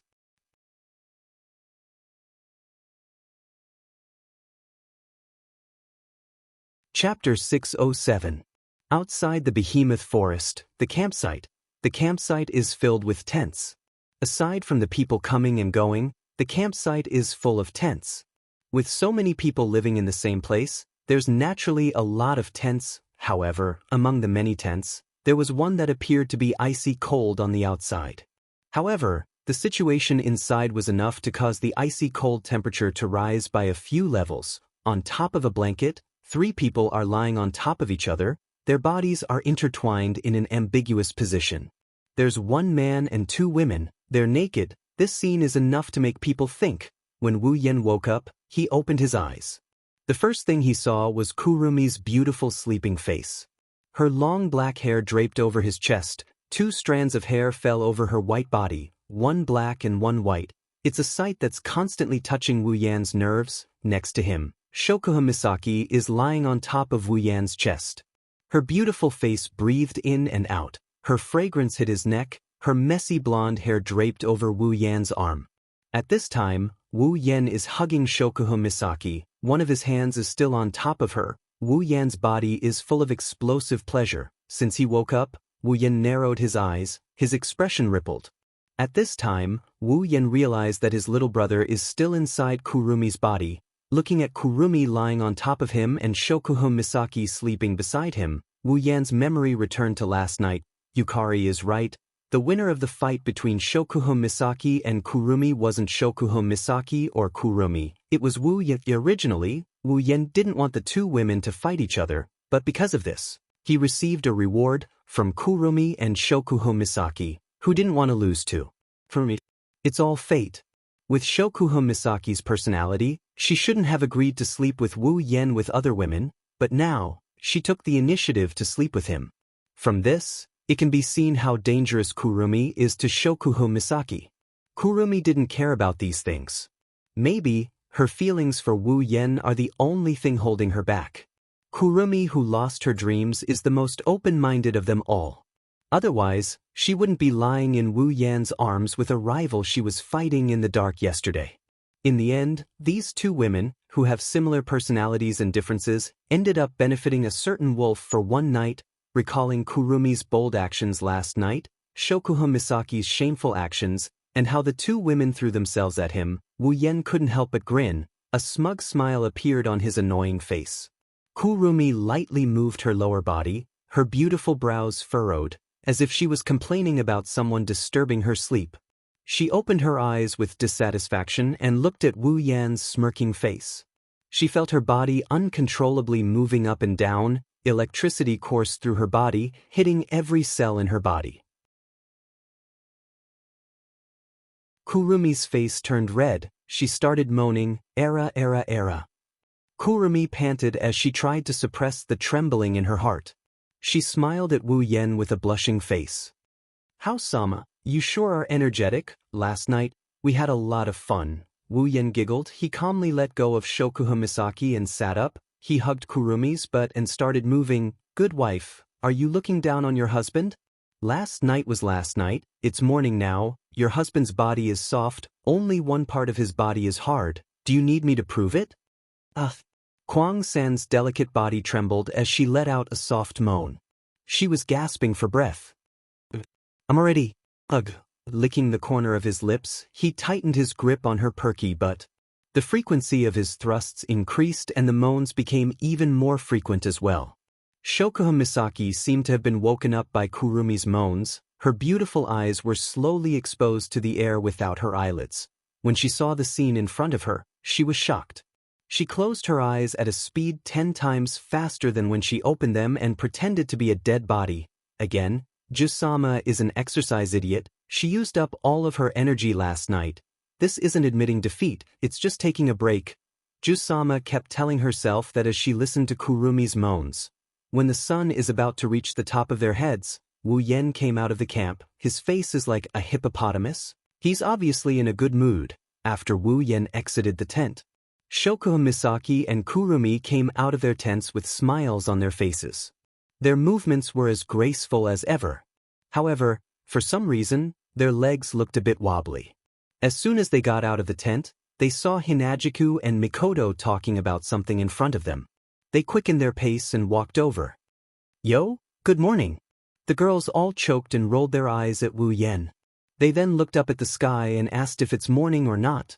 Wu Yan laughed dryly. "Good morning." Yukari yawned while holding a parasol. She greeted Wu Yan. From this point of view, Wu Yan and Yukari are birds of a feather. They both like to sleep in. One is a vampire while the other is a monster. They're both nocturnal creatures. Wu Yan looked at the girls. He saw that they're all here. He paused for a bit and said, "Since everyone is here, let me tell you, we're going back to the academy today. Let's go back to the academy." The girls stopped in their tracks and looked at Wu Yan. "Yan, are we going back?" Chuju asked Wu Yan. Wu Yan nodded. Now that the Behemoth Forest situation is more or less settled and the Beast King's matter has nothing to do with us anymore, there's no need for us to stay here any longer. Hearing this, the girls fell silent for a moment and felt that this was the case. Only Mikoto furrowed her brows. "Do we really have to go back?" Mikoto said reluctantly, causing everyone to be surprised. "What?" Wu Yan asked, "You don't want to go back?" "Not really." Mikoto said gloomily, "I'm worried about the sisters. The situation in the Behemoth Forest is very unstable right now. Will it be okay for them to stay here alone?" Wu Yan paused. He frowned. "You're right, it's worrying to leave the sisters here alone." Mikoto hesitated. She made a decision and said, "Yen, how about I stay here with the sisters for the time being? You?" Wu Yan looked at Mikoto. "Can you do it alone?" "I'll stay too." Takitsubo Riku raised her hand and said, "My ability will be helpful to the sisters. I'll stay here." "Takitsubo will stay too." Kinuhita Sai and Frenda said at the same time, "I'll stay too." Shokuha Misaki chuckled. "You'll be worried if it's just them, you girls?" Wu Yan shook his head and smiled bitterly. He looked at Mikoto, Shokuha Misaki, Kinuhita Sai, Takitsubo Riku, and Frenda and shrugged. "All right, remember to keep in touch." The girls nodded.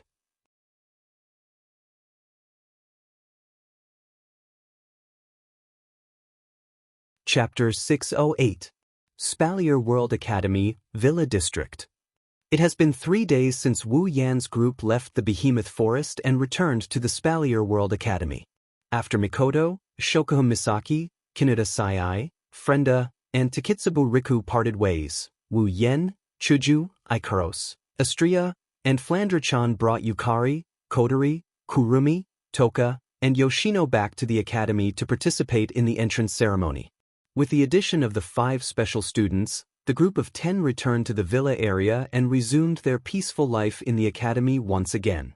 Since Shokuhun Misaki, Kinuta Sai, Frenda, and Takitsubu Riku didn't return, Astria didn't want to live alone, so she moved into Wu Yan's villa. Kotori, Kurumi, Toka, and Yoshino lived under the same roof as Wu Yan in the date battle world. Yukari also didn't want to live alone. She didn't want to live alone, so the villa gained a lot of life despite the absence of Mikoto. When they arrived at the academy, Wu Yan removed the seals on Kotori, Kurumi, and Toka. There's no AST here. There are no weak and powerless mortals. Instead, there's no power here. This is the strangest part of this place. There's no need to hide their powers like in the date battle world. Here, Kotori, Kurumi, and Toka can show off their powers without fear of repercussions. Here, Kotori, Kurumi, and Toka can show off their powers. This made the 3 elves very happy. They can show off their power to their heart's content and live openly under the sun. There's nothing more exciting than this. Of course, Yoshino is an exception. No matter the world, Yoshino is a kind person. He doesn't want to bring pain and fear to others. It doesn't matter to Yoshino whether he has power or not. Fortunately, Flandra-chan was the same. She didn't really care about whether she had her powers sealed or not. Plus, the 2 girls looked to be around the same age. Since they were the only ones with their powers sealed, they were even crazier than Kotori, Kurumi, and Toka who didn't have their powers sealed. Naturally, Flandra-chan was the one leading the way. Now, Kotori has overcome the side effects of using elven power with the help of the system item. Although the sealing bracelet can't be removed for life once worn, it doesn't matter to the 3 elves in the Spalier world. Wu Yan didn't seal their powers anymore. Without the shackles of cowardice, the 3 elven girls developed a strong interest in the Otherworld's academy. Under Violet's lead, they thoroughly toured the entire academy in 3 days. They even went to the arena tower. Because of this, the rumor of the new students creating new glory once again spread throughout the entire academy.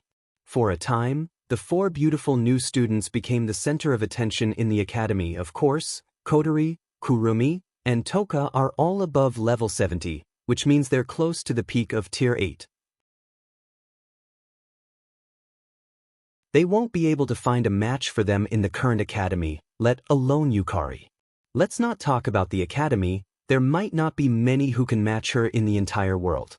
What was worth mentioning was that Violet seemed to be very excited about becoming a student. She wore that special student uniform all day long and wandered around the entire academy. Even when she encountered some restricted areas, she would directly open a gap and break in. She was having so much fun that even now, her excitement had yet to subside. According to Yukari, it's an interesting world, an interesting academy, and interesting experiences. Of course she wants to have fun. According to Wu Yan's point of view, being a student would bring out the youthfulness of a 17-year-old girl. That's why Yukari is so excited about it. Meanwhile, in the mansion, Wu Yan, Chuju, Kotori, and Kurumi are enjoying their lunch in the living room. Ikaros is standing beside Wu Yan with a teapot in her hand, acting as his nanny. Flandra-chan and Yoshino are sitting on the floor. They seem to be playing some interesting game. Only Astria is complaining about something to Toka. He bitterly smiled when he saw Astria glancing at him from time to time while Toka glared at him with an indignant look on her face. The reason for this is because Wu Yan gave Astria a beating. Astria is the current #1 student of the academy and Wu Yan has a mission to compete for a spot in the ranking. It's inevitable for him to get into a fight with Astria. Astria is already level 79, she's going to reach level 80 soon. If I don't take her out before she reaches Tier 9, I'll have to take her out. Not only Astria, even Wu Yan managed to reach the 8th floor of the arena tower. If it wasn't for the fact that the tower master of the 9th floor is an elder of the academy and Flandrachan's red jade mode can only last for a short period of time, Wu Yan would have been the first student in history to reach the top of the arena tower. However, the news of Wu Yan reaching the 8th floor and becoming number 1 caused quite a commotion. This is also why Wu Yan is being squatted at home. Shaking his head, Wu Yan chose to ignore Astria's resentment. At this time, a tall figure floated down from the 2nd floor. Little Yen. Yukari narrowed her eyes. She looked like she was half asleep as she yelled, "Hurry up and cook for me." By the way, Yukari's stomach was conquered by Wu Yan's cooking after spending a week with Wu Yan. Yukari. Wu Yan bitterly smiled. "I'm not that fox in your house. To think that you can order me around so naturally every day." Yi Zichen sneered. Azura's cooking isn't bad, but it's not as good as yours." Yukari floated to Wu Yan's side like she was sleepwalking. She didn't try to hide her body from him. "Hurry up and cook for me. You're not Yuyuko, don't try to act cute." Wu Yan stood up despite saying that.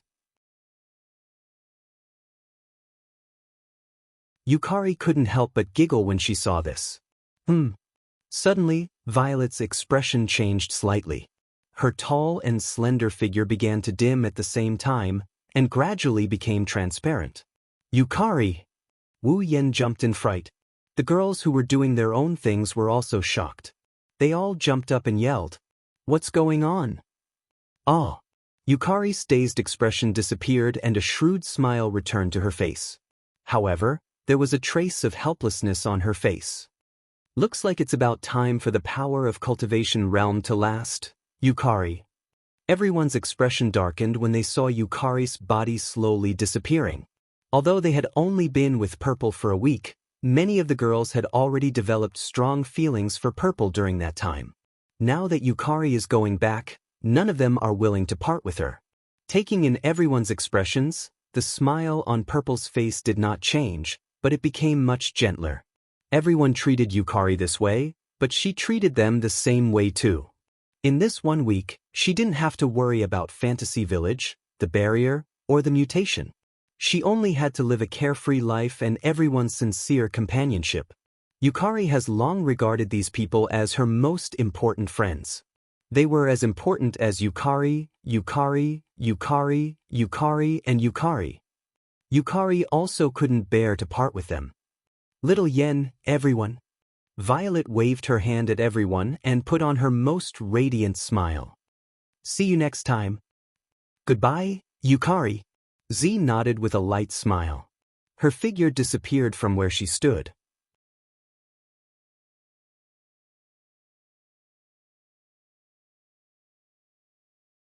Chapter 609.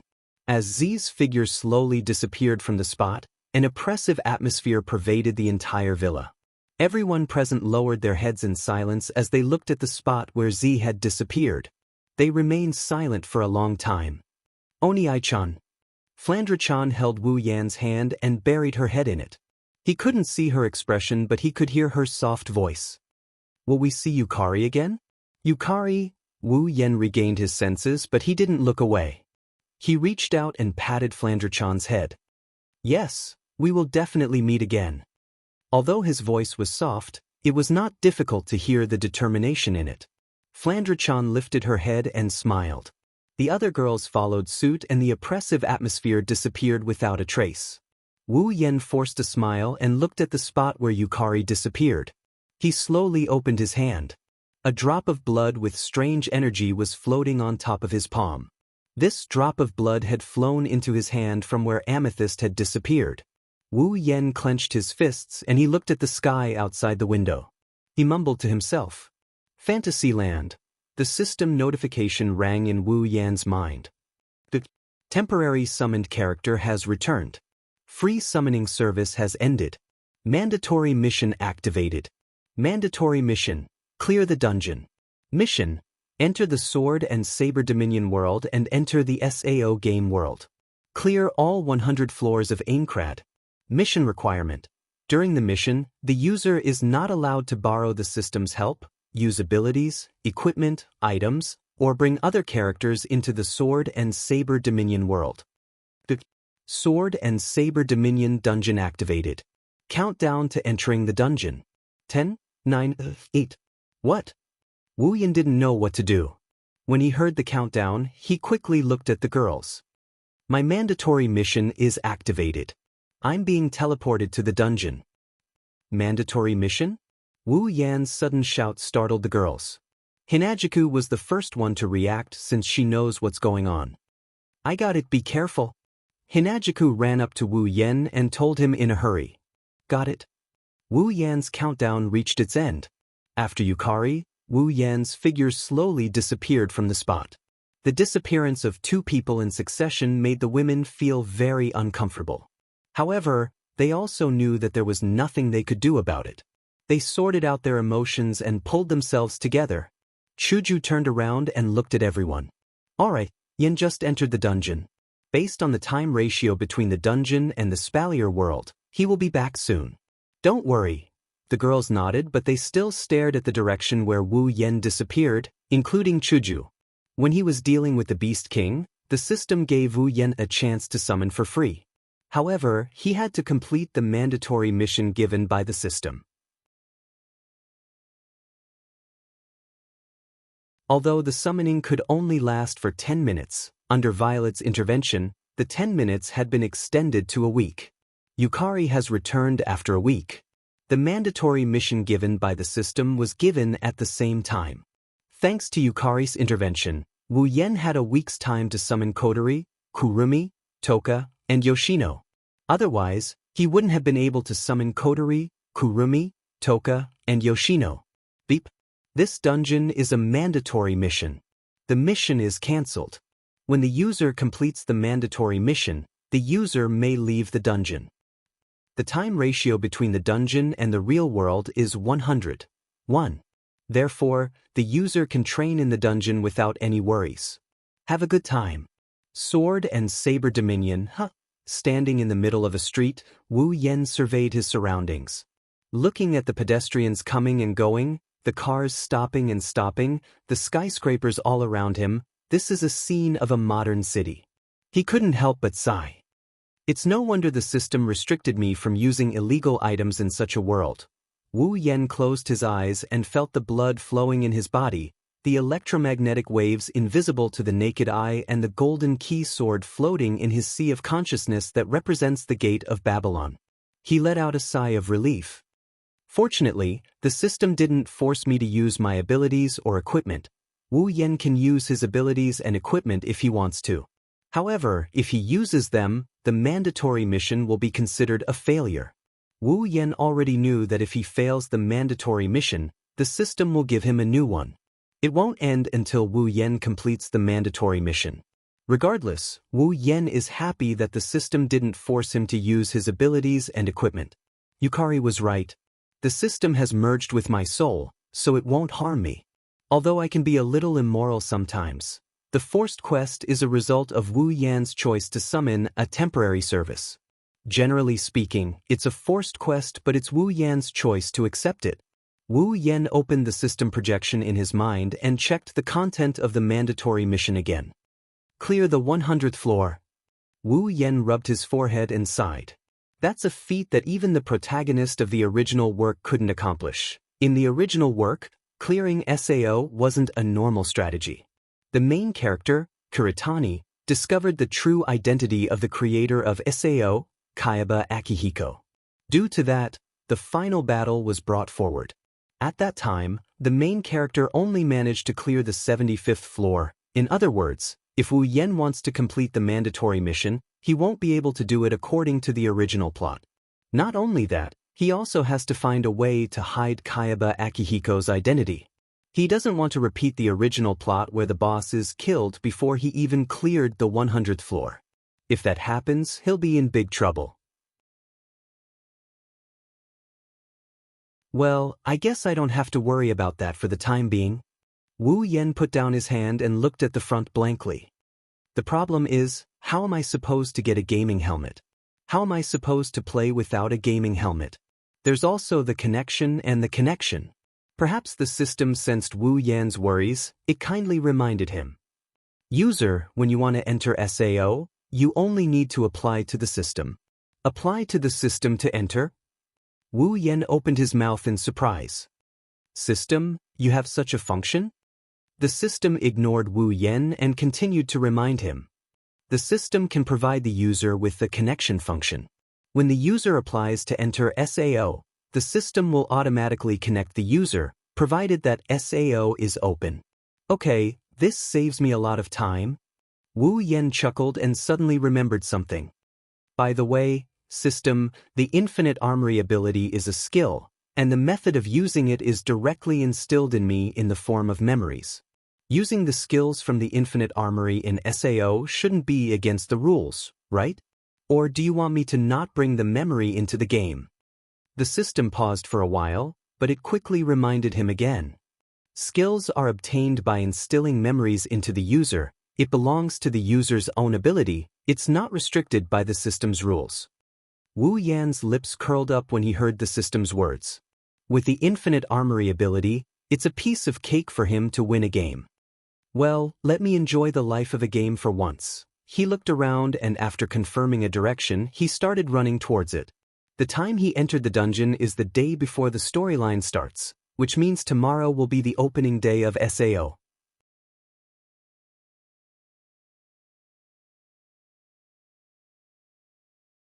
Chapter 610. The next day at 12:55 a.m., in the streets and alleys, in the furniture stores, as long as there's a TV or computer screen, there's a show that's constantly replaying. There's only one theme, and that's SAO.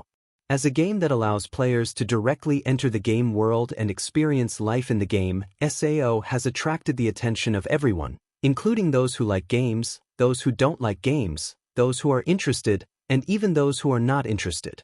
Now, as long as you walk on the street, you'll hear about SAO. Almost everyone is talking about this game. SAO's activation time is 1300 hours AM, which means that SAO will be activated in 5 minutes. Everyone who is holding the SAO connection tool in their hands is looking at a corner marked with the time, including Wu Yan. In a deserted house, in a shabby room, Wu Yan leaned against the wall with his eyes closed. Although he's not wearing a game helmet, after he applied to enter SAO, he closed his eyes and the scene in front of him is no different from those who are wearing a game helmet. Wu Yan spent the whole day yesterday looking for a temporary place to stay because he doesn't want to be treated as a victim and sent to the hospital after SAO closes. Therefore, he ruled out places like apartments, dormitories, and other places. As long as there are people around, he won't choose a place to stay. In the end, this shabby house became his target. According to Wu Yan's information, this house has been abandoned for at least 5 years. It's also known as a haunted house because almost no one ever enters this place. No one even knows who the owner is. This place is undoubtedly the best place for Wu Yan to settle down. After all, he'll be staying in SAO for at least 2 to 3 years. Speaking of which, we have to talk about the true meaning of SAO. Although SAO is a game, it's not a joke. After logging into the game, players will not be able to log out of the game after 4 to 5 hours. The only way to leave this world was to defeat the boss on the top floor of Aincrad, which was the 100th floor. That was the only way to leave this world. Also, in the game, if a player takes off their helmet, their brain will be destroyed by the high-energy waves emitted by the helmet. Similarly, if you die in SAO, you won't have a chance to respawn. Once you die, the helmet will immediately destroy your brain tissue. This is a real death game. Of course, all of this has nothing to do with Wu Yan. He's not wearing a helmet anyway, and even if he does, his brain won't be damaged. Even if his brain is damaged, he's still a true ancestor who can threaten his life. Plus, he has infinite mastery, so there's no telling if he's going to die in SAO or not. Looking at the countdown timer in the corner, he pursed his lips when it reached 12:59. Sigh, I haven't eaten for a long time. Although I don't need to eat as a true ancestor, I'm still hungry. I hope I won't be starving when I wake up. After he said that, the timer in the upper left corner jumped to 1300 hours. Wu Yan's eyes narrowed. System. Connect to Connecting. As soon as the system notification finished, the scene in front of Wu Yan suddenly changed. The darkness on both sides suddenly lit up and started to expand infinitely. At the same time, a series of data links flashed in front of his eyes, and the word OK kept flashing. Finally, the scene in front of him turned black. Wu Yan felt like he regained control of his body. The darkness in front of him made Wu Yan open his eyes. An antique building with a Western European style appeared in front of him. The sky was blue, the clouds were white, the trees were green, and the air was fresher than the real world. A breeze blew past Wu Yan's body, making him squint his eyes in satisfaction. In the surroundings, one figure after another flashed repeatedly under a series of illusory flashes. In a short moment, an innumerable sea of people flooded this area. Although it wasn't to the point of being crowded, the rumbling noise told everyone exactly how many people there were here. This is a game world? Is this for real? It's so real. Ah, what a beautiful environment. This is a great game world. Wait for me to conquer you. One after another, excited shouts came out from the surrounding crowd and soared into the sky. In the blink of an eye, the place that was still incomparably quiet was filled with noise. Wu Yan sighed as he looked at the excited faces of the players. He wondered what their faces would look like when they find out they've entered a death game world. Wu Yan shook his head and patted his face.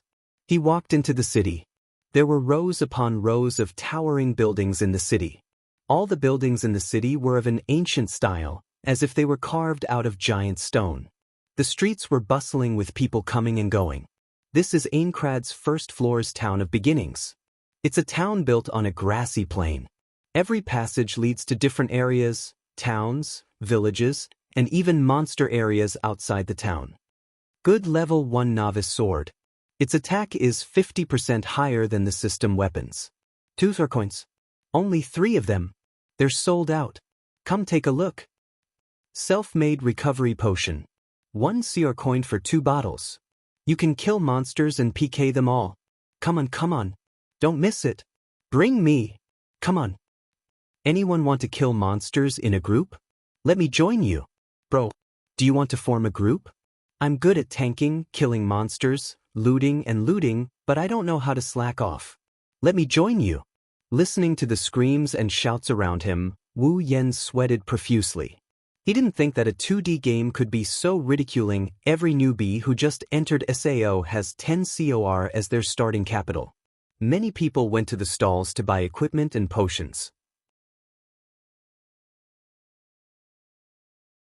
All in all, the atmosphere of the game world is the same as the real world, and it doesn't look any different from the real world.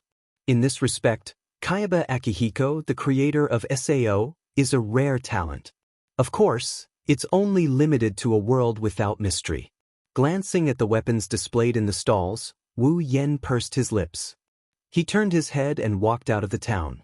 Indeed, those weapons have higher attack power than the system weapons, but they're only comparable to newbie equipment. They'll soon be obsolete. Although with this equipment, the leveling speed of the newbie stage would definitely increase by quite a bit, but for Wu Yan, it's not that bad. If the weapon's attack power isn't high enough, he can make up for it with his skills. He's going to kill monsters anyway, so he'll get a good weapon sooner or later. Using the same action as when he summoned the system, he opened SAO's system interface and checked his personal status. Looking at the complicated basic values, Wu Yan's head spun and he almost died. Wu Yan couldn't help but complain when he saw at least a dozen lines of stats. It's just a game, is there a need to be so precise? After sighing for the nth time, Wu Yan closed the interface and he continued walking forward. You're tuning in to the Han Li's Immortal Journey YouTube channel.